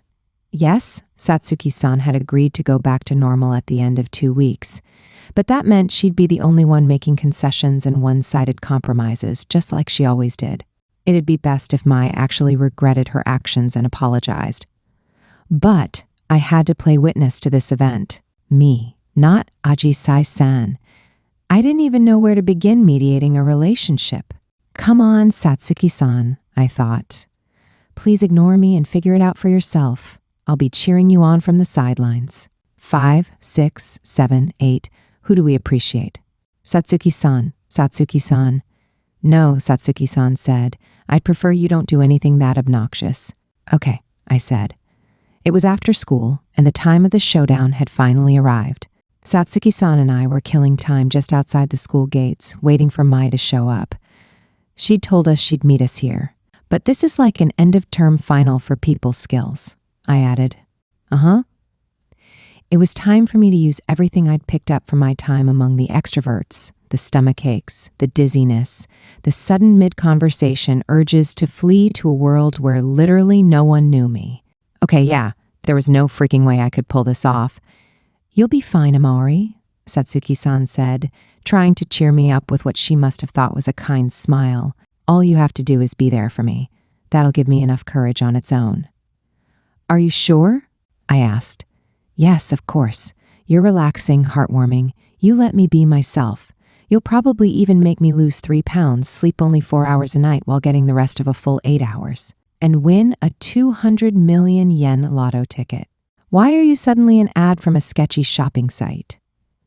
Satsuki-san's cheering up skills could have used some work. "Sorry," she said. I lied. "No, it's fine. I appreciate the thought. I would never buy a lotto ticket. I don't see the point in pinning my hopes on such vague things." "You mean that part was the lie?" When I yelled, Satsuki-san suddenly clicked her tongue, making me jolt. "At any rate," she said, "it's awfully hot today. Must we really wait out here? I'm afraid we're also attracting an absurd amount of attention." Students on their way home kept glancing at us as they passed by. Mind you, that was because svelte, black-haired beauty Satsuki-san was lounging with languorous sensuality against the gate. I laughed and hurriedly tried to change the subject before Satsuki-san got too angry and went home. My job patching up relationships had already begun. Anyway," I said. "She said we would go somewhere quiet. Where do you think that would be? Maybe a good cafe, you know? You still don't know the first thing about her, do you?" Satsuki-san snickered at me. "I can't imagine she would go anywhere a normal person would think of. This is Mai we're talking about. I'm sure she'll exceed, in a bad way, mind you, all our expectations." "In a bad way, huh?" I heard all too well what she was hinting at. Yep, Satsuki-san would definitely know, since she was lifelong president of the Odukamai Victims Association. I pondered. "So maybe it'd be a lounge at a luxury hotel or something." "You still need to think bigger, Amari," she said. "You haven't seen anything until you walk into a boardroom meant for 30 people or so at her mother's company. She'll sit down in the executive's chair with a big grin and say, 'What about this? No one can hear us here, can they?'" "Oh God, that's freaky," I said. Satsuki-san sighed wistfully. Her hair swayed gently in the light breeze like the wings of a black swan. "Listen, Amari," she said. "You can't let every little single thing she does get to you. It'll only make her proud and wonder what she can do next time to give you an even bigger surprise. She'll get too excited, even if she means well." "Noted, senpai." "To counter her, you need to be a gray rock. Go with the flow, and no matter what she does to you or where she takes you, simply accept it for what it is." "You're incredible, senpai," I told her. "You're an anti-Odukamai specialist. That I am. I devised this technique in elementary school." And her reaction to my lack of reaction was to come up with even more elaborate schemes to surprise me. Thus, I created a monster that always loves a challenge. "So, you mean this is all your fault?" The truth came as a shock, and she'd only accidentally mentioned it. So did this mean that everything that had happened to me could all be traced back to Satsuki-san? Satsuki-san smiled as if to gloss right over the revelation. "Sorry about that," she said. "Take responsibility for this, damn it. Take responsibility. Don't say that so loudly, not in front of other people. No, I'm talking about MMAI. "Well, yes, I am aware," she said. "Yeah, and I know that you were joking. I'm starting to get a hang of your sense of humor, you know," I snapped back. Satsuki-san frowned for just a second before going, "Humph." As frightening as it was, seeing underneath that perpetually composed expression to learn about some of her real thoughts and feelings made me happy as well. Then, just as I was wrestling with my mix of emotions, Mai arrived. Well, I say Mai, but I mean a limousine, not another limo, I groaned. Now I'm starting to feel like every car in Japan is a limousine. Keep your wits about you, Amari. I should also mention that every limousine I'd seen up to now looked similar, but they'd all been different models. That meant Mai had to have at least 3 of them. What was she, rich? Yeah, stinking rich. The limousine pulled to a stop and the driver got out. She opened the door to the back seat just like it was the grand doorway before a throne room. Beams of light came pouring out, long, thin strands of blonde hair. "Sorry about the wait," Mai said. "Let's get going." She lowered her long legs to the ground and climbed out of the car. Once the students on their way home saw the Supadari appear, they squealed in shrill voices. The boys were staring too, I noticed with dread. Oh God. That face, that body, that wallet. She had everything she needed to be a hit in society. I glanced at Satsuki-san.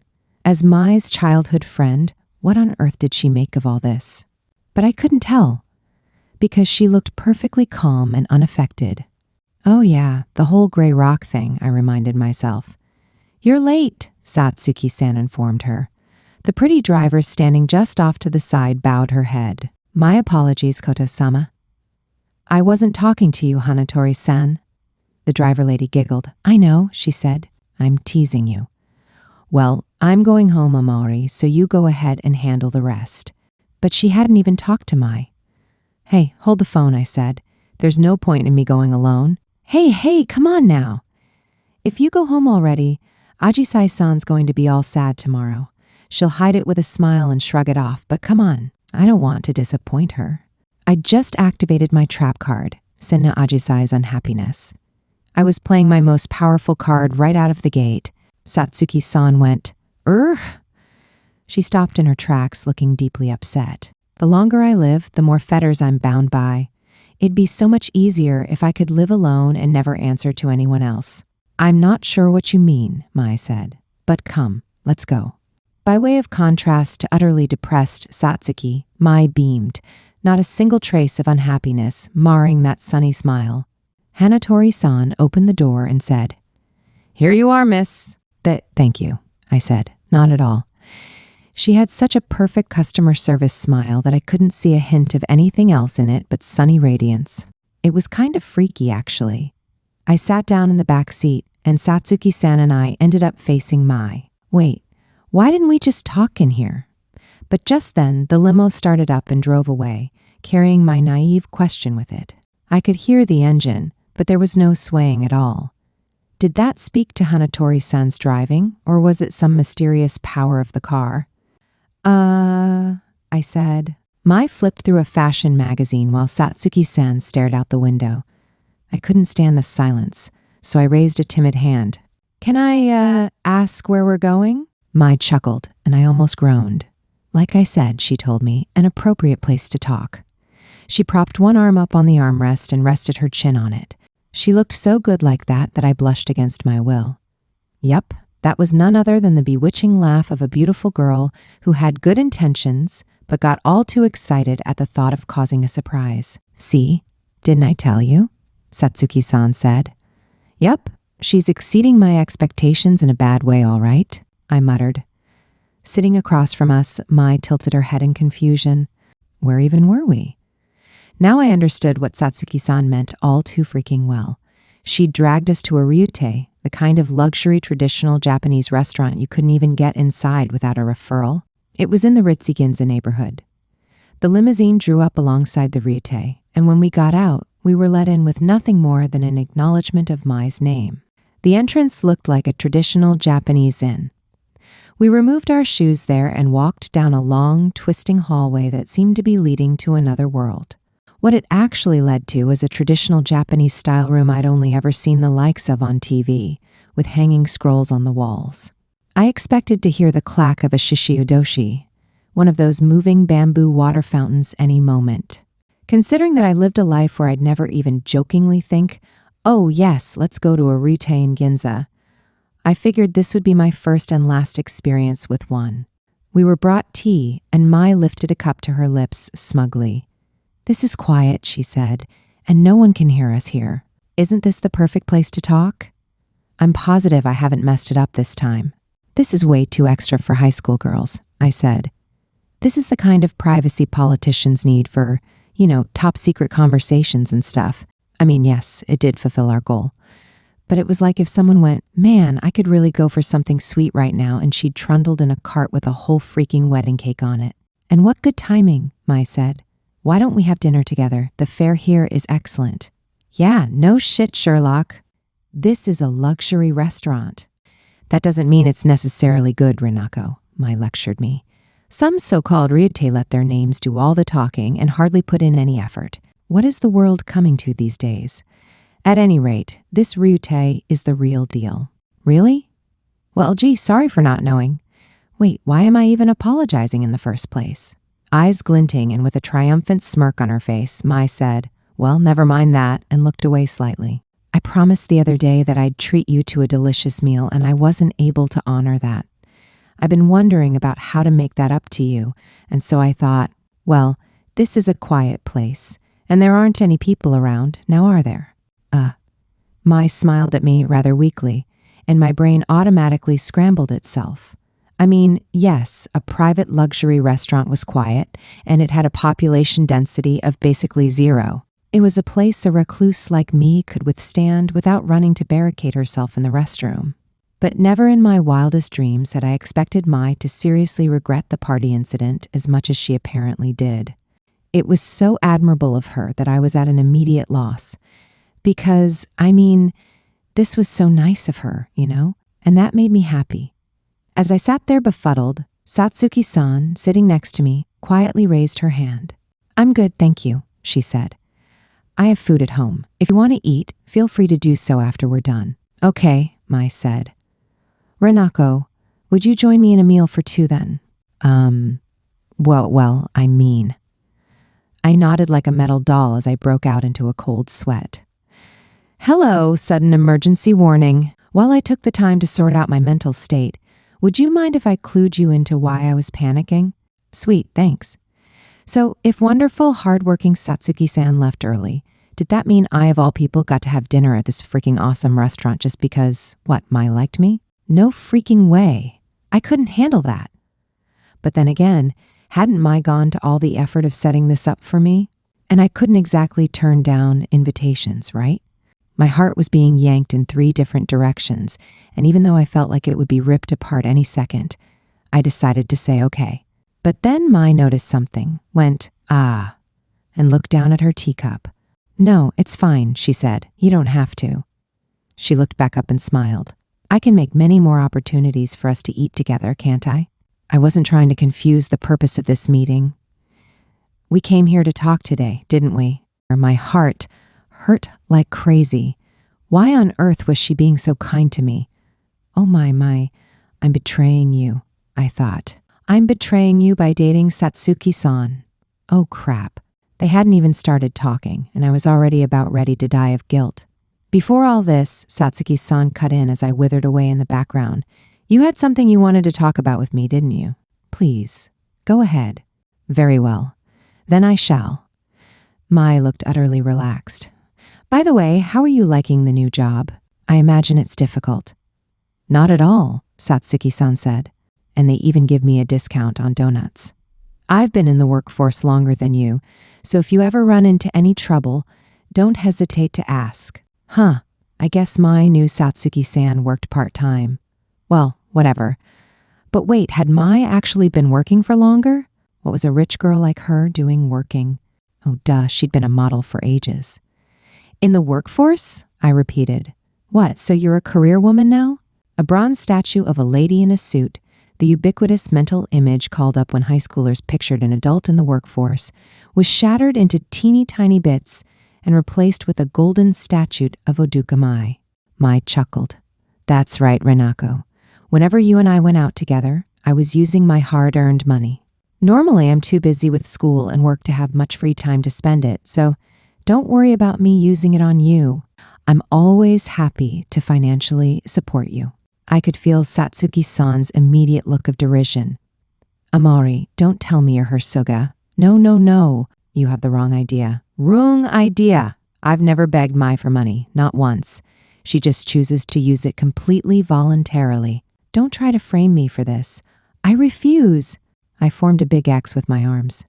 Anyway, come on, I snapped, urging on the other 2. Talk already. Oh, right, said Mai. Well then, Satsuki. She smiled and composed herself. Her eyes suddenly took on a serious cast. Mai's usual demeanor was pretty gentle, like a sheep with golden fleece, but she came across as a totally different person when she looked this grave. She was a noble goddess of light that no darkness could tarnish. I zipped my lips, not wanting to get in their way at all. I think, Mai said, that I've done something to hurt your feelings again. Oh, snap, this seemed promising. Satsuki-san looked away. Not really, she muttered. I guess it'd be too easy to go, yeah, you did. Girls, I tell you. Especially when she was up against Mai, Satsuki-san's stubbornness made Diamonds look soft. You never change, Mai said. You never, ever tell me what I've done wrong. Maybe it isn't fair for me to say this, but I promise this isn't what I want either. Seems like you get what you want often enough, Satsuki-san grumbled. And if that makes you mad, I don't blame you. But if you're mad about something else, then I think that's uncalled for. I'm sure I could do better if you'd just tell me what's wrong. Satsuki-san mumbled the word, well, and then stopped. I could tell it was one of those things where she wanted to talk, but she couldn't. Her face was saying it all. Now Mai was being the logical one. It was a complete role reversal of how things usually went in class. This particular spat is dragging on especially long, Mai said. Normally you'd make that, well, so be it face of yours and go back to your usual self after 3 days. You must be furious. I'd greatly appreciate it if you'd just talk to me. I already told you, nothing's going on, Satsuki-san huffed. No matter how much Mai wheedled, Satsuki-san still wouldn't be upfront with her. I couldn't just sit there and watch, so my mouth opened on its own. Mai. It's about that time you insisted Satsuki-san likes oof. Satsuki-san jabbed me in the side. Well, you weren't saying anything, I protested, clutching my ribs. Don't let her know she's a bee in my bonnet, or else she'll start steamrollering over me and never stop. I don't even have a grudge against her to begin with. So there. Huh? No freaking way was that last bit true. When I looked back at her in clear denial, she turned bright red. You know what? She yelled. While we're here, I want to clear something up so you can get it through your head already. She was fired up. She pointed a finger at Mai, squeezed her eyes shut, and yelled, For your information, I don't even like you.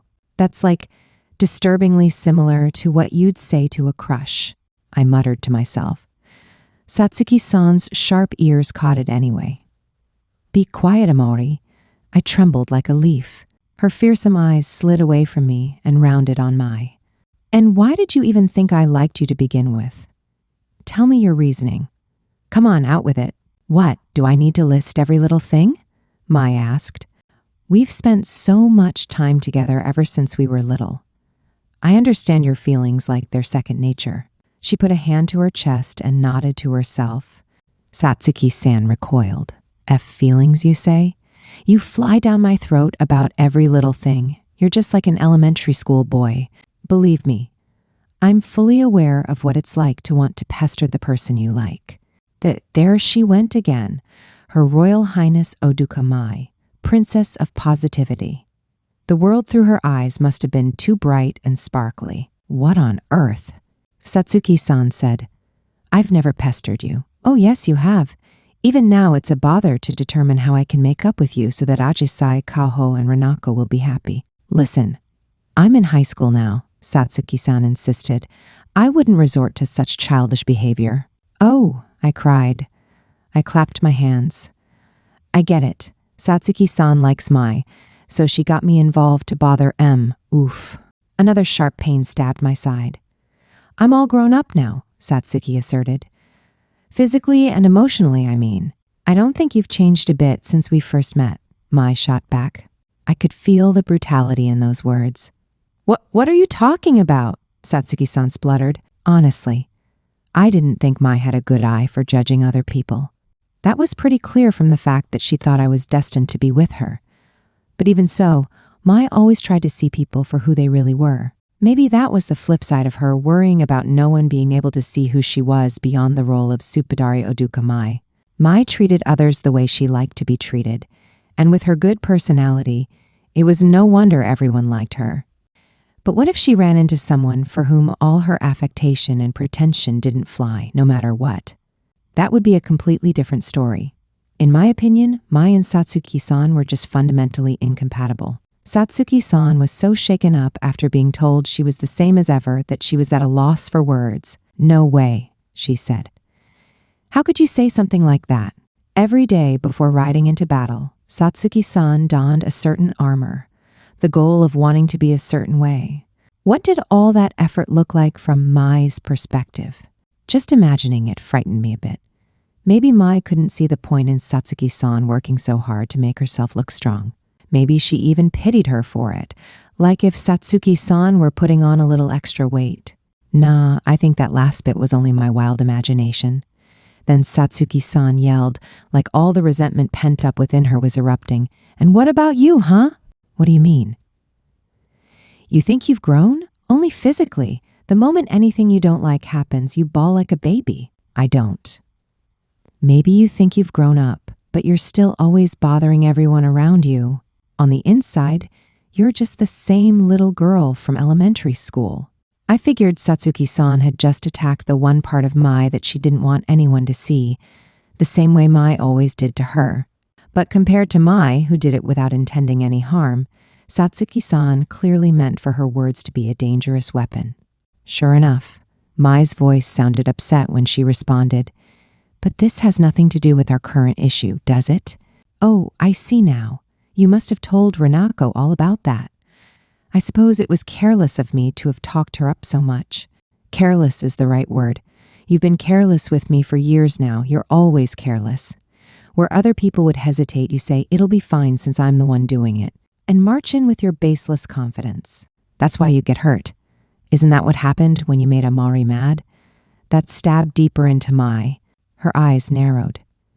"That was my mistake," she said, "and I recognize my error.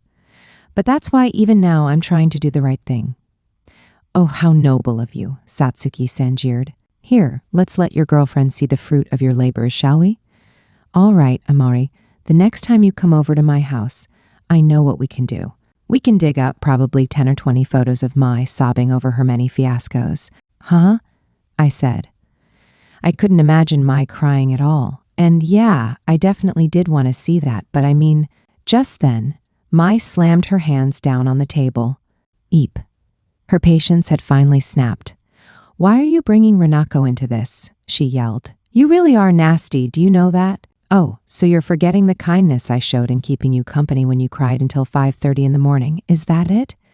I guess you must be so used to kindness by now that it doesn't mean anything.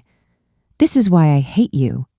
And the fact that you act like I owe you for it is why I can't stand you either.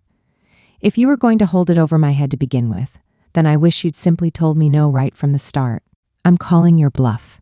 You wouldn't have had anywhere else to go if I'd told you no." "Yes, I would have," Mai insisted. Oh God, they were starting to fight. As I quivered on the sidelines, Mai turned to me and grabbed my arm. "Hello? Because I have the girl I love with all my heart," she insisted. "And from now on, I'll rely on Renako." "Huh?"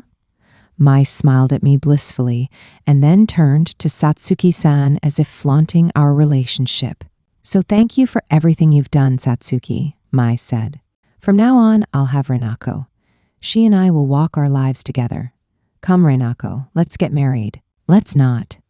Excuse me, was she really trying to slip that in there and hope I wouldn't notice? Also, hold on, this was the very same girl who'd been so determined to hide her tears from me back at the pool. I couldn't picture her as the type to be open about crying in front of her girlfriend. This was nothing more than retaliation for Satsuki-san riling her up. It had laid bare her competitive streak. But Satsuki-san screwed up her face. "Thank you?" she repeated. "For what I've done?" I could feel the resentment from where I sat, her anger that this was all she got for putting up with Mai for so long. To her, it must have felt like she was being paid back with a slap in the face. A shiver ran down my spine. What was going on? Oh God. I didn't know what was about to happen, but I felt like if I stuck around any longer, I was going to get involved in something really bad. Oh God, my stomach was starting to ache, or at least it felt like it. My junior high trauma resurfaced. This was the phenomenon where, once I had decided it hurt, my stomach would actually begin hurting. I had a track record of using this on many occasions to get out of class. Okay, off to the restroom, I thought. As I was about to get up, a giggle made me stop in my tracks.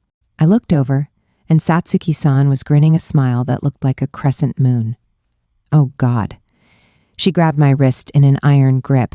I felt like I was trying to climb a thread of spider silk, and she was a lich dragging me down. "How comical," she said. "In that case, you are on your own, Odugamai. What do you mean by that? Mai asked. Oh, geez, I thought. Oh, God. I suppose it's time we fill you in too, Satsuki-san smirked. Amari and I are dating. Kablam. Satsuki-san's coming out was so loud you could hear it through the whole restaurant. Oh, God, I thought again. I folded in on myself and squeezed my eyes shut, but no reaction came from Mai. When I gingerly opened my eyes, I saw Mai blinking hers repeatedly. What are you talking about? She asked. It was like she couldn't believe it at all. Oh well, that was fair. To anyone who knew us, the idea of us dating was patently absurd. If we told Ajisai-san or Kaho-chan, okay, maybe not Kaho-chan. She had some weird abilities, so who knows how she'd take it. But Ajisai-san for sure, she wouldn't have believed us. Stop with the unfunny jokes, Satsuki, Mai said, stroking her hair and smiling. If you want to compare the two of us, we both know there's no one who would ever pick you over me. That may be true, I had to admit, but... Mai, you're being a little conceited, don't you think? But then Satsuki-san thrust her phone at Mai. Here's a photo of us kissing, she said. For proof. Preposterous, Mai cried.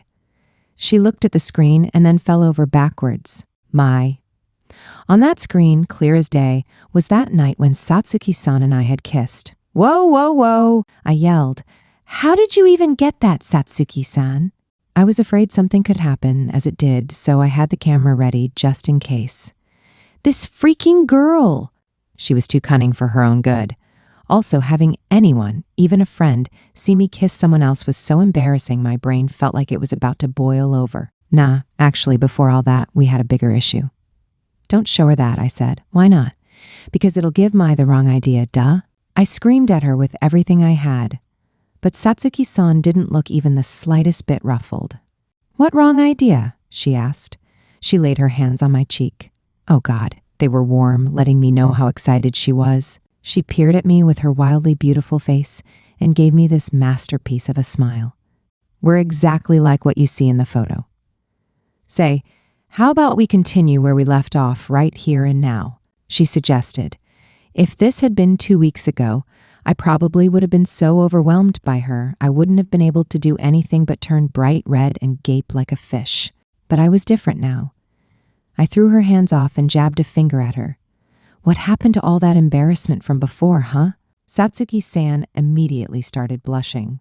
Well, of course I was embarrassed, she stammered. Because it was our first time. Oh, okay, then it doesn't count. Because we were both half asleep. You're the only one who keeps insisting that it doesn't count. But come on, I literally can't handle this. There's no freaking way, I said. I can't stand the fact that I stole the first kiss of such a beautiful person. And I keep saying that it doesn't matter. It's not like I have a list of requirements for a first kiss. I'm just upset you're acting like it never happened. Mai gazed at us blankly while we carried on our seemingly serious argument. This can't be, she muttered. Will I truly fall here? To Satsuki? She sounded like a final boss in an RPG. Wait, no, Mai. She was just trying to get under your skin, so it was originally supposed to be on the cheek. This was an accident, that's all. So it's not what it looks like, I swear. What's not what it looks like? Satsuki-san asked. She came up and hugged me from behind. Hey now! I couldn't shake her off because she was too strong. She whispered in my ear like an especially affectionate Grim Reaper. If you've never kissed me or if you're not dating me, then you can just tell her, can't you? Go on, do it. But you can't, can you? The room was otherwise dead silent, making her voice ring even louder. Mai's eyes widened. You're dating? She repeated. The desperation in her pose was all too plain for me to see. No, I whined. That's not true. It's just for 2 weeks, that's all. That's right, but that's still dating, isn't it? Satsuki-san asked. Renako, said Mai. I groaned. I was about to be crushed flat between Satsuki-san, Mai-san, and my own regret. How on earth did I end up here? But I should have known from the start. I should have realized that going out with Satsuki-san would hurt Mai. I'd been so preoccupied with thoughts of fixing their friendship that I hadn't considered at all what would happen after that. There had to have been tons of other ways for them to patch things up. Mai was my dear friend, and I should have treated her better. But I didn't.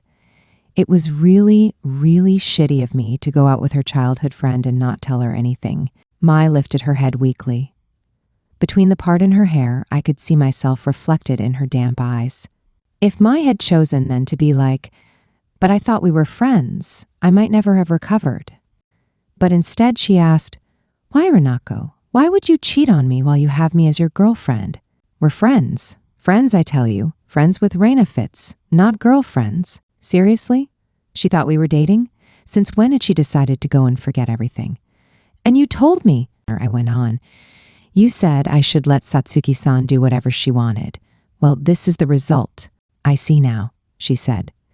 "Were you testing me back then? I wanted to stop you so badly I felt like my heart was going to rip out of my chest, but I let you go anyway."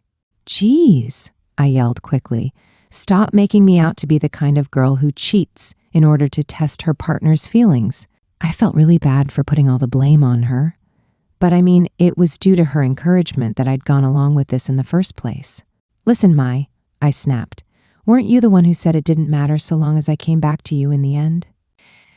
Then does that mean your heart is still mine? My heart belongs to me. Thank you very much." As Mai knelt in front of us, looking crushed, Satsuki-san made a big show of hugging my waist. "Perfect," Satsuki-san said. "This is exactly what I wanted to see." She cackled, an evil leader moments before dealing the finishing blow to a magical girl.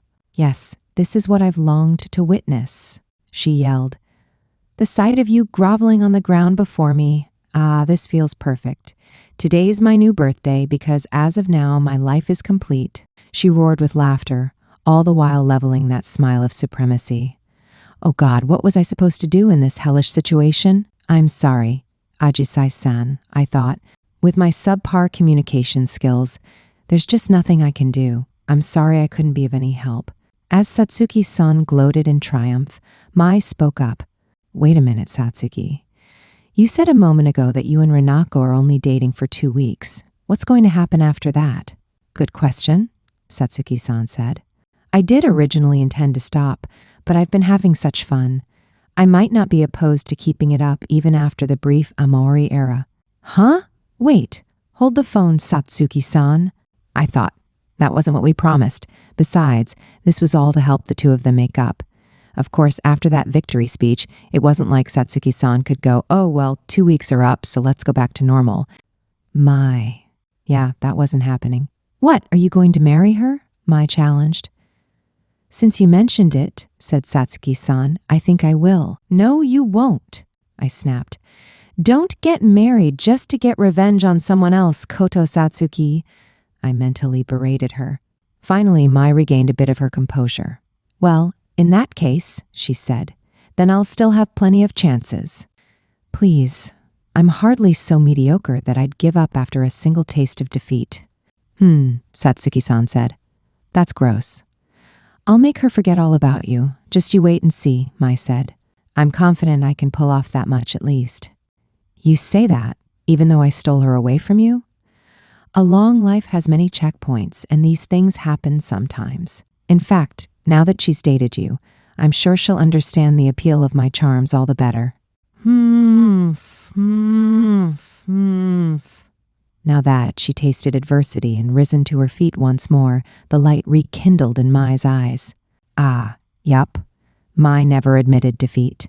No matter what I told her, she never gave up and always kept on coming after me anyway.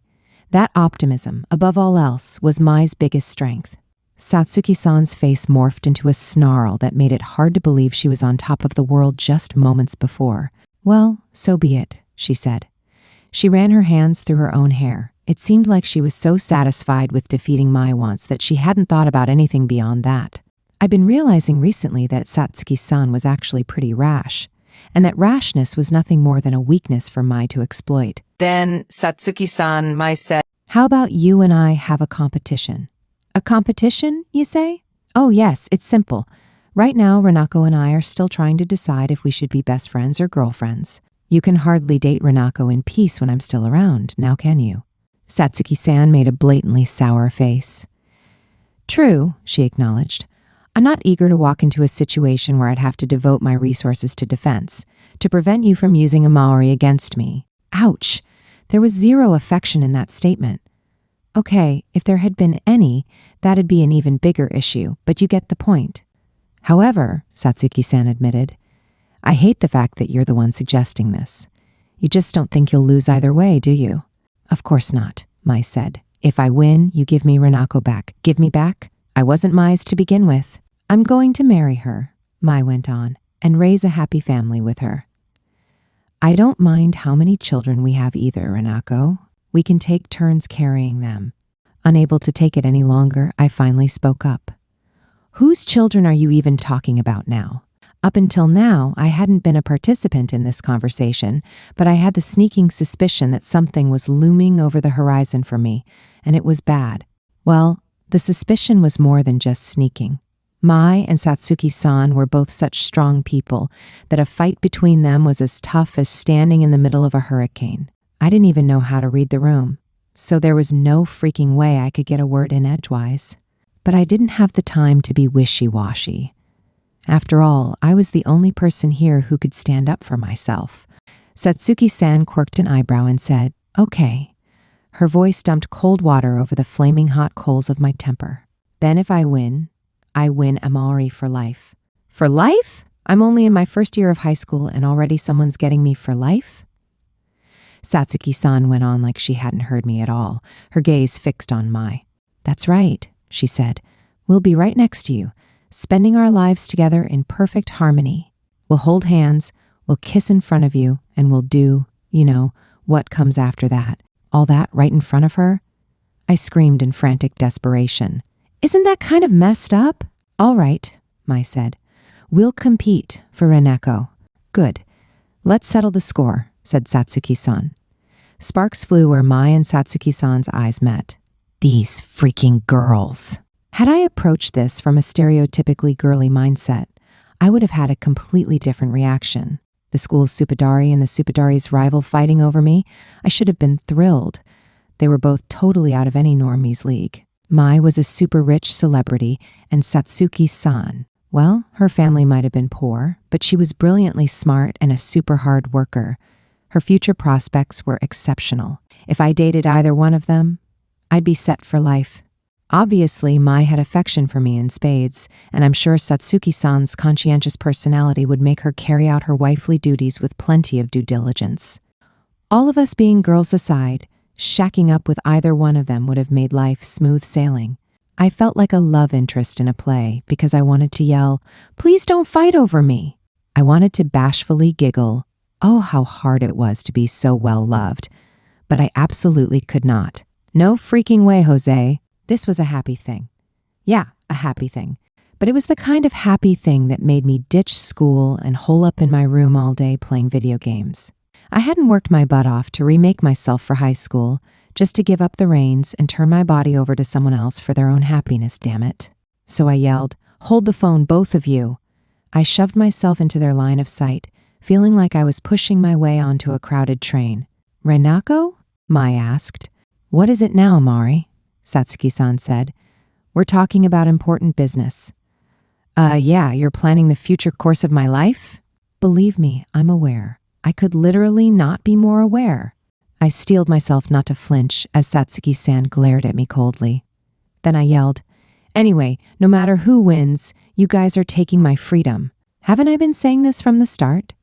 There's no freaking way I can be either of your lovers. What I want is for us to be friends. But..." "Renako," Mai said, "weren't you worried about losing your friendship with me if we ever broke up? I'm prepared to stay with you for life, "Me too," Satsuki-san added. "Satsuki-san, you're making a heavy commitment way too easily. No, and besides, there's no freaking way I can say yes totally out of the blue, so absolutely no. I'm in charge of controlling my own life, even when it comes to picking a partner, okay?" Of course, I still didn't actually have the courage to pick said partner, nor did I think a partnership would go well at all. When it came down to it, I was also scared that I would never run into anyone apart from these two who would ever have feelings for me.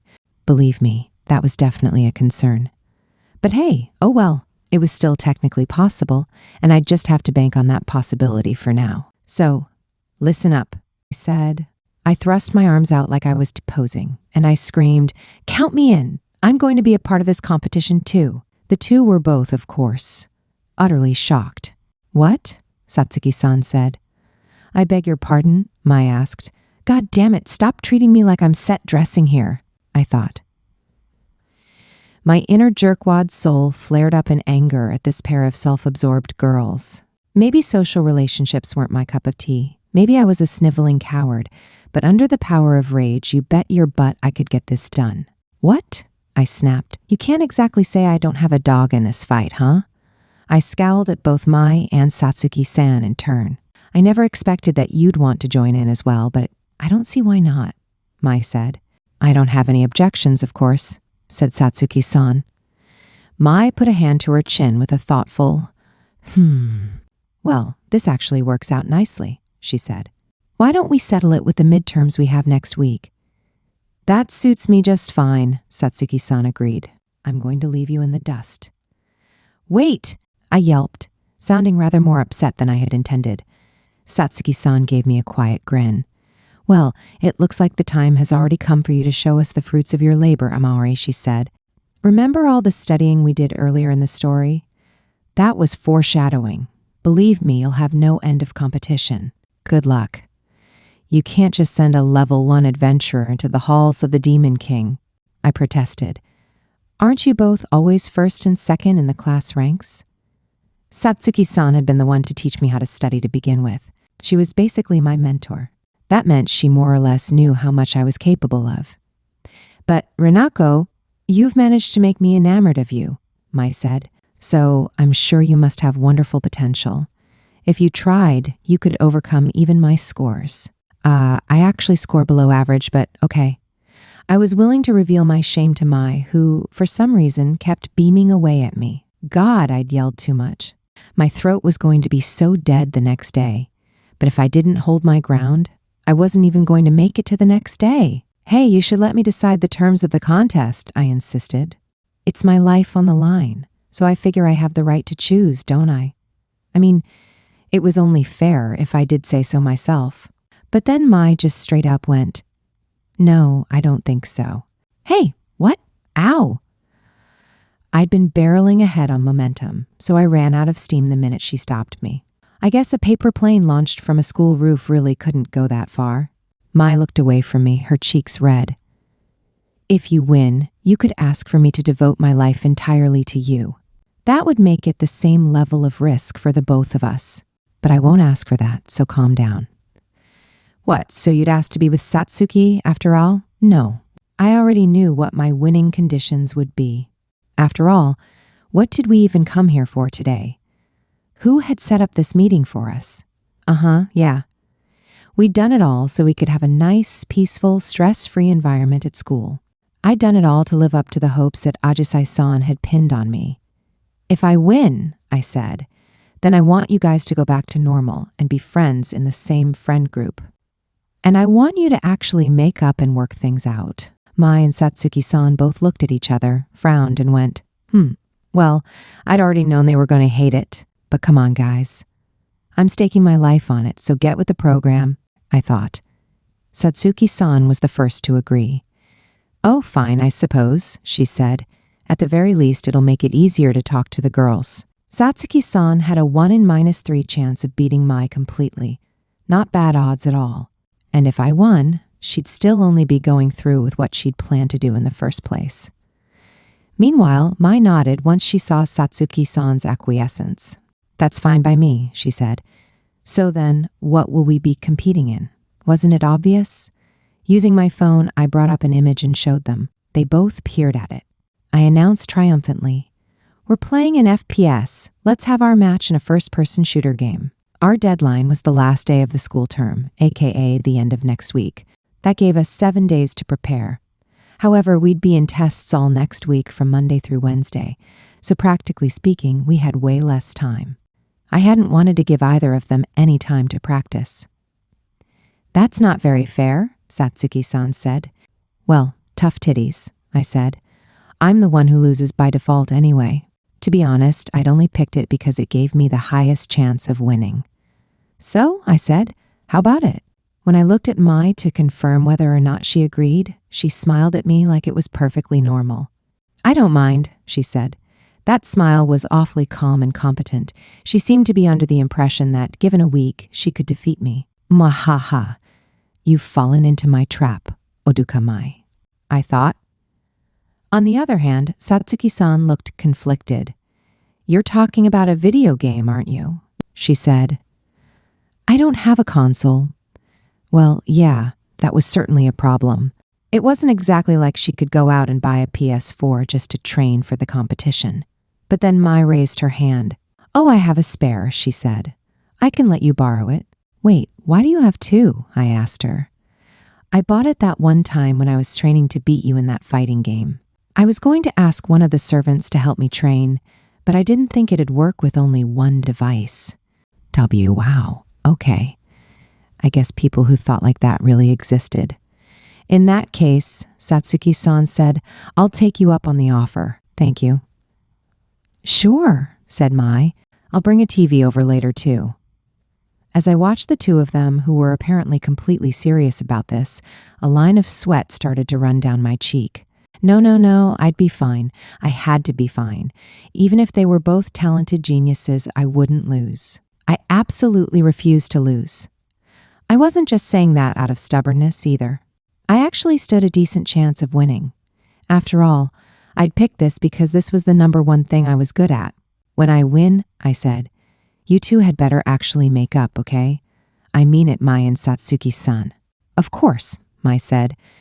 Now, on the other hand, if I win, yeah, I know, it's okay. You don't have to spell it out. Believe me, I get the picture. I've never played a video game before, said Satsuki-san, but I suppose I'll just have to figure it out one way or the other. Satsuki-san immediately looked up the title on her phone and started reading a strategy guide. That was not the action of someone who'd never played games before. Geez, this girl was putting herself on the fast track to victory. I was plenty confident, but unfortunately, I was also just as terrified of these two and their complete unfathomability. And thus, our three-way crusade began, with me literally fighting for my life. In the limousine on the way home, Ajisai-san sent me a message. So, how'd it go? I hesitated for a moment and then typed back, sorry, I can't say a lot about it, but it, kind of escalated into a war. That bad? So, yeah, that's more or less the long and short of it, I said. Ajisai-san said, so let me get this straight. If you beat them in a video game, am I, Shannon, Satsuki, Shinari going to be friends again? Yep. It was Saturday afternoon, the day after the restaurant showdown, and I was in my room on the phone with Ajisai-san. I had the phone hooked up to my wireless headphones so I could have my hands free for my game controller. After our discussion yesterday and before I sent them on their way to start practicing, I'd laid down some regulations. I tried to make it super fair and to keep it in line with the most standard format of the game. So, on that note, I was running training mode over and over to memorize every nook and cranny of the map. This second phone call wasn't anywhere near as nerve-wracking as the first. Of course, that was probably because I was so distracted by the game. I also had a clear purpose in calling her, to report on what had gone down with Mai and Satsuki-san. Hey, if you gave me a purpose, even I could make a phone call. I gave out a lame internal chuckle. Well, I still felt pretty awkward since I hadn't managed to pull off the reconciliation. But, oh well. Naturally, Ajisai-san had a few questions. So what happens if Mai-chan or Satsuki-chan win? She asked. I couldn't respond. I mean, I couldn't exactly say that I had to marry them, you know? Lord only knows how Ajisai-san would take it. I tried running this by the Ajisai-san who lived in my head. Reinako. Oh, you know, I'd have to marry them. That kind of thing. Ajisai, ooh, bummer. I hate when that happens. Her reaction was so lackluster I couldn't help but feel disappointed. No. That wouldn't happen, I told myself. True, Ajisai-san might have given zero shits about me, but I knew she'd flip out over news of either Mai or Satsuki-san getting married. Reinako, Well, to be honest, they said I'd have to marry them. Ajisai, wait, you mean you'd marry Emai-chan or Satsuki-chan? But they're so pretty. Good for you, Rena-chan. I mean, you'll only ever wind up on the low end of average no matter where you go, so this is like a legit miracle for you. Who asked you? I snapped. Huh, what? Said Ajisai-san. Where did that come from? Oh, sorry, I wasn't talking to you. The Ajisai-san I was daydreaming about just said something really rude to me, so I just... You daydream about me? What, does this happen often? Define often. No way, but why? I'd successfully eliminated my old mental image of blasé Ajisai-san, but the second Ajisai-san spat venom at me, even while being all bright and bubbly. If anything, I think her attack stats were higher now. Anyway, yeah. I imaginary Ajisai-san was right. From appearances alone, Mai and Satsuki-san both made for top-tier girlfriends. Was complaining about dating them basically a humble brag?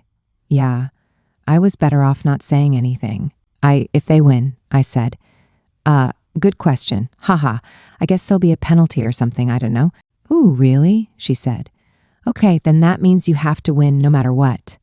I'm working on it. Believe me, I'm fighting for my life to make it happen. Rena-chan, I'm amazed you're working so hard to help the two of them patch things up. You really are cool. Ely, really cool. I felt like I was getting a visit from the angel of guilt. Well, yeah, about that. Anyway, how are we looking for today, since we hadn't been able to play the other day, I meant? Ajisai-san said, Oh, sorry. I have to take the kiddos to the park in a bit. Again, sorry about that, Rena-chan. Nah. It's fine. Don't worry about it. I felt awful for making her apologize to me, just like we all needed to share the wonders of Mother Earth. So too did I need to share the blessings of Ajisai-san's time and attention. But, she whispered through the phone, sounding kind of needy. I do still have a moment. So we can stay on the phone for longer, I mean. Oh, okay. I giggled weakly. Yeah, cool. I giggled again. This was dangerous territory. I put my hand to my mouth to cover the disgusting grin I made when her oh-so-adorable voice came floating into my ear. Even though I knew perfectly well, Ajisai-san couldn't see me through the phone. So then, I said, let's see. What should we talk about? Oh, it's been pretty hot lately, huh? Yeah, tell me about it, she said. Summer break's just around the corner. I could practically hear her beaming away as she spoke, even though I'd started by whipping out the weather as the first topic of conversation. Me and my cruddy communication skills, huh? Was Ajisai-san like a legit angel sent down to keep this poor mortal company? This felt like some sort of training to learn how to handle one-on-one conversations. No matter what topic I chucked at her, she always batted it back. Talk about ultra easy mode. Just then, I heard someone call One-ichin. It was my sister, so I ignored her, as one does. Are you going anywhere for summer vacation? I asked. I don't know, she said. I'd like to go hang out at a few spots and all, but I don't think I'll be making any real trips or anything. Yeah, I guess that would be tricky for her, what with having to take care of her brothers and all. I heard another One-ikshan, but I let that one sail right by me without acknowledging it. How could one possibly divert their attention to a lesser being when they were in the midst of a conversation with an angel? So, do you want to come over to my house instead, Rena-chan?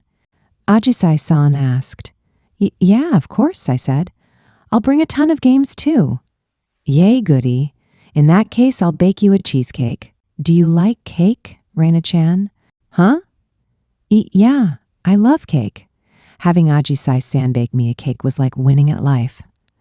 Just then, my bedroom door slammed open. Onishin, my sister barked. Give me a sec, I demanded. Ajisai-san and I are in the middle of something here, okay? Oh, are you now? Said a frosty voice. Well, I rather think you might want to put me first. I am your girlfriend, aren't I? There stood Satsuki-san, looking like the princess of the Moon Kingdom. Huh? I cried. Rena-chan? Ajisai-san squealed. Did I just hear someone say girlfriend? Rena-chan? Rena-chan? Ah, Satsuki-san pulled the phone from my hand and hung up. That was mean. What are you doing here? I asked.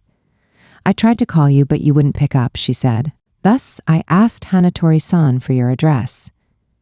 Satsuki-san dropped an overnight bag on my floor with a thud. She was dressed in her non-school clothes, a long, thin dress, and her hair was loosely braided. She didn't give off the same aristocratic lady impression that she did at school. Instead, she looked more like a breezy young girl. But it managed not to clash with her personality, and it made her pale, quiet beauty stand out all the more. Oni-chan, my sister growled, standing next to her and scowling down on me like I was literal trash. How come you ignored your girlfriend, Satsuki-senpai, huh? Huh? I said. Well, I was on the phone with Ajisai-san. I thought I was ignoring my sister, not Satsuki-san. My sister clicked her tongue at me. Excuse me? Get your life together, Oni-chan. She spat, and then she breezed out, slamming the door shut behind her. The sound was so loud it made me jump. Am I interrupting a fight? Satsuki-san asked. Not really. It's just kinda, you know. I laughed awkwardly. Oh, great. I could just hear my sister's opinion of me dropping even further.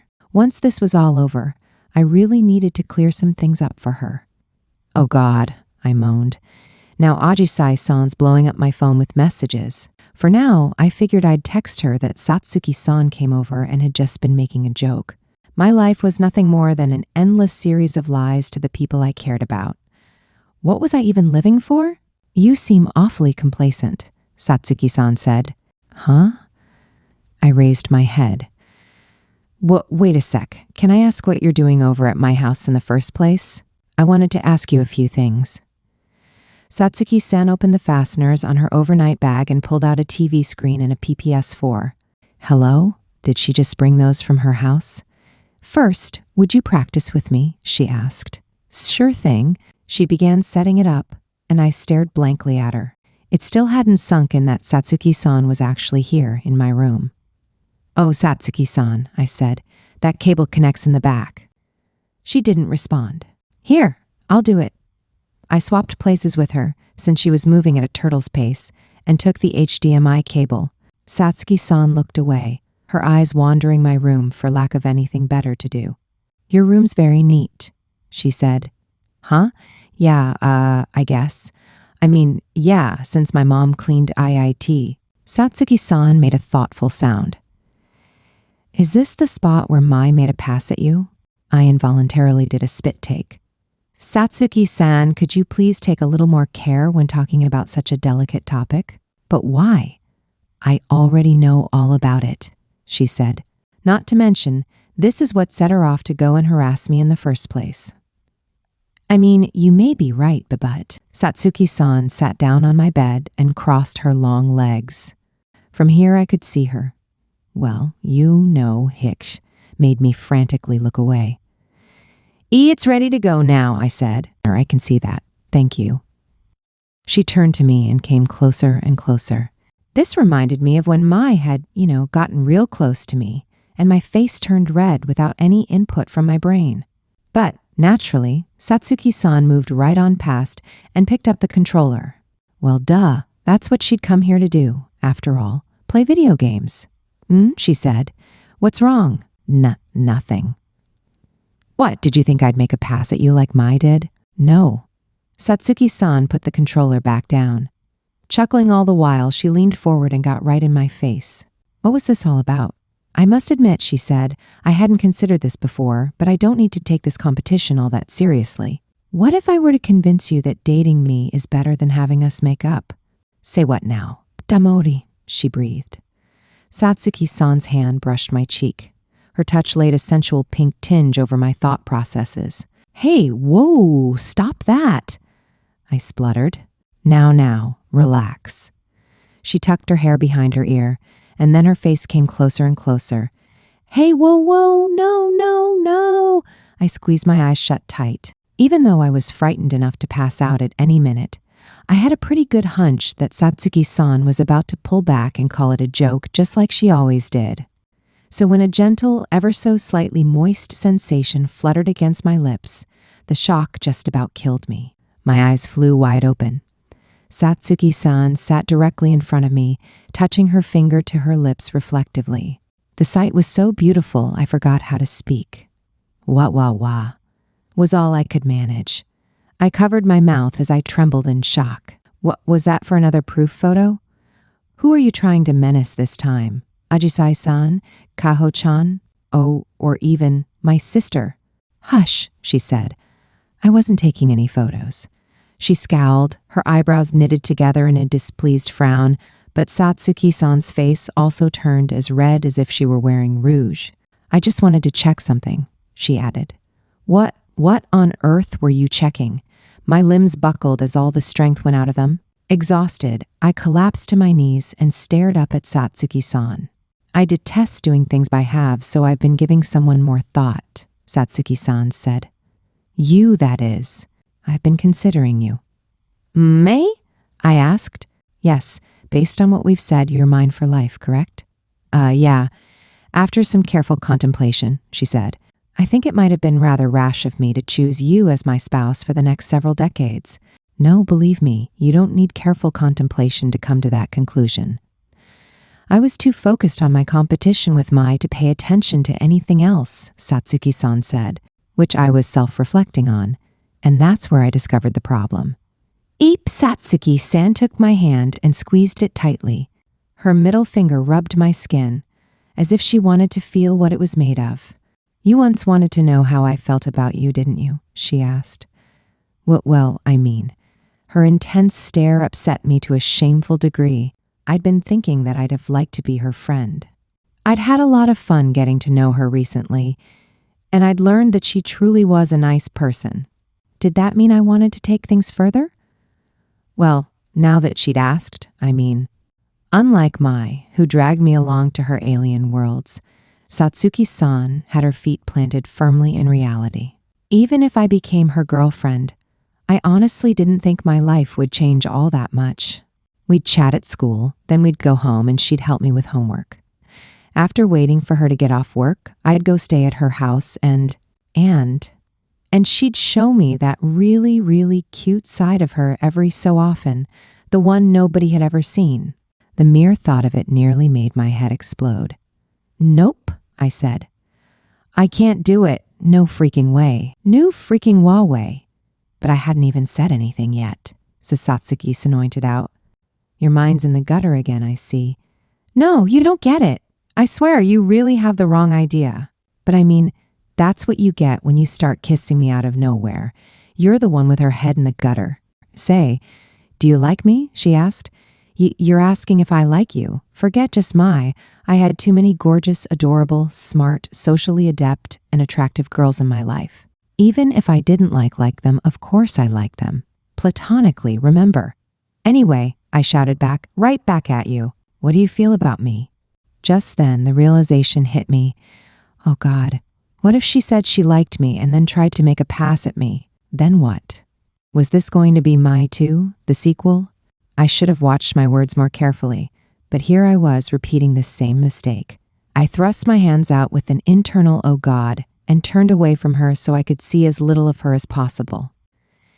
And then Satsuki-san said, I don't know. Wait, huh? Satsuki-san fiddled with her hair. To be honest, she said, I don't really know how I feel. Well, so what?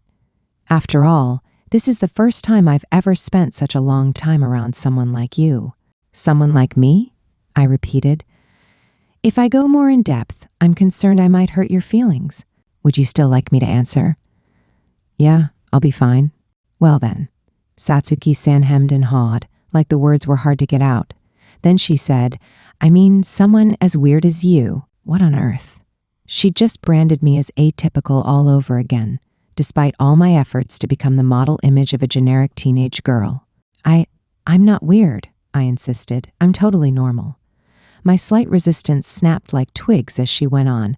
A normal person wouldn't have agreed to date me for 2 weeks. That's not to mention that you look ready to die if Mai and I don't make up. You work too hard just to get through the day, don't you? I said. I couldn't even get the whole eep out. However, for some reason I couldn't fathom, Satsuki-san looked happy. Honestly, you're so reckless, she said. You never think before you act. All the same. I don't hate that about you. Satsuki-san. I suppose I'm rather reckless myself, she admitted. You know, this game is really quite hard. She smiled, controller in hand. I'd like your help in taking down Mai. Would you teach me how to get better? I know you're still my opponent, of course, but all the same. Would you please? Sure, I said. Why did I agree to it? Satsuki-san was right. She was my opponent, and I really couldn't afford to give my opponents a helping hand. When I thought about it, there were a lot of reasons I agreed, but the biggest one wasn't just that she was my partner in crime in trouncing Mai. Nah, it was a lot simpler than that. It was because Satsuki-san was in my room with me to play video games, and the fact of that alone made me wildly happy. Yet, with that being said, Satsuki-san, you're being shot at. Huh, what? Oh, am I dead? You have a gun. Why are you punching them? Or I can't hit them otherwise. Look at your freaking map already. See, you have an enemy approaching. Look, it's in the upper right corner. Check the map. Oh, that thing? I couldn't figure out which way is which on it, so I've been ignoring it this whole time. She had a long way to go. And so, with the two TVs and PS4S side by side, me yelling about 4 times as much as I ever did, and the sun starting to go down, Satsuki-san produced another ridiculous idea. Can I spend the night? She asked. She'd brought along a change of clothes and an overnight set in her bag and everything. It was such a sudden proposal, and my face clearly showed that I was reluctant to go, duh, of course. But I'm not sure how to get better playing alone at home, she admitted. This is the only night I don't have work, so I was hoping I could use this opportunity to improve a little. Yet, I suppose it won't work out, will it? When she pulled that meek and quiet act on me, I just didn't know what to do. Of course, this ate into my own practice time, but I couldn't say no to her. Besides, a friend coming over to my house and spending all night with me playing video games? That was page 1 in my book of awesome high school experiences. Yeah, I getcha. I sighed. Let me go ask my mom. Okay, thank you. Should I come introduce myself to her? Nah, you just stay put for now. I left Satsuki-san in my room and went off to find my mom. At this time of night, she was in the kitchen making dinner. Hey, Mom, I said. What? She replied. Fidgeting all the while, I asked, Hey, can me and a friend of mine have a sleepover tonight? I mean, theoretically, if I were to ask that, what would you say? It was kind of embarrassing to ask. Just then, there was a huge clatter, and I lifted my head. My mom had just dropped the measuring cup she'd been using to scoop up the rice. Huh? I said. What is it? Renako-chan, she breathed. She put both her hands on my shoulders and then pulled me into a tight hug. Uh-huh. Wait, what's going on? I asked. Hello? Of course it's fine, silly girl, she said. Please, have her stay over a week, 2 weeks, I don't care. She's a friend of yours, right, Renako? Yeah. I mean, she wasn't per se. But I could tell that setting my mom straight would make her cry, so I just nodded woodenly. Overcome with emotion, my mom picked up the measuring cup and looked up at the ceiling in prayer. She sighed in delight. I haven't made dinner for one of Renako's friends since August 27th in the 5th grade. How do you even remember that? I yelped, mortified. That's freaky. I mean, I hadn't had so much as been to a friend's house for all 3 years of junior high, let alone brought anyone over. Mai was the first friend who'd ever walked in my room to begin with. But still, there was no need to be that elated. My mom had also seen Mai come over, but for some reason, Mai didn't seem to count. I think it was probably like if one day I had a son and he came home with his friend, the acclaimed musical artist Yonizu Kenshi. I'd have been like, your ... F friend? Oh, okay, anyway, thanks, I said. Don't you worry, Mom said. I'll work extra hard so your friend will want to come back. Just you leave it to me. You really don't need to go overboard. At any rate, that's how I ended up sharing an all-out feast with Satsuki-san for dinner. She showed off perfect social graces, just as I'd seen at her job, and totally killed at winning my parents' trust.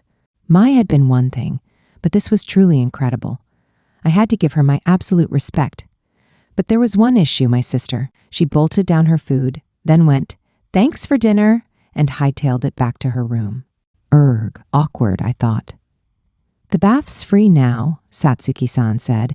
Thank you for letting me go first. Yeah, sure thing. She'd brought a bath towel from home that she wound around her hair as she came back to my room. Her pajamas were the same simple t-shirt and shorts combo I'd seen her use before, the ones that showed off a liberal length of her long legs that were normally hidden by a skirt. They were so pale and long. She went through the steps of her modest skincare routine and then picked up the controller again. She started up the game without a word and sat down in front of the TV, which had found a home for itself in my room. I'm going to have a bath now too, I guess, I said. It's all yours. All afternoon and evening, she'd been staring at the screen, just taking breaks for the toilet, her bath, and dinner. Now, under my guidance, she started playing against the CPU on a low difficulty in order to acclimate to the game itself and learn the flow of a match. Besides, it also gave her the opportunity to get a few wins in. She'd never learn how to win by playing against fellow newbies right off the bat. It was better for her to pick up the basics in a low difficulty environment first, and I figured she'd gradually start to figure out which weapons she felt most comfortable with. Satsuki-san was silent as she sat hunched over, hugging her cushion. My heart skipped a beat as I watched her focus. Wait, what? What was that all about? Grabbing a change of clothes, I galloped out of the room. Once I'd barricaded myself in the bathroom, I let out a sigh of relief. I washed my body down. Then, the minute I was about to climb into the tub, a vile thought crossed my mind. Satsuki-san had just been in this very tub, right? Nope. I mean, come on, we'd already bathed together and everything. So what the heck, man? I thought. I plunged in and let the heat melt my agitated heart. Man, Satsuki-san, I mumbled. I got that she was working hard, of course, I really did, yet all the same. Let's face the facts. She can't beat me in a week. It wasn't that Satsuki-san was a sucky gamer exactly. If anything, she trained super efficiently and focused like a champ. She was also a lot faster at picking things up than I was. Even her work buddies had complimented her on being a fast learner. It was just that no one was good at a game when they first started, no matter what the title, and that rule definitely held true for first-person shooters. First you learned addition, then you learned subtraction. After that, you memorized your multiplication tables before going on to learn your formulas. You had to get all of that experience in before you could master integration and differentiation. If she had at least a month, even 3 weeks, then maybe she could have a chance, I mused. Then I shook my head. God, what was I going on about?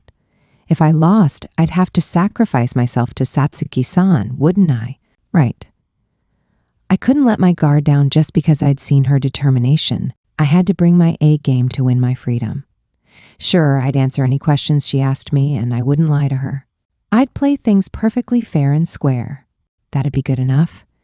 No going beyond that, me, I reminded myself. The competitive sphere is tough. Ugh, I groaned as I wrestled with my guilt in the bath.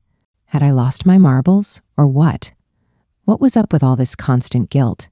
Just then, I heard a voice behind the door say, Onikin. It was my sister. She must have wanted to accost me with a conversation. Had she waited until I'd stepped away from Satsuki-san in order to corner me in the bath? What a sneak attack! I had nowhere to run. But then she said, I'm sorry. Huh? The sudden apology knocked me off kilter, especially because her voice sounded so quiet. It reminded me of the time she'd accidentally eaten my Haagen-Dazs. So you know, Satsuki-senpai came to talk to me just a minute ago, my sister said. Huh? She did? After she'd gotten out of the bath, I figured. Okay, but what did they even have to talk about? She said it wasn't any of her business, my sister went on. But she asked what we were fighting about. Yeah? Oh God, please tell me you didn't say it was my infidelity, I thought. Knowing my sister, she could very easily have said that. What on earth did you tell her? As I went through this mental anguish, my sister continued. So I kind of told her what was up, and then she told me that you're really only dating for her sake. She apologized that she'd been so careless and caused this whole misunderstanding. And she says you're just too nice for your own good. You're not all that bad after all, really, Wanishin. Wait, hold on. Satsuki-senpai said what now? I mean, what she said is true, but... Yeah, she said you actually like Meme-senpai, said my sister. Okay, that part's not true. I'm sorry for making the wrong assumption. Nah, that's okay, I mean. There was something kind of embarrassing about getting a real apology out of my sister. I mean, I'm the one who caused the misunderstanding to begin with, I said. Yup, you sure did. Hey! Now that she'd made her apology, she was acting like that was all over and done with. Back to business as usual. But Satsuki-san said something else too, my sister went on, which was that she knows how you feel because she fights with her mom all the time. It gets really uncomfortable having to live under the same roof with someone you're arguing with. It might be hard to be open about your own feelings, but she said I should go ahead and try to make up with you. Satsuki-san really said that? I couldn't believe she'd really go out of her way just because things were tense between me and my sister. I heard a smile in my sister's voice on the other side of the folding door. You know, Onichan, you've been pretty incredible ever since you started high school, she said. You have a really good friend in Satsuki-senpai. Her words rang in my ears. I nodded ever so slightly. Yeah, I admitted. I do. I finished up my bath, dried my hair, and before long, it was time for lights out. I'd thought Satsuki-san would want to stay up late practicing, but she said, we'll be more efficient if we wake up early and spend all day playing tomorrow. No doubt about it, this girl was in perfect control of herself. At any rate, she said, if I don't get enough sleep, my head doesn't function properly. Well, that's fair, I admitted. Mai's the type who can go at full steam for 3 days straight with no rest. Once, she forced me to stay up with her that long. It was horrid. I laughed weakly. Maybe she was trying to do you both in at once. I was in bed. Satsuki-san had our guest futon. She lay on her side in the blankets with her hair up in a scrunchie, making me think she wanted to go to sleep.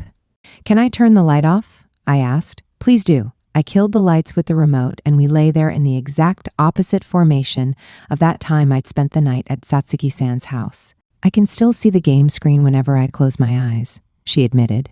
I chuckled. Yeah, that happens to me all the time. It's hard to hit moving targets. Next time we play, we'll practice hitting moving targets while starting to move yourself, okay? So long as I live, I'll never be able to make that work, she sighed. Yeah, I used to feel the same way. I heard a rustling of clothes in the dark, and then Satsuki-san said, How did you get to be so good? Huh? I mean, I had that period where I skipped school and holed up in here, so I spent every day just laying it like crazy. You must have liked it, huh? I don't know if it was that so much, I admitted. I mean, I did like it, but it wasn't like the simple, happy feeling you get from pure enjoyment. It was more like concentrated negative energy, all poured into an expression of aggression, you might say. Like stress relief? She asked. More like a reminder that I could shoot and kill too, What are you talking about? She said. She laughed at my somewhat extremist remark. In any case, she continued, that's what I meant. Huh? How so? That was another of her Satsuki-sanisms. Normally, she never answered me no matter what I asked. But now she actually decided to explain herself. You always look like you couldn't hurt a fly, but when push comes to shove, you fight back like anything. I thought I just failed to read the room again. You did, and you've done so before as well. You sometimes blurt out the most unexpected things. But that's who you are, Amari, and I find I don't mind that. I had no idea how to respond, so I let a weak little chuckle out into the darkness around us. I guess that was Satsuki-san's idea of a compliment, huh? It meant that she accepted at least one thing about me, and that was a huge relief in and of itself. Hey, Amari, she said. Oh yeah, sorry. I got kind of carried away for a second there. Carried away with what? You haven't even said anything. She sounded so done with me. That's what I got for being so quick to get carried away all the time. Erg. I just wanted to say thanks, she continued. Huh? Oh, don't mention it. I'm happy to teach you the game. Besides, I'm just paying you back for all the help with studying. Which was rich of me to say, really, considering we were spending all of Saturday right before finals playing video games. Not to mention, I'd be practicing all through finals week too. That'd probably be reflected in my scores, offsetting everything Satsuki-san taught me. No, she said, that's not what I'm thanking you for. What else did I do that's worth a thank you? Seriously, what in the world could it have been? Do you mean like Thanks for granting you the honor of meeting Mem. Why do you have those random moments of super high self-esteem? She asked. It gives me whiplash. I guess I was wrong then. Whatever, I had no idea. I yawned. Last night was a disaster. I'd been so nervous, I hardly got to sleep. I wanted to thank you, she said, for giving me an opportunity to challenge Mai. Her voice was so calm that it slipped past the defenses of my heart and made me make a weird "wah" sound, fearing she'd get upset with me for not taking her seriously enough. I backpedaled and asked, Aren't you always challenging her with your test scores? Yes, I can't deny that we do our absolute best to compete in academics. But that's different. We don't usually have opportunities to both start from zero and compete in an unfamiliar game. Yeah, I guess not, I said. Right?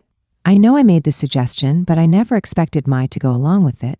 But she's definitely taking it seriously, isn't she? No matter how long I have to prepare, I know I won't be able to match her. It feels rather odd to be doing this again with her. Then she shook her head. No, that isn't really the right way to put it. It isn't an odd feeling at all. I know exactly what it is. I looked at Satsuki-san's face in the faint, fleeting moonlight that drifted in through the curtains. This beautiful, dauntless teenage girl wore the most innocent smile. It's very fun, she said. Considering Mai and Satsuki-san's relationship, I still couldn't say I knew exactly how she felt, but all the same, I kinda did. It seemed really, really nice to have a friend who matched your energy stride for stride. So that's what I'm thanking you for, Amori, said Satsuki-san. Nah, I said. Don't mention it. The thing was, I kind of regretted my decision.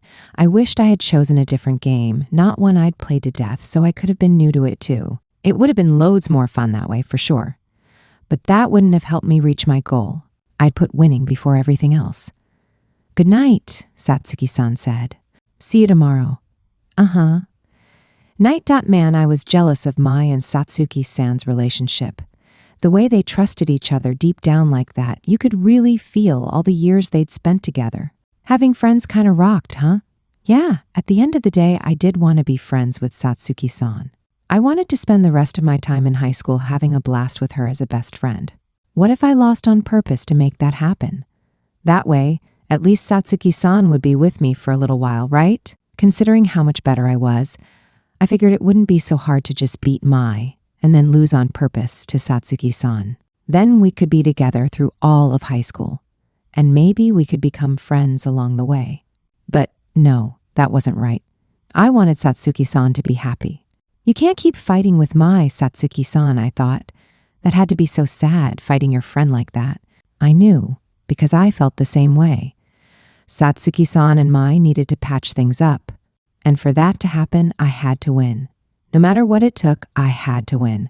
I absolutely could not lose. Not to Mai, not to Satsuki-san. The next Friday, the day of our decisive battle arrived. Kaho hiara-chan ajisai, what's up? Kaho, it's almost time for Sasa-chan big day yano. Ajisai, Kaho, you think Rina Chin's gonna be okay? Kaho, is there anything we can do to help? Ajisai, Ajisai, oh, what if we went and bought a present for her? Kaho mong ya kaho girl, let's go. You want to head out right now? Ajisai, it's the middle of the night? Kaho, okay, so on Saturday. Ajisai, ukidoki. Kaho, yay, it's a date. Ajisai, it's a date. Kaho, let the SS Ajikaho set sail. Ajisai, what's an Ajikaho? Kaho, lol, you know. Kaho, it's like, sneeze? Ajisai, I have no idea what you're talking about. Chapter 4. There's no freaking way I'll beat Mai and Satsuki-san unless. Okay, everyone, I'm giving back the tests now, my homeroom teacher, Hirosaki Michiru-sensei, called to us. In the exact same tone of voice you'd use to say, Come to dinner, kids. It's curry tonight. It was the last homeroom of the day. Michiru-sensei was just over 30 and was also our English teacher. She was tiny, about 150 centimeters, and since she was so bright and outgoing, we called her Mikan-sensei. According to rumor, when Mai had first started here and no one had wanted to trust that foreign interloper, Michiru-sensei was the only one to put her hand up and go, Okay, I'll take her. Yet, for all of her bravery, Mishiru-sensei was also a completely normal person. Now let's see yours, Amari, she said.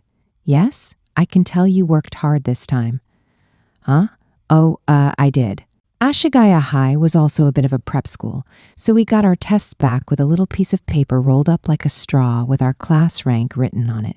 I went back to my seat, and when I checked my grades, I found that they were a fair bit more decent than they normally were. I mean, they used to suck, so I'd gotten them up to around average, even though I'd spent the whole last week doing nothing but practicing that video game. It looked like Satsuki-san's demands to see the fruits of my labor had really gotten to me. It was kind of thrilling. I was happy enough just keeping it to myself and looking at it, so I inconspicuously slid it into my desk. All my friends always scored way higher than me, so I wasn't eager to show them my pitiful results. But wow, had I really made this much growth in, only 2 weeks? Just 2 weeks of test prep after school was enough to make a sizable difference in my grade. If I kept up studying after school, could I potentially steal Mai's spot as the top of the class? Yeah, maybe if I worked myself half to death in the process. Talk about a pipe dream. Now let's see, Mishiru-sensei said. I had something else to say. Oh, right. Tomorrow's the assembly for the last day of term, so we don't have class. Don't show up, okay? I snuck a glance at the nearby desks. Who'd won this time, Mai or Satsuki? They always rushed to check first thing, but today neither had moved a muscle. Mai hadn't even so much as looked at her test yet. I guess she was too preoccupied with what was going to come after this. Once homeroom ended, Ajisai-san, who sat in front of me, turned around. Is today the day, Reina-chan? She asked.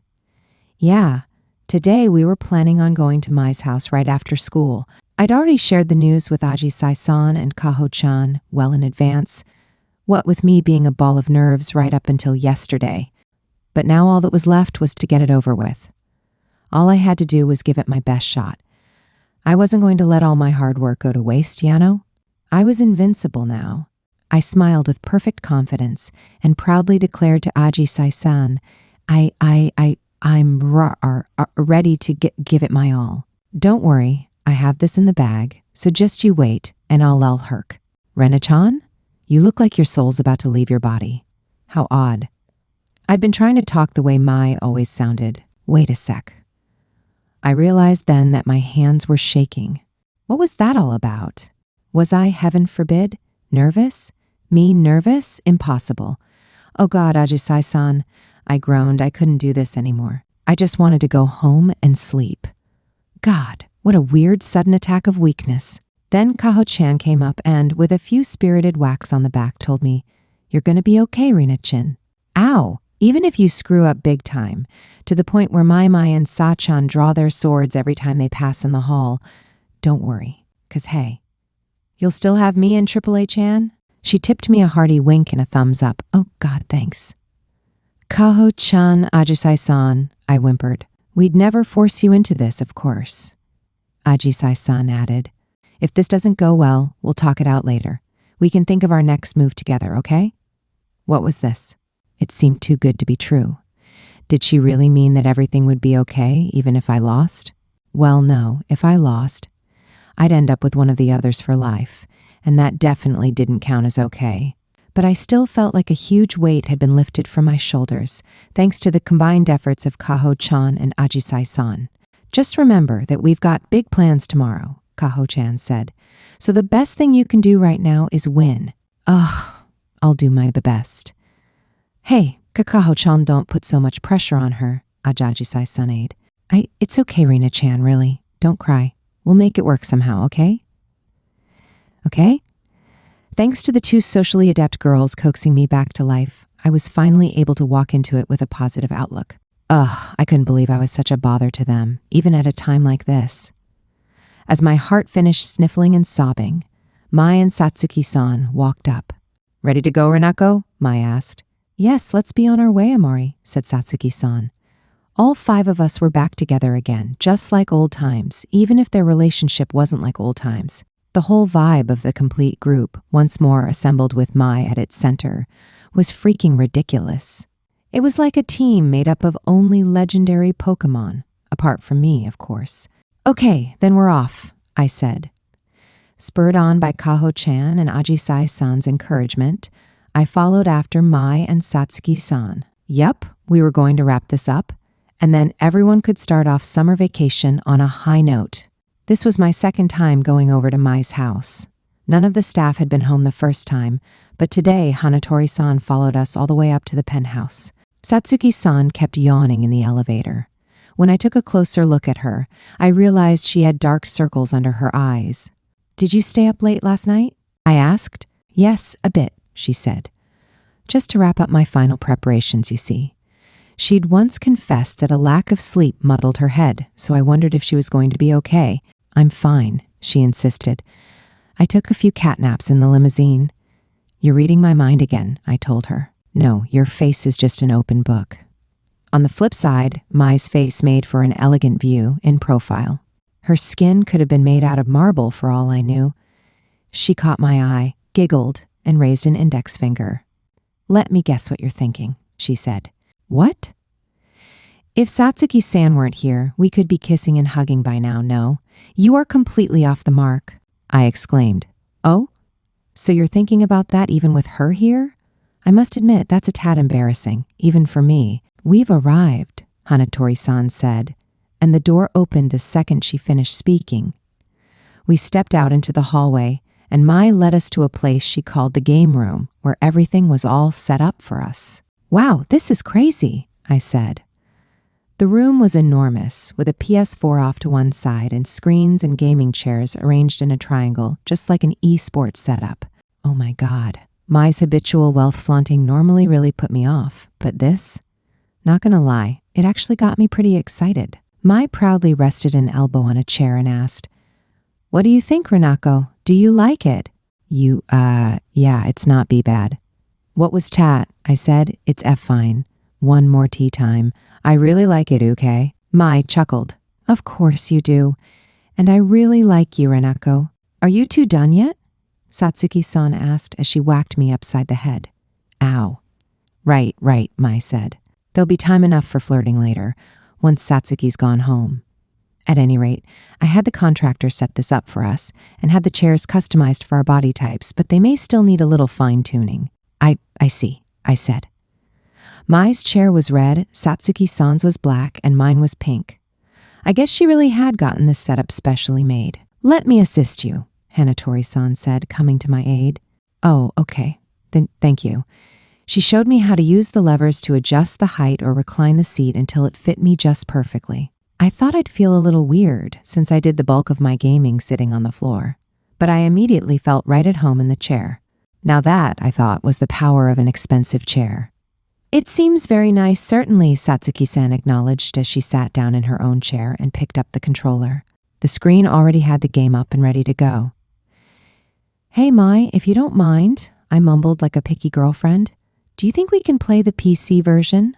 "What's the difference?" Satsuki-san asked. "A great question, Satsuki-san," I chuckled. "First, the frame rate is completely different, and since it's for a mouse, the aiming's totally incompatible between the two versions.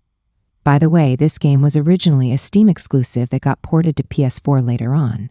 Along the way, it turned out that the PlayStation specs weren't able to handle 100-player matches. So they brought the max down to 30. As a trade-off, they added a private matchmaking system. But it's still every budding gamer's dream to play the version with the best performance. I chuckled once more.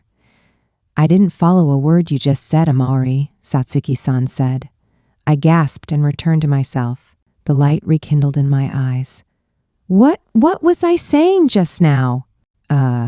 No, Satsuki-san, this isn't what it looks like," I babbled. "That wasn't me just now. That was junior high me." "Oh, okay. I didn't know what you meant by that earlier, but now I definitely get IIT. My goodness, you really have turned over a new leaf." "Stop looking at me with so much pity," I begged. "Oh God, what a huge slip-up," I lamented. I'd worked on changing my speech style, and I'd even started projecting from my stomach so that others would hear me better. Yet despite all my efforts, my daily sit-ups. "I'm not sure I get it either," Mai said. "But I like every version of you, Renako. Don't try to butter me up." The fact that Mai approved of the part of me that I so loathed made me want to scratch my throat out and die. Why must I take so much damage right before this final battle? Come on, every RPG these days gave you a save point and a full recovery right before the last boss. All right, if we're ready now, let's get started, Mai said. She sat down last and elegantly crossed her long legs. Now the triangle was complete. I grabbed my phone out of my bag, set it down on the table, and took a deep breath. I'd be okay. Just play it like normal. I reminded myself. Yes, let's, said Satsuki-san. No objections here. I'm ready to go too, I said. All right. Mai, sitting to my left, had her hair pulled back in a ponytail so it wouldn't get in her eyes. Satsuki-san, sitting to my right, tied up her hair as well and fixed her gaze directly on the screen. If either of them was nervous, I sure as hell couldn't tell. Perhaps they were used to such trials, but I'd never gone through anything like this before.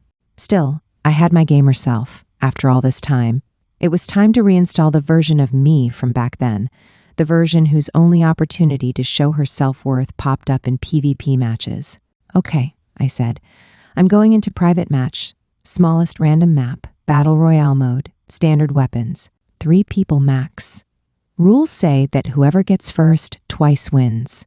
All right, ow. The other 2 entered the password and joined the room. All that was left for me was to press the button to start. If Mai won, I'd have to marry her. If Satsuki-san won, I'd have to marry her. And if I won, the 2 of them would make up and be friends again. God, what awful conditions.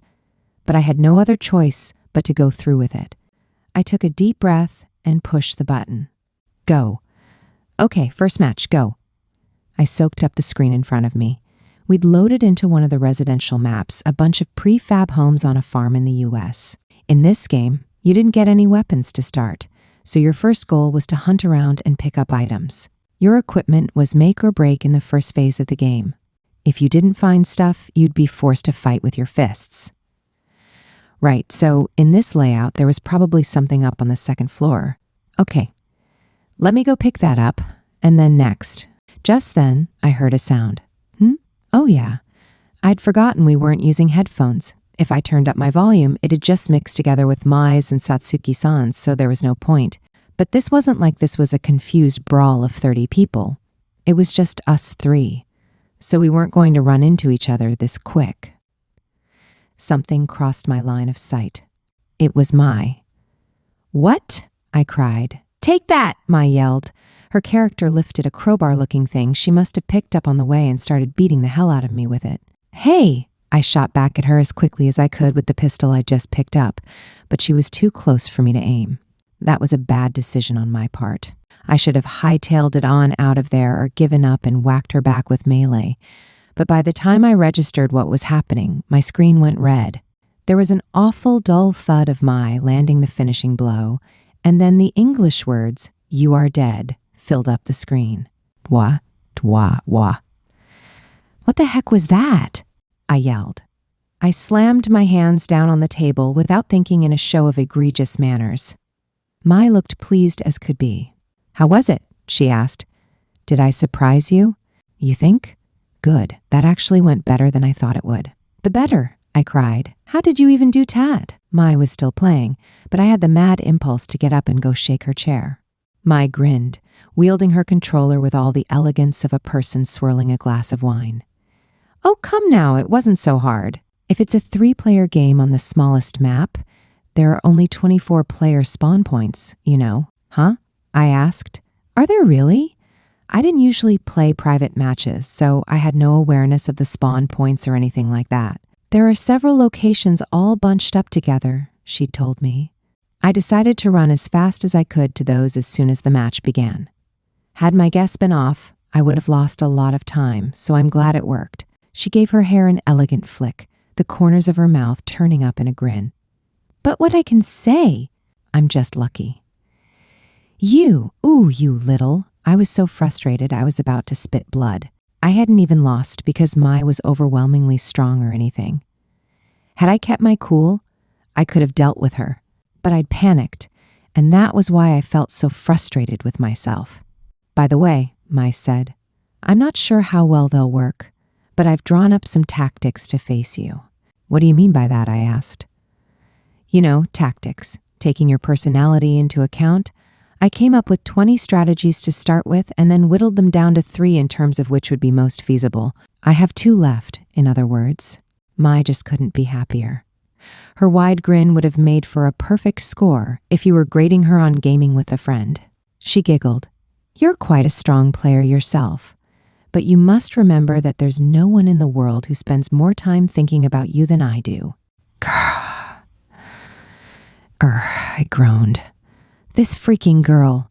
Right from the start, she'd come at me to try and make me lose. Why hadn't I realized this would happen? Mai was the very same girl who had trained nothing but the shortest, most effective combos back when we were playing that fighting game. So of course she'd come up with optimal strategies that would leverage her skills, even in an FPS. Right. If we'd gone toe-to-toe in a shootout, I'd have beaten her with my superior talent. It only made sense for her to hunt me down and defeat me with her people-reading skills. God, how frustrating. Slumped way down in my chair, I moved on to the next screen to watch the other 2 play. There was no point in staying salty forever. Now was the time to gather information for the next match. I decided to watch Satsuki-san, who'd fallen silent a bit ago. She'd acquired a decent collection of items and reinforced her gear. Looking at the way she played now, it was like she was a completely different person than the girl who'd trained at my house. She seemed to have memorized the map, and she moved through areas open to enemy fire with the appropriate level of caution. Honestly, I was impressed. I felt like a proud teacher watching my pupil go out into the world for the first time. Satsuki-san, you're gotten so much better, I said. You're amazing. Be quiet, she said. You're distracting me. Ah, right. Meanwhile, Mai was mess. She was doing some things right, but there were other things she was ignoring completely. Compared to Satsuki-san, who had the basics down pat, Mai moved erratically. She'd have gotten some kills in a normal game, but she would also have gotten just as many deaths. As a spectator, it made me want to intervene. Then the 2 finally found one another on the battlefield and began to trade bullets. Mai stood at an advantage with stronger weapons and the high ground, but Satsuki-san could still completely turn the tide. However, the match ended in Mai's favor by a slim margin. I wouldn't have been surprised if either had won. Even though Satsuki-san had that handicap, she'd put up a good fight. What a pity, Mai said. Right, what a pity. Satsuki-san pulled out her phone and checked something in her notes app. In a very Satsuki-san-esque move, she'd filled it with prep notes. That's 1 point for me, Mai said. Now it's the match point, and up next will be my victory. She looked at me with the eyes of a child who'd just been told they could go pick out any toy they liked. A chill ran up my spine. What, you think you can rack up a bunch of straight wins? I challenged. After I win, Renako, Mai said. Should we go introduce me to your parents right away? I know I'm still a student, but think about it. If you'd like, we could live together for several days of the week. Hanatori's an excellent cook, you know, and I do hope you like her. Could you cut a girl a break and stop planning her life half the time? I snapped. Was this a strategy to cause me mental damage? Because it was working. Okay, come on, let's start already, I said. Round 2. Except this time, I'd win. What I had to do was simple. Once I picked up a strong weapon, I'd head to a place with a good view of the map. If someone opened fire on me, then it'd come down to a competition of skill. And trust me, when it came down to shooting targets 30 meters away, experience is king. Fortunately, the map this time was a desert area, meaning it was bigger and relatively easier to have longer, more drawn-out matches. That made it harder for Mai to launch an attack right out of the gate. I took a quick glance at the others, just to see what kind of faces they were making, and got a nasty shock. Mai was deep in thought, making a thoughtful, with her hand on her chin and her controller in her lap. You know we're in the middle of a game, right? I asked. Of course I know. I'm doing my best in order to win, which means that I also need this very necessary planning phase. I don't get it, but okay. This time I managed to pick up the assault rifle, one of my GGO2 weapons. Once I grabbed it, I booked it out of there, on high alert for a surprise Mai attack and keeping a close eye on my surroundings. One thing I made sure to avoid was guessing Mai's tactics. No matter how much her people skills had me over a barrel, this wasn't like real life. In the game, we only had a limited number of options. She could try devious tactics all she wanted, but if they weren't part of the meta, it was because they had some major flaw in them. Therefore, I could handle whatever she threw at me, provided I didn't let my guard down. In theory, at least. "What's the plan now, Mai?" I taunted. "Give me a minute to think," she said. "I'll find a way to get your glass slipper to you. Just you wait and see. Prince Charming isn't supposed to crack Cinderella's skull open with a crowbar, you know." Just then, I noticed someone and immediately fired my gun. It was not Mai. It was Satsuki-san. She clicked her tongue. Amari, huh? Tongue clicking even in the middle of a game? Freaky. I waited for the right moment as we traded shots. Satsuki-san found cover and, poking just her head over it, fired right back at me with great aim. Perfect! This was shaping up to be an incredible match. Then she made a depressed little, "oh" sound. I said. It wasn't so much that I'd just activated my miraculous aiming abilities. It was more that Mai just joined in the fray, and Satsuki-san was caught in the crossfire. In a game like this with only the three of us, getting fired on by two people made for a super sticky situation. "What do you think, Satsuki?" Mai asked. "Should we take out Renako first?" "What nonsense are you spouting?" Satsuki-san said. "If you win here, then the competition will be over." "Oh? What? Are you not confident you can beat me one-on-one?" "Oh, I'm plenty confident," Satsuki-san insisted. "I'd just prefer something that gives me a slightly higher chance of winning." "I see. Worried about your chances, are we? But this is a lot different from those school subjects you're so good at, you know?" "What?" For the last several minutes, there'd been nothing but uninterrupted gunfire. I assumed Mai had started talking to her in order to break her concentration, and now Satsuki-san could no longer ignore her. "Say you have two roads. You can pick the narrow road where you'll have no escape in case of an ambush, or you can pick the broader path. But no matter which one you choose, there are still enemies lying in wait on either road." "What are you talking about?" Satsuki-san asked. Naturally, anyone would pick the latter road. In terms of chances of survival, that would be the objectively correct option, wouldn't you say? It's only obvious. Mai and Satsuki-san were moving steadily away from me. My best chance was to drop in on them while they were fighting, so I chased after them. But I felt uneasy about this. In the first match, how come Satsuki-san hadn't won the shootout against Mai? I had a feeling I'd made some huge misunderstanding. Were Satsuki-san and Mai's skills really so closely matched? "But Satsuki," Mai went on, "the true correct answer is the path that doesn't have any enemy." Satsuki gulped in shock. Mai just killed her. No way. Had Mai really beaten her again? "I have to give it to you," Mai said. "You always do make the correct choices. And that's precisely why you'll never beat me." And then, as Mai stood there pleased with herself and gloating, I shot a bullet right through her. Mai froze awkwardly. I looked just as awkwardly right back at her. I said, "I mean, you were just standing there. I couldn't help it." "Right," she said. "Well, I get that. That happens. I won." Now it was my match point too. Satsuki-san was the only one who was still. "You, no." She rose to her feet with a hurried clatter, her long hair swaying. She asked, "May I use the restroom?" "Help yourself," Mai said, gesturing with the palm of her hand. Satsuki-san walked out. "Satsuki-san," I muttered, worried for her. Mai shrugged. "I guess I went a little too far." "Yeah, Mai, you really did. That wasn't what you did to a friend." I really wanted to say that, but I kept silent. It felt wrong to impose my own standards on Mai and Satsuki-san's relationship. But I thought that if I said that, Mai went on, I'd beat her easily. If I didn't pull out all the stops, if I simply let her take the victory, do you really think she'd be happy? No, but I mean, I got what she was saying, sure. If Satsuki-san found out that someone was handicapping themselves around her, I knew she'd be furious. Doubly so if that person was Mai. "She'd be happier if she didn't try so hard all the time," Mai said. "But you know she can't, Mai. She's Satsuki-san, isn't she?" "Well, you're not wrong." Just then, Hanatori-san came in with a tea tray. That was godly timing on her part, as we'd only just now gone on break. Thank you," I said, as I took a cup from her. I lifted it to my nose and sniffed. It smelled good.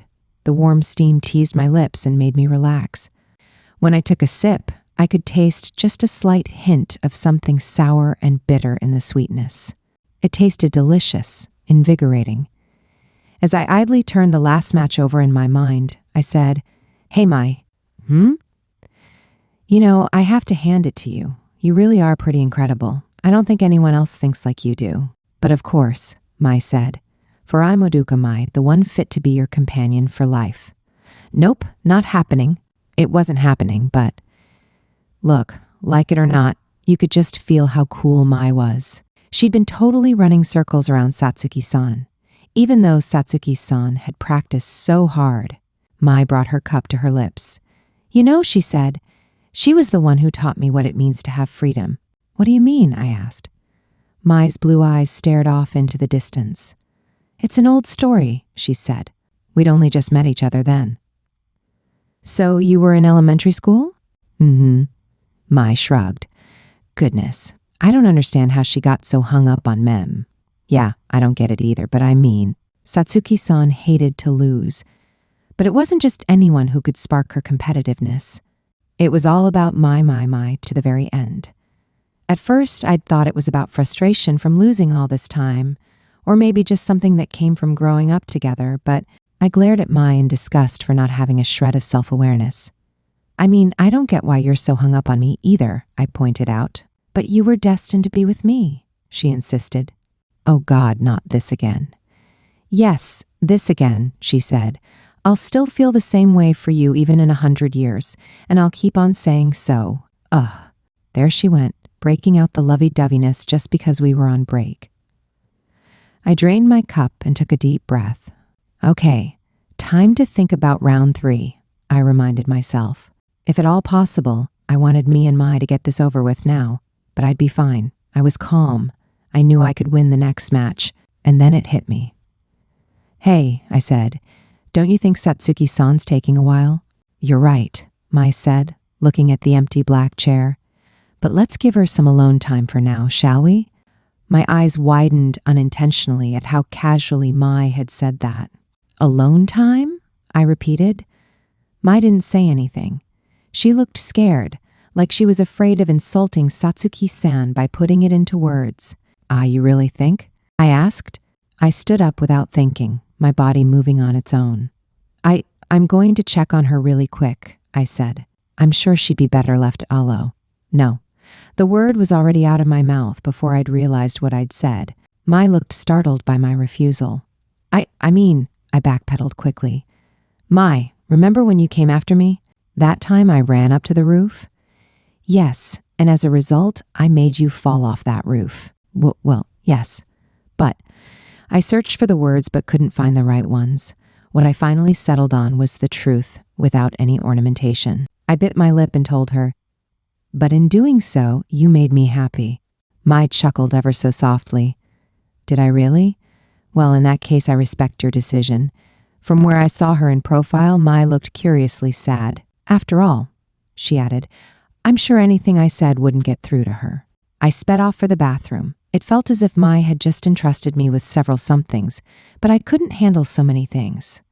So I just took the one. The bathroom door was shut up tight, like an immovable stone door before a labyrinth. I felt like she was going to shoot me down for anything I said, so I gingerly spoke up and went, "Hey, Satsuki-san?" There was no response. "Satsuki-san," I said again. I waited a moment and then I heard a voice. A Maori. The way her voice sounded so horribly unmotivated, lacking all drive, made me squeeze the hand I held to my chest. "I'm sorry for worrying you," she said. "I'll be back in just a minute." I was only taking a moment to think about how the next match might go. I put my palm up against the door and gave it a light push. It felt cold and inflexible to the touch, as was only to be expected. "I'm not optimistic about it," she said. "Mai's a formidable opponent, you know. It's just, I've been working so hard. If I only had a little more time, then maybe..." "Yeah," I said. "I can tell you've been working really, really hard, and you've definitely gotten loads better." There was a small beat before she said, "But I still can't beat Mai. Well, I mean..." There wasn't anything to say. You just ran into people like that sometimes. No matter what game you put in front of them, they rocked it, as I had seen any number of times myself. You'd get a person who could run laps around you, even though you'd played way, way more matches than them. And you'd come out of it afterwards thinking they were some kind of natural genius. Mai had been working as a model since she and Satsuki-san were kids. To all of the other girls her age chasing that same dream, it must seem like Mai just kept on beating and beating them. She never needed to practice fighting a CPU first. She was always the winner, no matter what. So why even bother? The words crawled up my throat, but I swallowed them down. They would have been no comfort to Satsuki-san. You know, she said, I had work all through finals week too. Huh? I said. My manager said I could take time off, but I'd promised my mother I'd bring home money for the family once I was in high school. I didn't want to go back on my word to her. Right, I get that. Then I was studying for our finals and practicing for this on top of tat, so that's why she had all those dark circles under her eyes. She'd been working her butt off with all kinds of crap and cutting into her sleep to do so. Uh-huh, I said.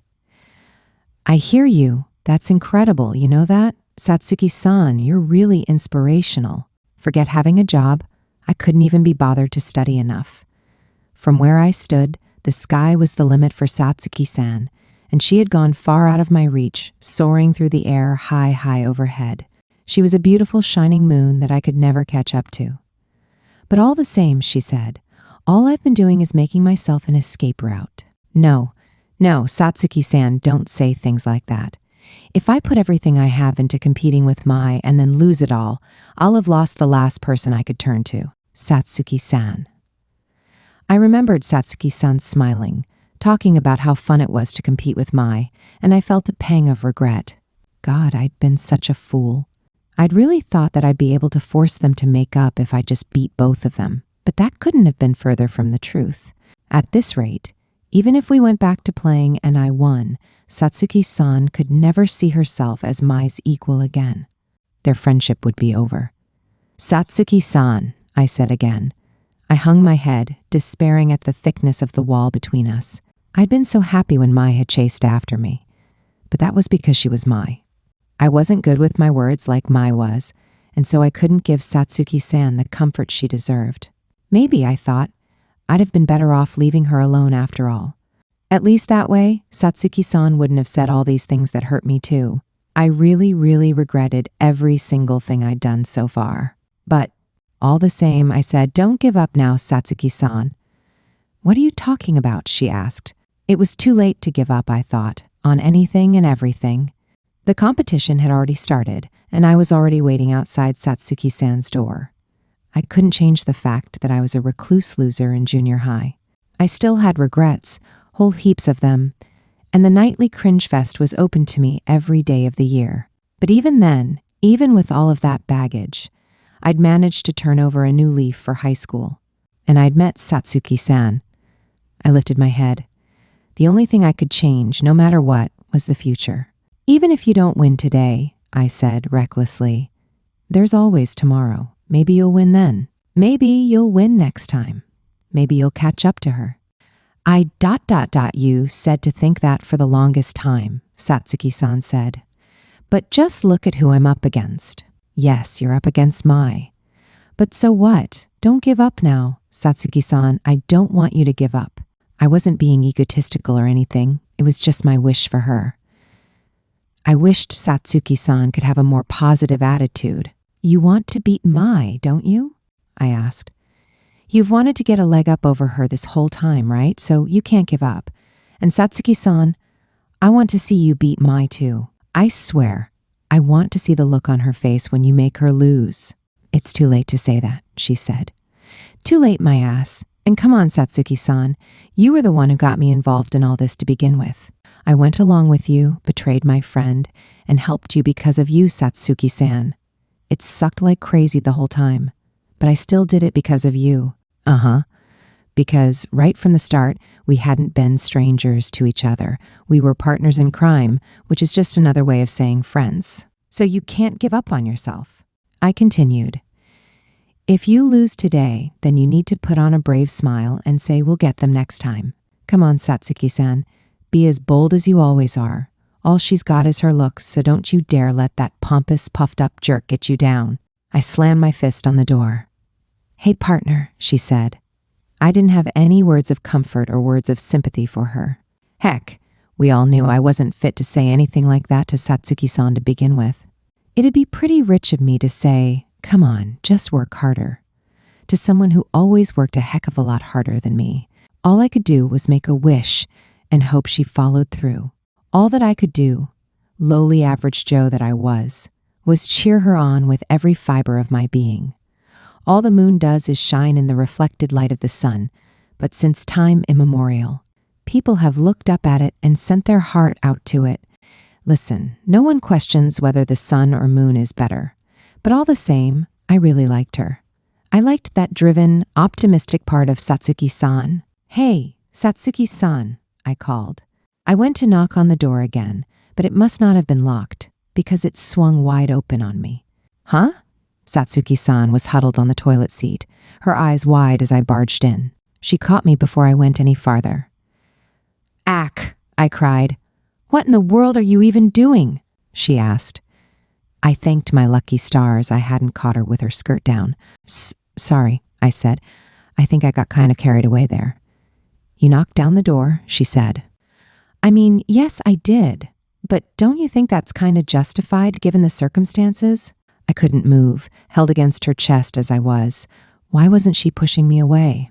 Her body felt soft and supple with a core of steel, her black hair wrapping around me like a gentle blanket. She reminded me of the night of a full moon. How come you're not letting me go? I asked. All your yelling has reminded me of something, she said. That doesn't answer the question. And, what is it? You know, she said, that Mai isn't as big of a hotshot as she thinks she is. Satsuki-san. I lifted my head and there was Satsuki-san's face, so close to my own. Her lips traced the curve of a crescent moon in a slightly concerning grin. You have a lot of nerve to say whatever crosses your mind, you know, she told me. Huh? I said. I'm sorry. No, it's fine. I don't mind that part of you.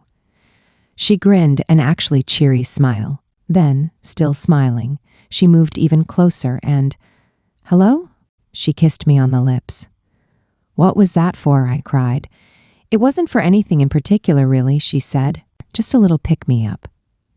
Last I checked, people's lips aren't exactly stimulants. Why are you being so clingy? She asked. Come on, let go already. Of all the unfair things, fine, you let go of me. Let go already, damn it. Struggle as I might, I couldn't break out of her arms in that tiny bathroom.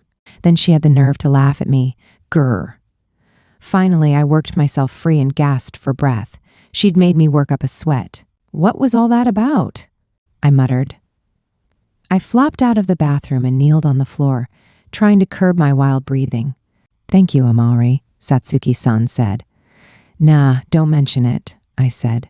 What it is, I have no idea, but whatever. Now that I think about it, she went on, it's rather silly that I'm the only one who almost succumbed to despair. I'll just have to return the favor to Mai tenfold. What on earth are you going to do to her? With a toss of her hair, it flying in the wind like an assassin's black coat, Satsuki-san said, well, isn't it obvious? I'm going to keep fighting. Perhaps, I realized, I'd awakened a monster. Upon our return, Oduka Mai greeted us elegantly, with the same grace as when I'd left her. Welcome back, she said. You're rather late. How'd it go? Did you come up with any new strategies to defeat me?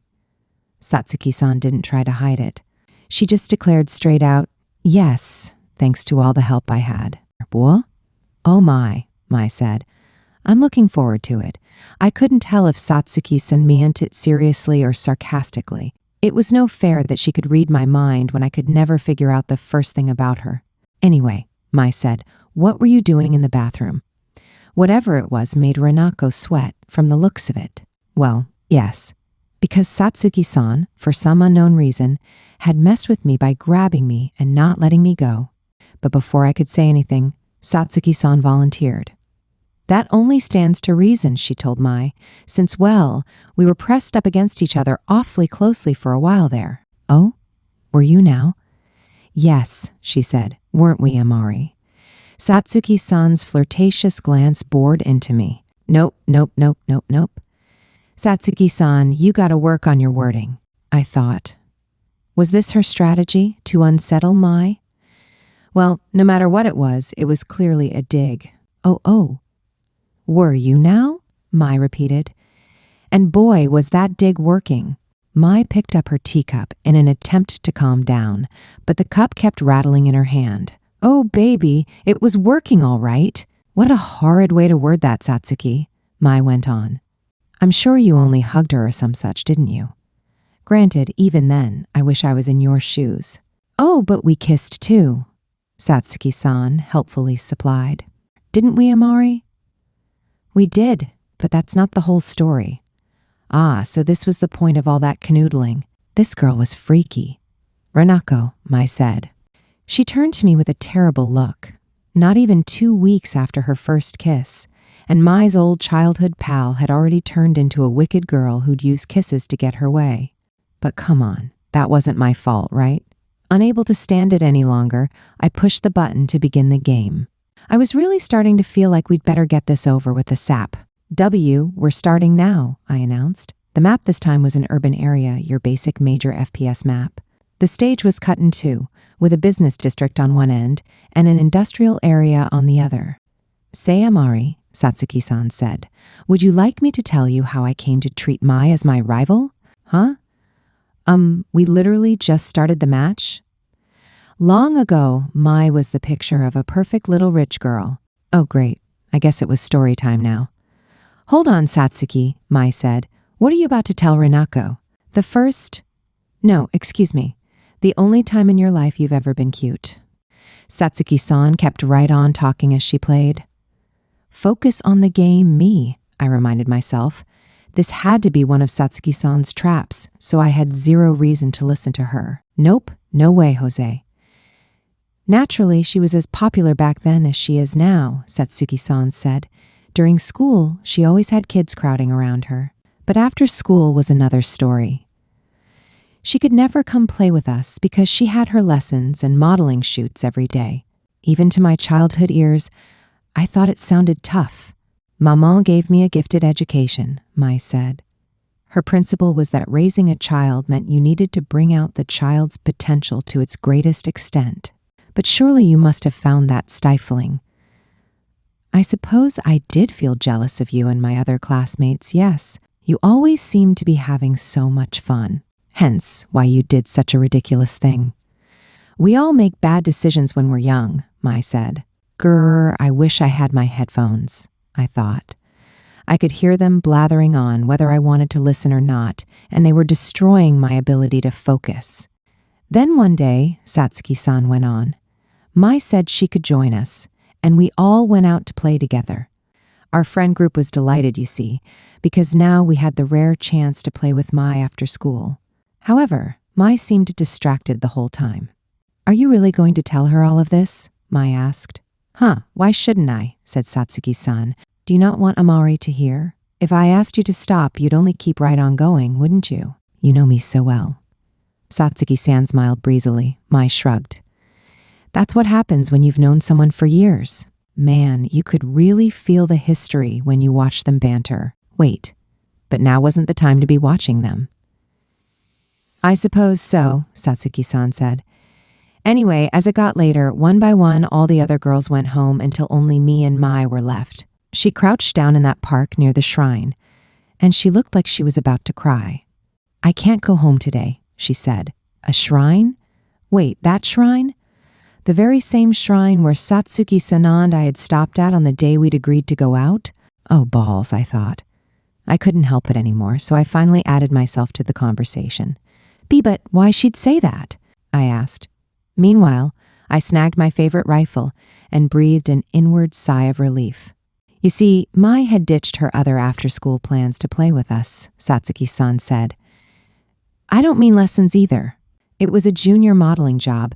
She'd turned her phone off and gone to play with us instead.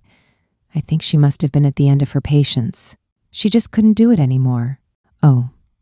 I was only a child, Mai said. I'd made errors at my job, I'd had all the adults upset at me, and I'd gotten into a little spat with Maman. It all built up, and I finally rebelled. And then what did you do, Satsuki-san? I asked. I brought Mai home with me. I mean, I couldn't just leave her there. Still, I must admit I was mortified to show Mai my little apartment, her with all her fancy clothes and glamorous rich girl attitude. You know what my mother is like. And my father hasn't been in the picture for as long as I can remember. Oh, so that was Satsuki-san's living situation. It was my first time going to a friend's house, Mai said. I was just as nervous as you were. But your mother was so kind to me the whole time. You were too, of course. I was trying my best to be hospitable, Satsuki-san explained. Whenever you looked upset, I felt like I needed to do everything I could to cheer you up.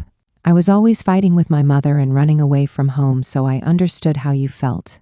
I almost thought I could hear gentle music playing from somewhere, but I was just imagining things. This was a battlefield. Bullets whizzed back and forth through the thick, pungent curtain of smoke. Yet, despite all that, I felt like we were a couple of friendly pals playing a nice, casual game together. And then what happened? I prompted. Right, said Satsuki-san. It was that evening, after we'd finished having dinner, when Mai's mother came. Yikes, I inadvertently moaned. Let me guess. She barged in, shouting her head off? No, she acted more like an emotionless android, Satsuki-san said. She apologized to us for all the trouble Mai had caused. But I thought that adults were supposed to get angry, so that made me scared. That was the first time I'd ever felt scared of an adult. It was the first time I'd seen Maman that way too, Mai said. When I look back on it now, I assume she felt bad for pushing me too hard. My mother isn't the best at expressing her emotions, so she must not have had a good outlet for her guilt. But yes, she was frightening.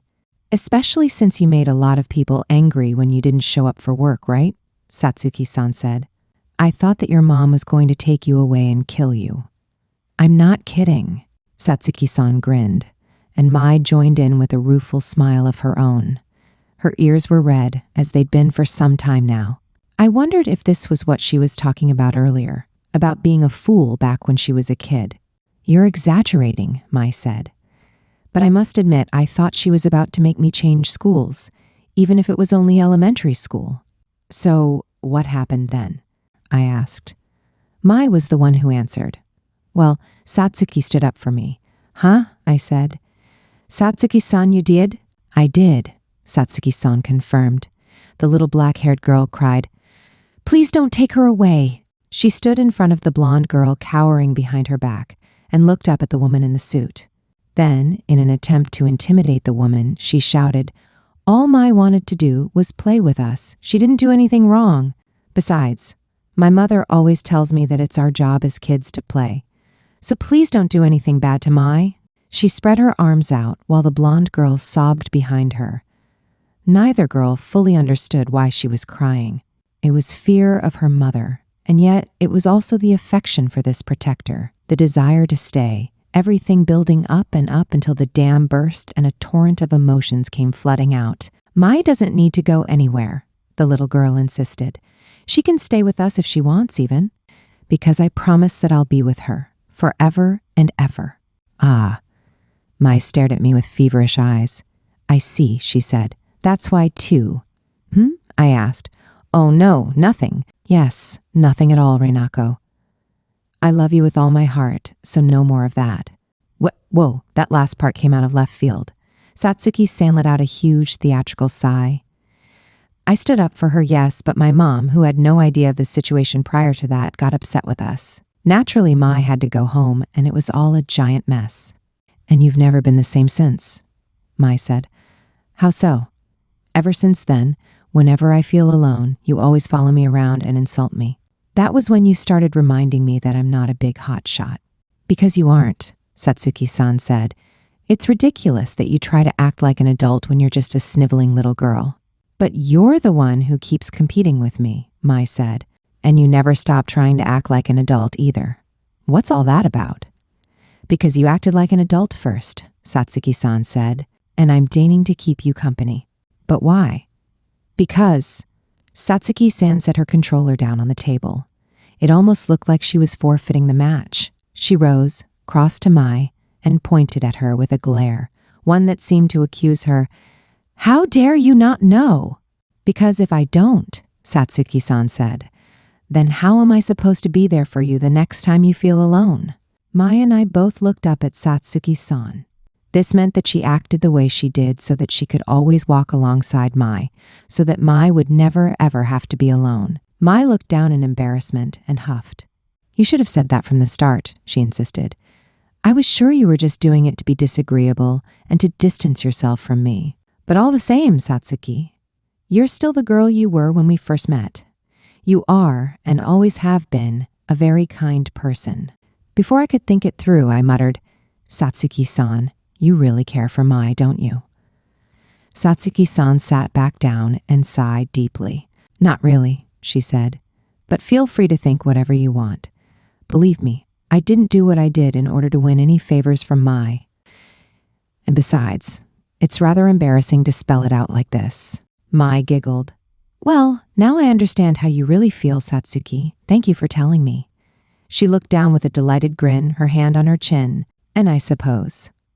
The controller was back in Satsuki-san's hand, but I didn't know when she'd picked it up. After such a tender story, anyone would let their guard down. Even you, Mai. I beg your pardon, Mai asked.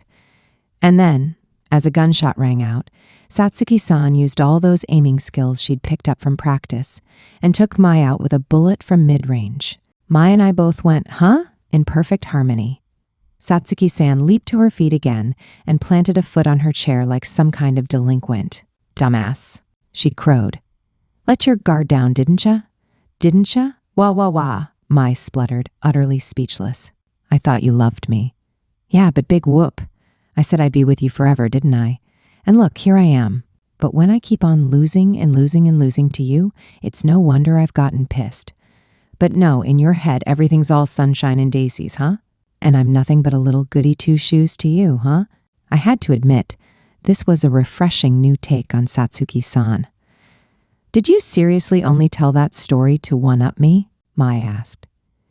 You hid away all of your feelings for years on end, just to pull off a single gunshot. Oh, but it was a small price to pay to get to see the look on your face right now. You're ridiculous. Mai started to tear up. Come on, Mai, Satsuki-san cackled. How does it feel to get dunked on, huh? Are you upset? Are you pissed at yourself? Ooh, does it hurt? Come on, tell old Satsuki, tell me everything. Because right now, I'm having the time of my life, Mai. I'm on cloud 9.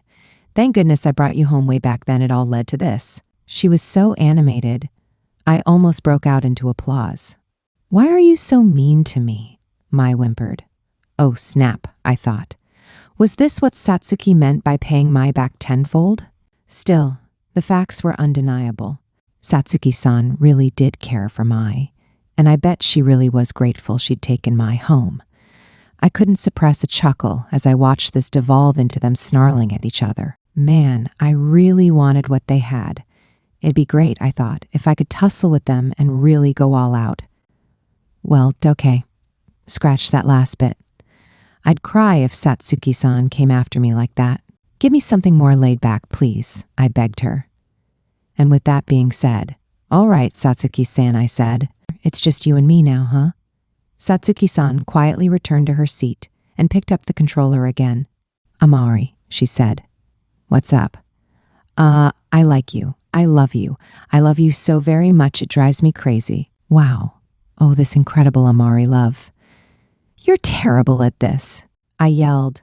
Fine, what do you like about me? Seriously, clue me in here. Let me see.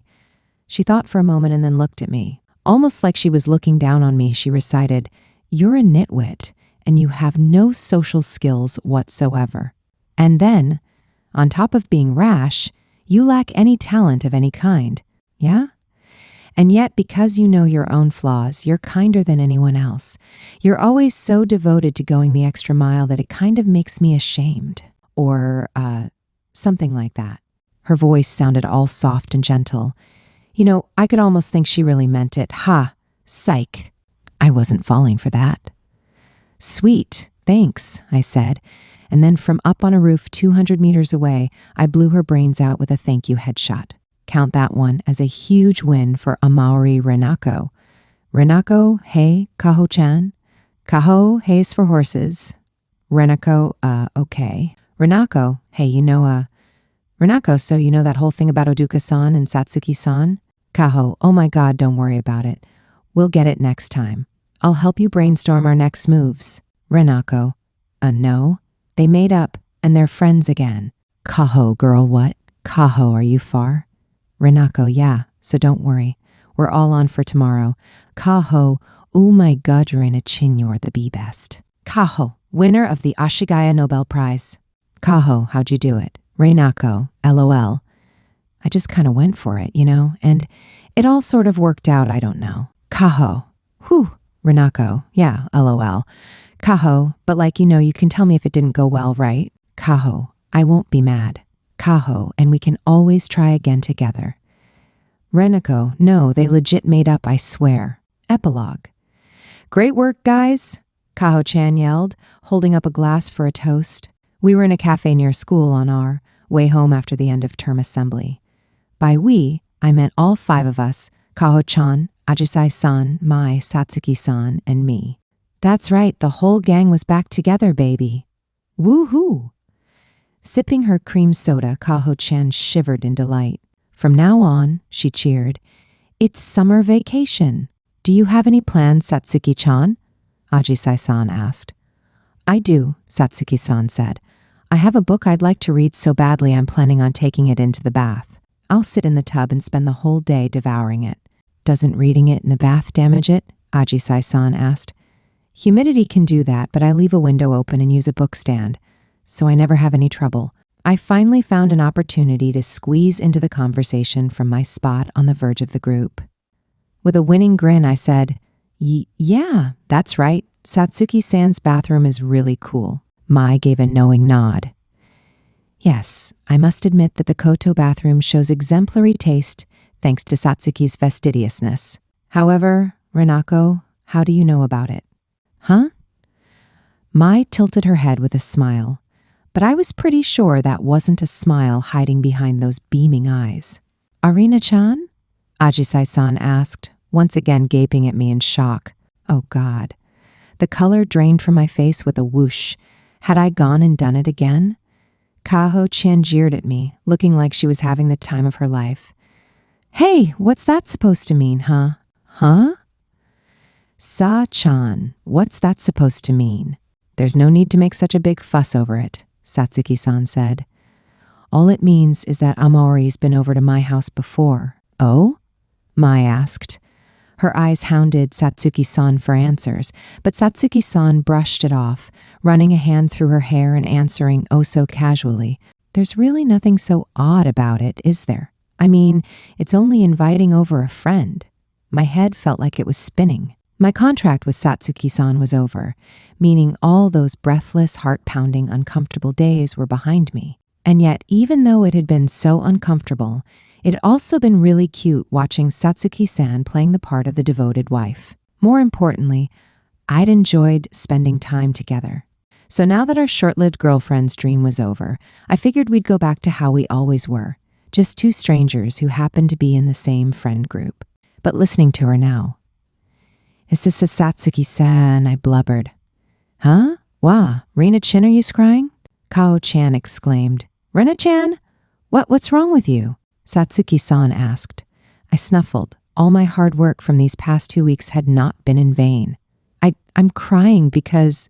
Satsuki-san, you just said we were friends. That's all? It's a big deal, okay? Oh well, there went the waterworks. The dam had burst, and I couldn't stop the tears from flowing. I was sure the others would be totally disgusted with me. But then Kaho-chan took my arm on one side while Ajisai-san took the other. They both squeezed me tightly. Me too, Kaho-chan said.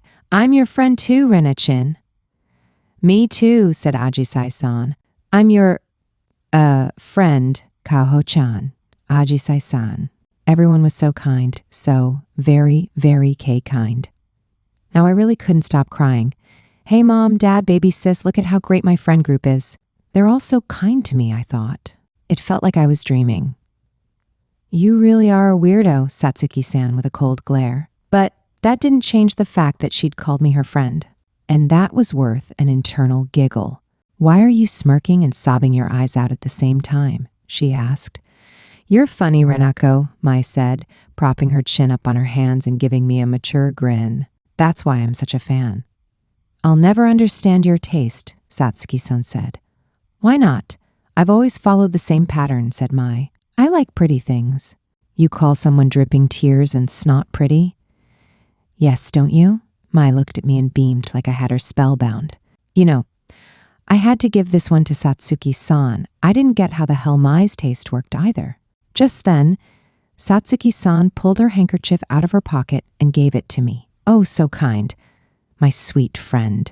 You're an eyesore, she said. Also, everyone's looking at you. Eep. Oh, here, take mine too, Ajisai-san said. Oh yeah, and Emma mean, Kaho-chan chimed in.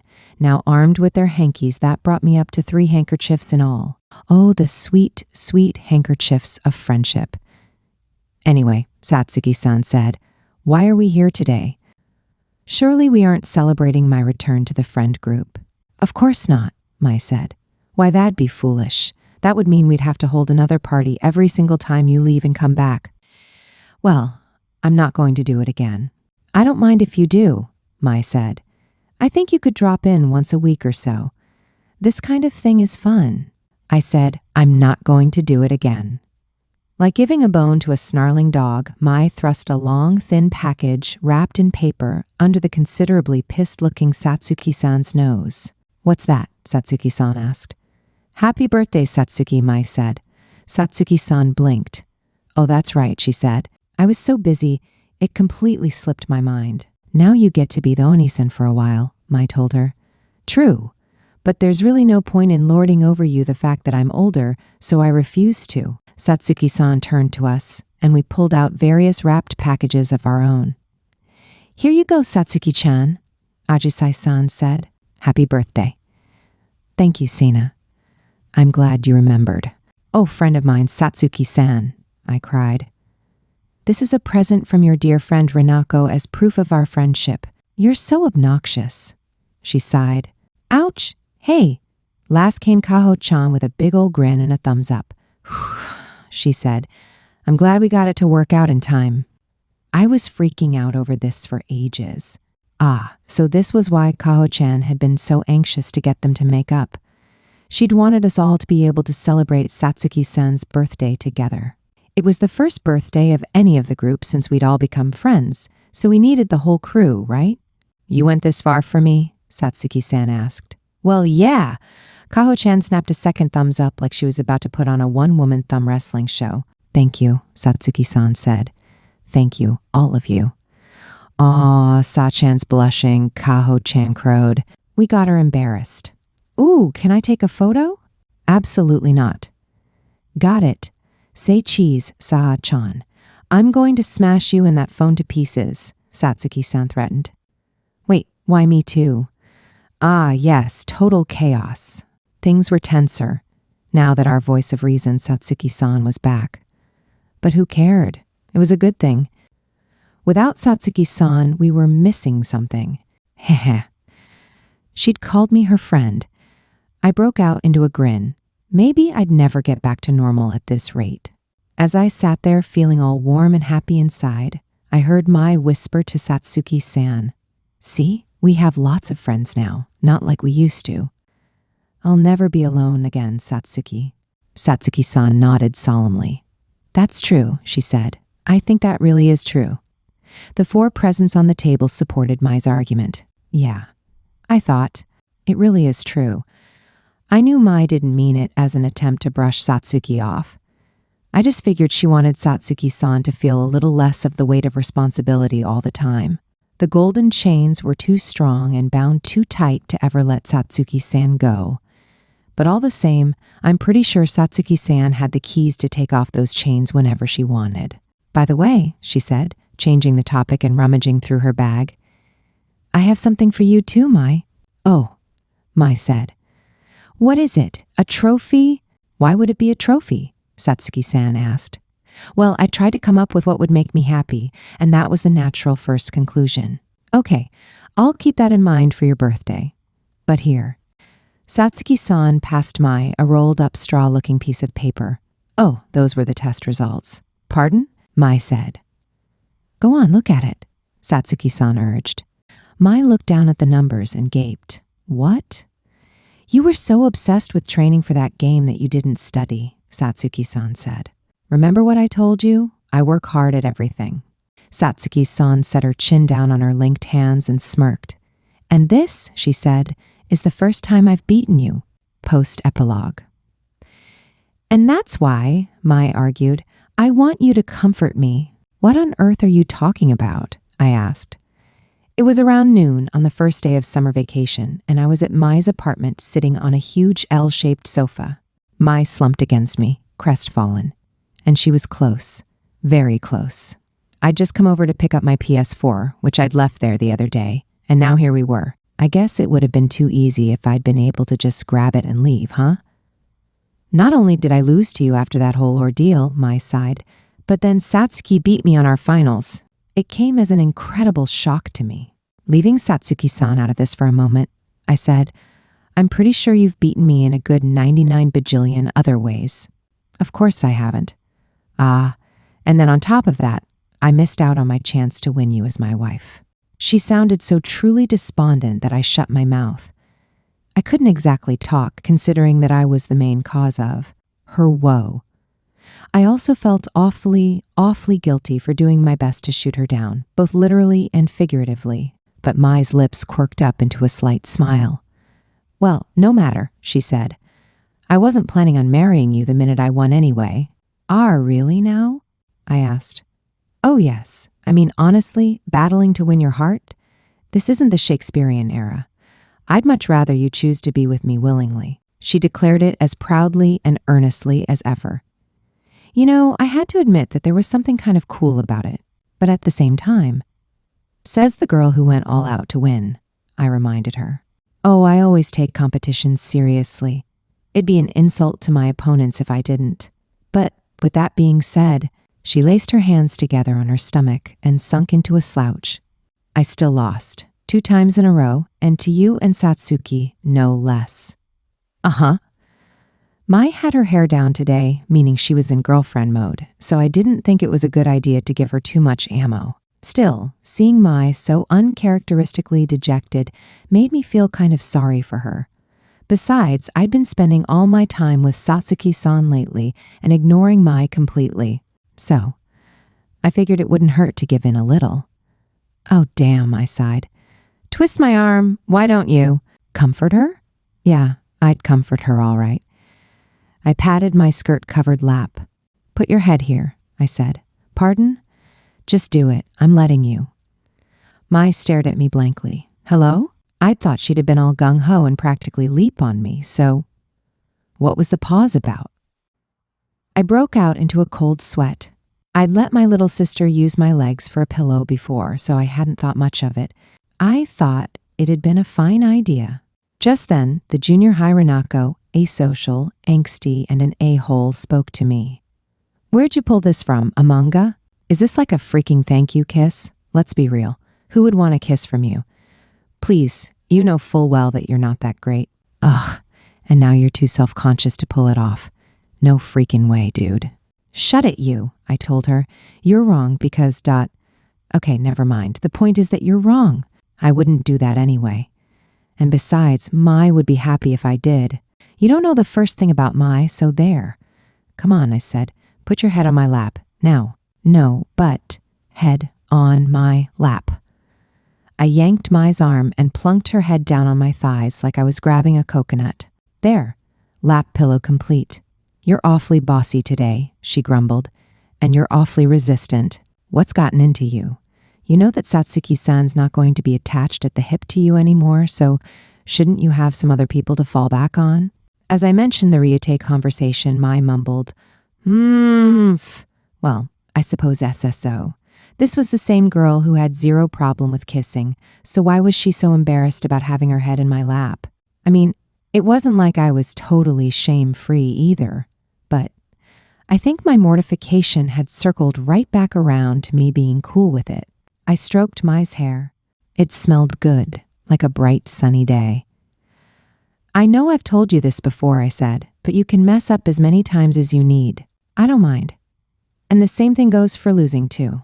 You always do your best, Mai, so it's really not a problem. Mai gulped and then buried her face in my thighs. Whoa, watch it, I thought. Fortunately, I realized a moment later that she wasn't about to do anything particularly nasty. She was just hiding her embarrassment. She kicked her legs, trying to stop me from looking at her face.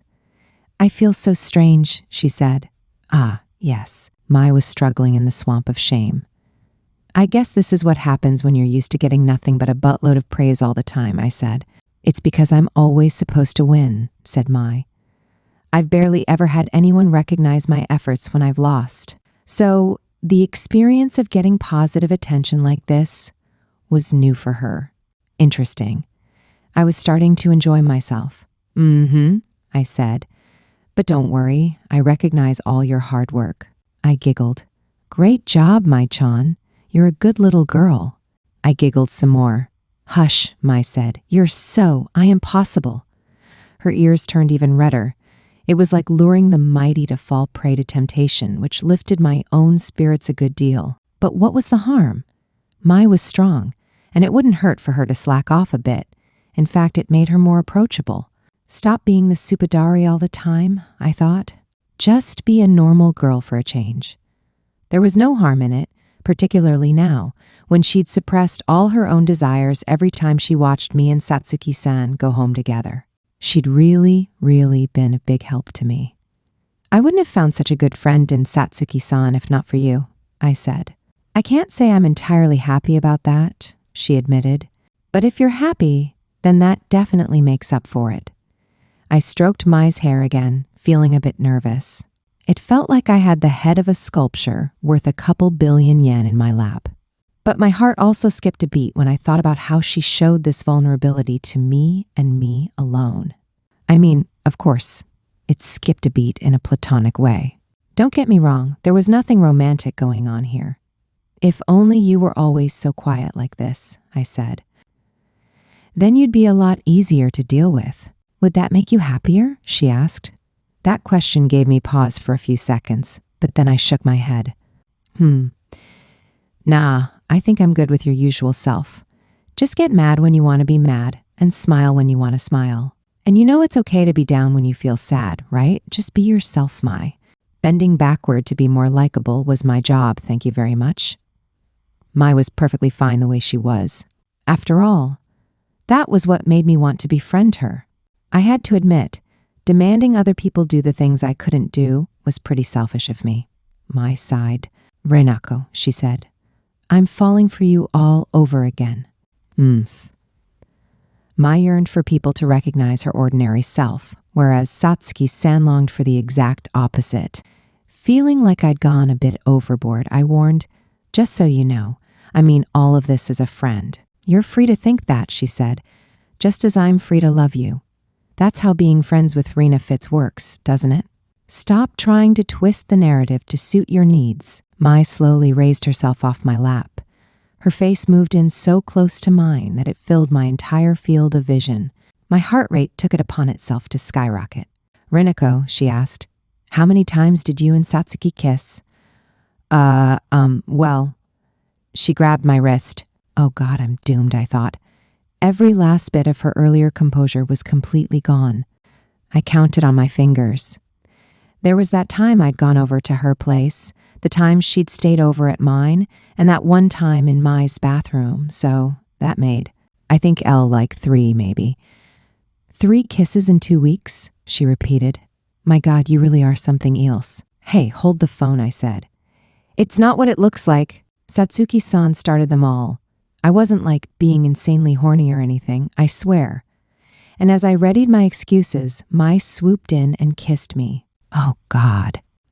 This was my first kiss with Mai in 2 weeks. I mean, well, we were friends with Rena Fitz, so it just counted as a friend kiss. This was chill, totally chill. But then Mai licked her lips lasciviously and cupped my cheek. If I should just be myself, she said, then does that mean I don't have to bridle all these coarse feelings in me any longer? What was going on here? Could someone tell me why this felt like a horny version of The Purge? Mai, I'd really rather you bridled them a little, I said. I know we're friends and all, but I don't think friends, no matter how close they are, necessarily have to accept everything. Of course, she said. I won't do anything to hurt you. Then she kissed me a second time. She pushed me back down into the sofa, her lips still locked with mine. This was, I figured, a way for her to check that a little kissing wouldn't hurt me. Well, it didn't, not really. This second kiss was a long one. Her lips feathered mine repeatedly, covering my mouth and nibbling like she was trying to taste me. My whole body went limp. I looked up at Mai as she straddled me, an elfin grin on her face and a spellbound look in her eyes. Oh, God. Her looking at me like that mortified me. I hid my face in my hands and confessed, honestly, I feel kind of guilty for everything. As long as you're not too forceful, I don't feel like I really have the right to refuse you, but you just, be gentle. Mai looked pained. Are you trying to drive me wild? No, that's not what I meant. Goodness, Renako, you're no fair at all.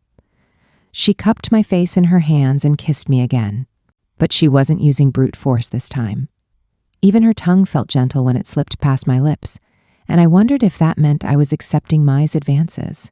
Mind you, I wasn't, I think.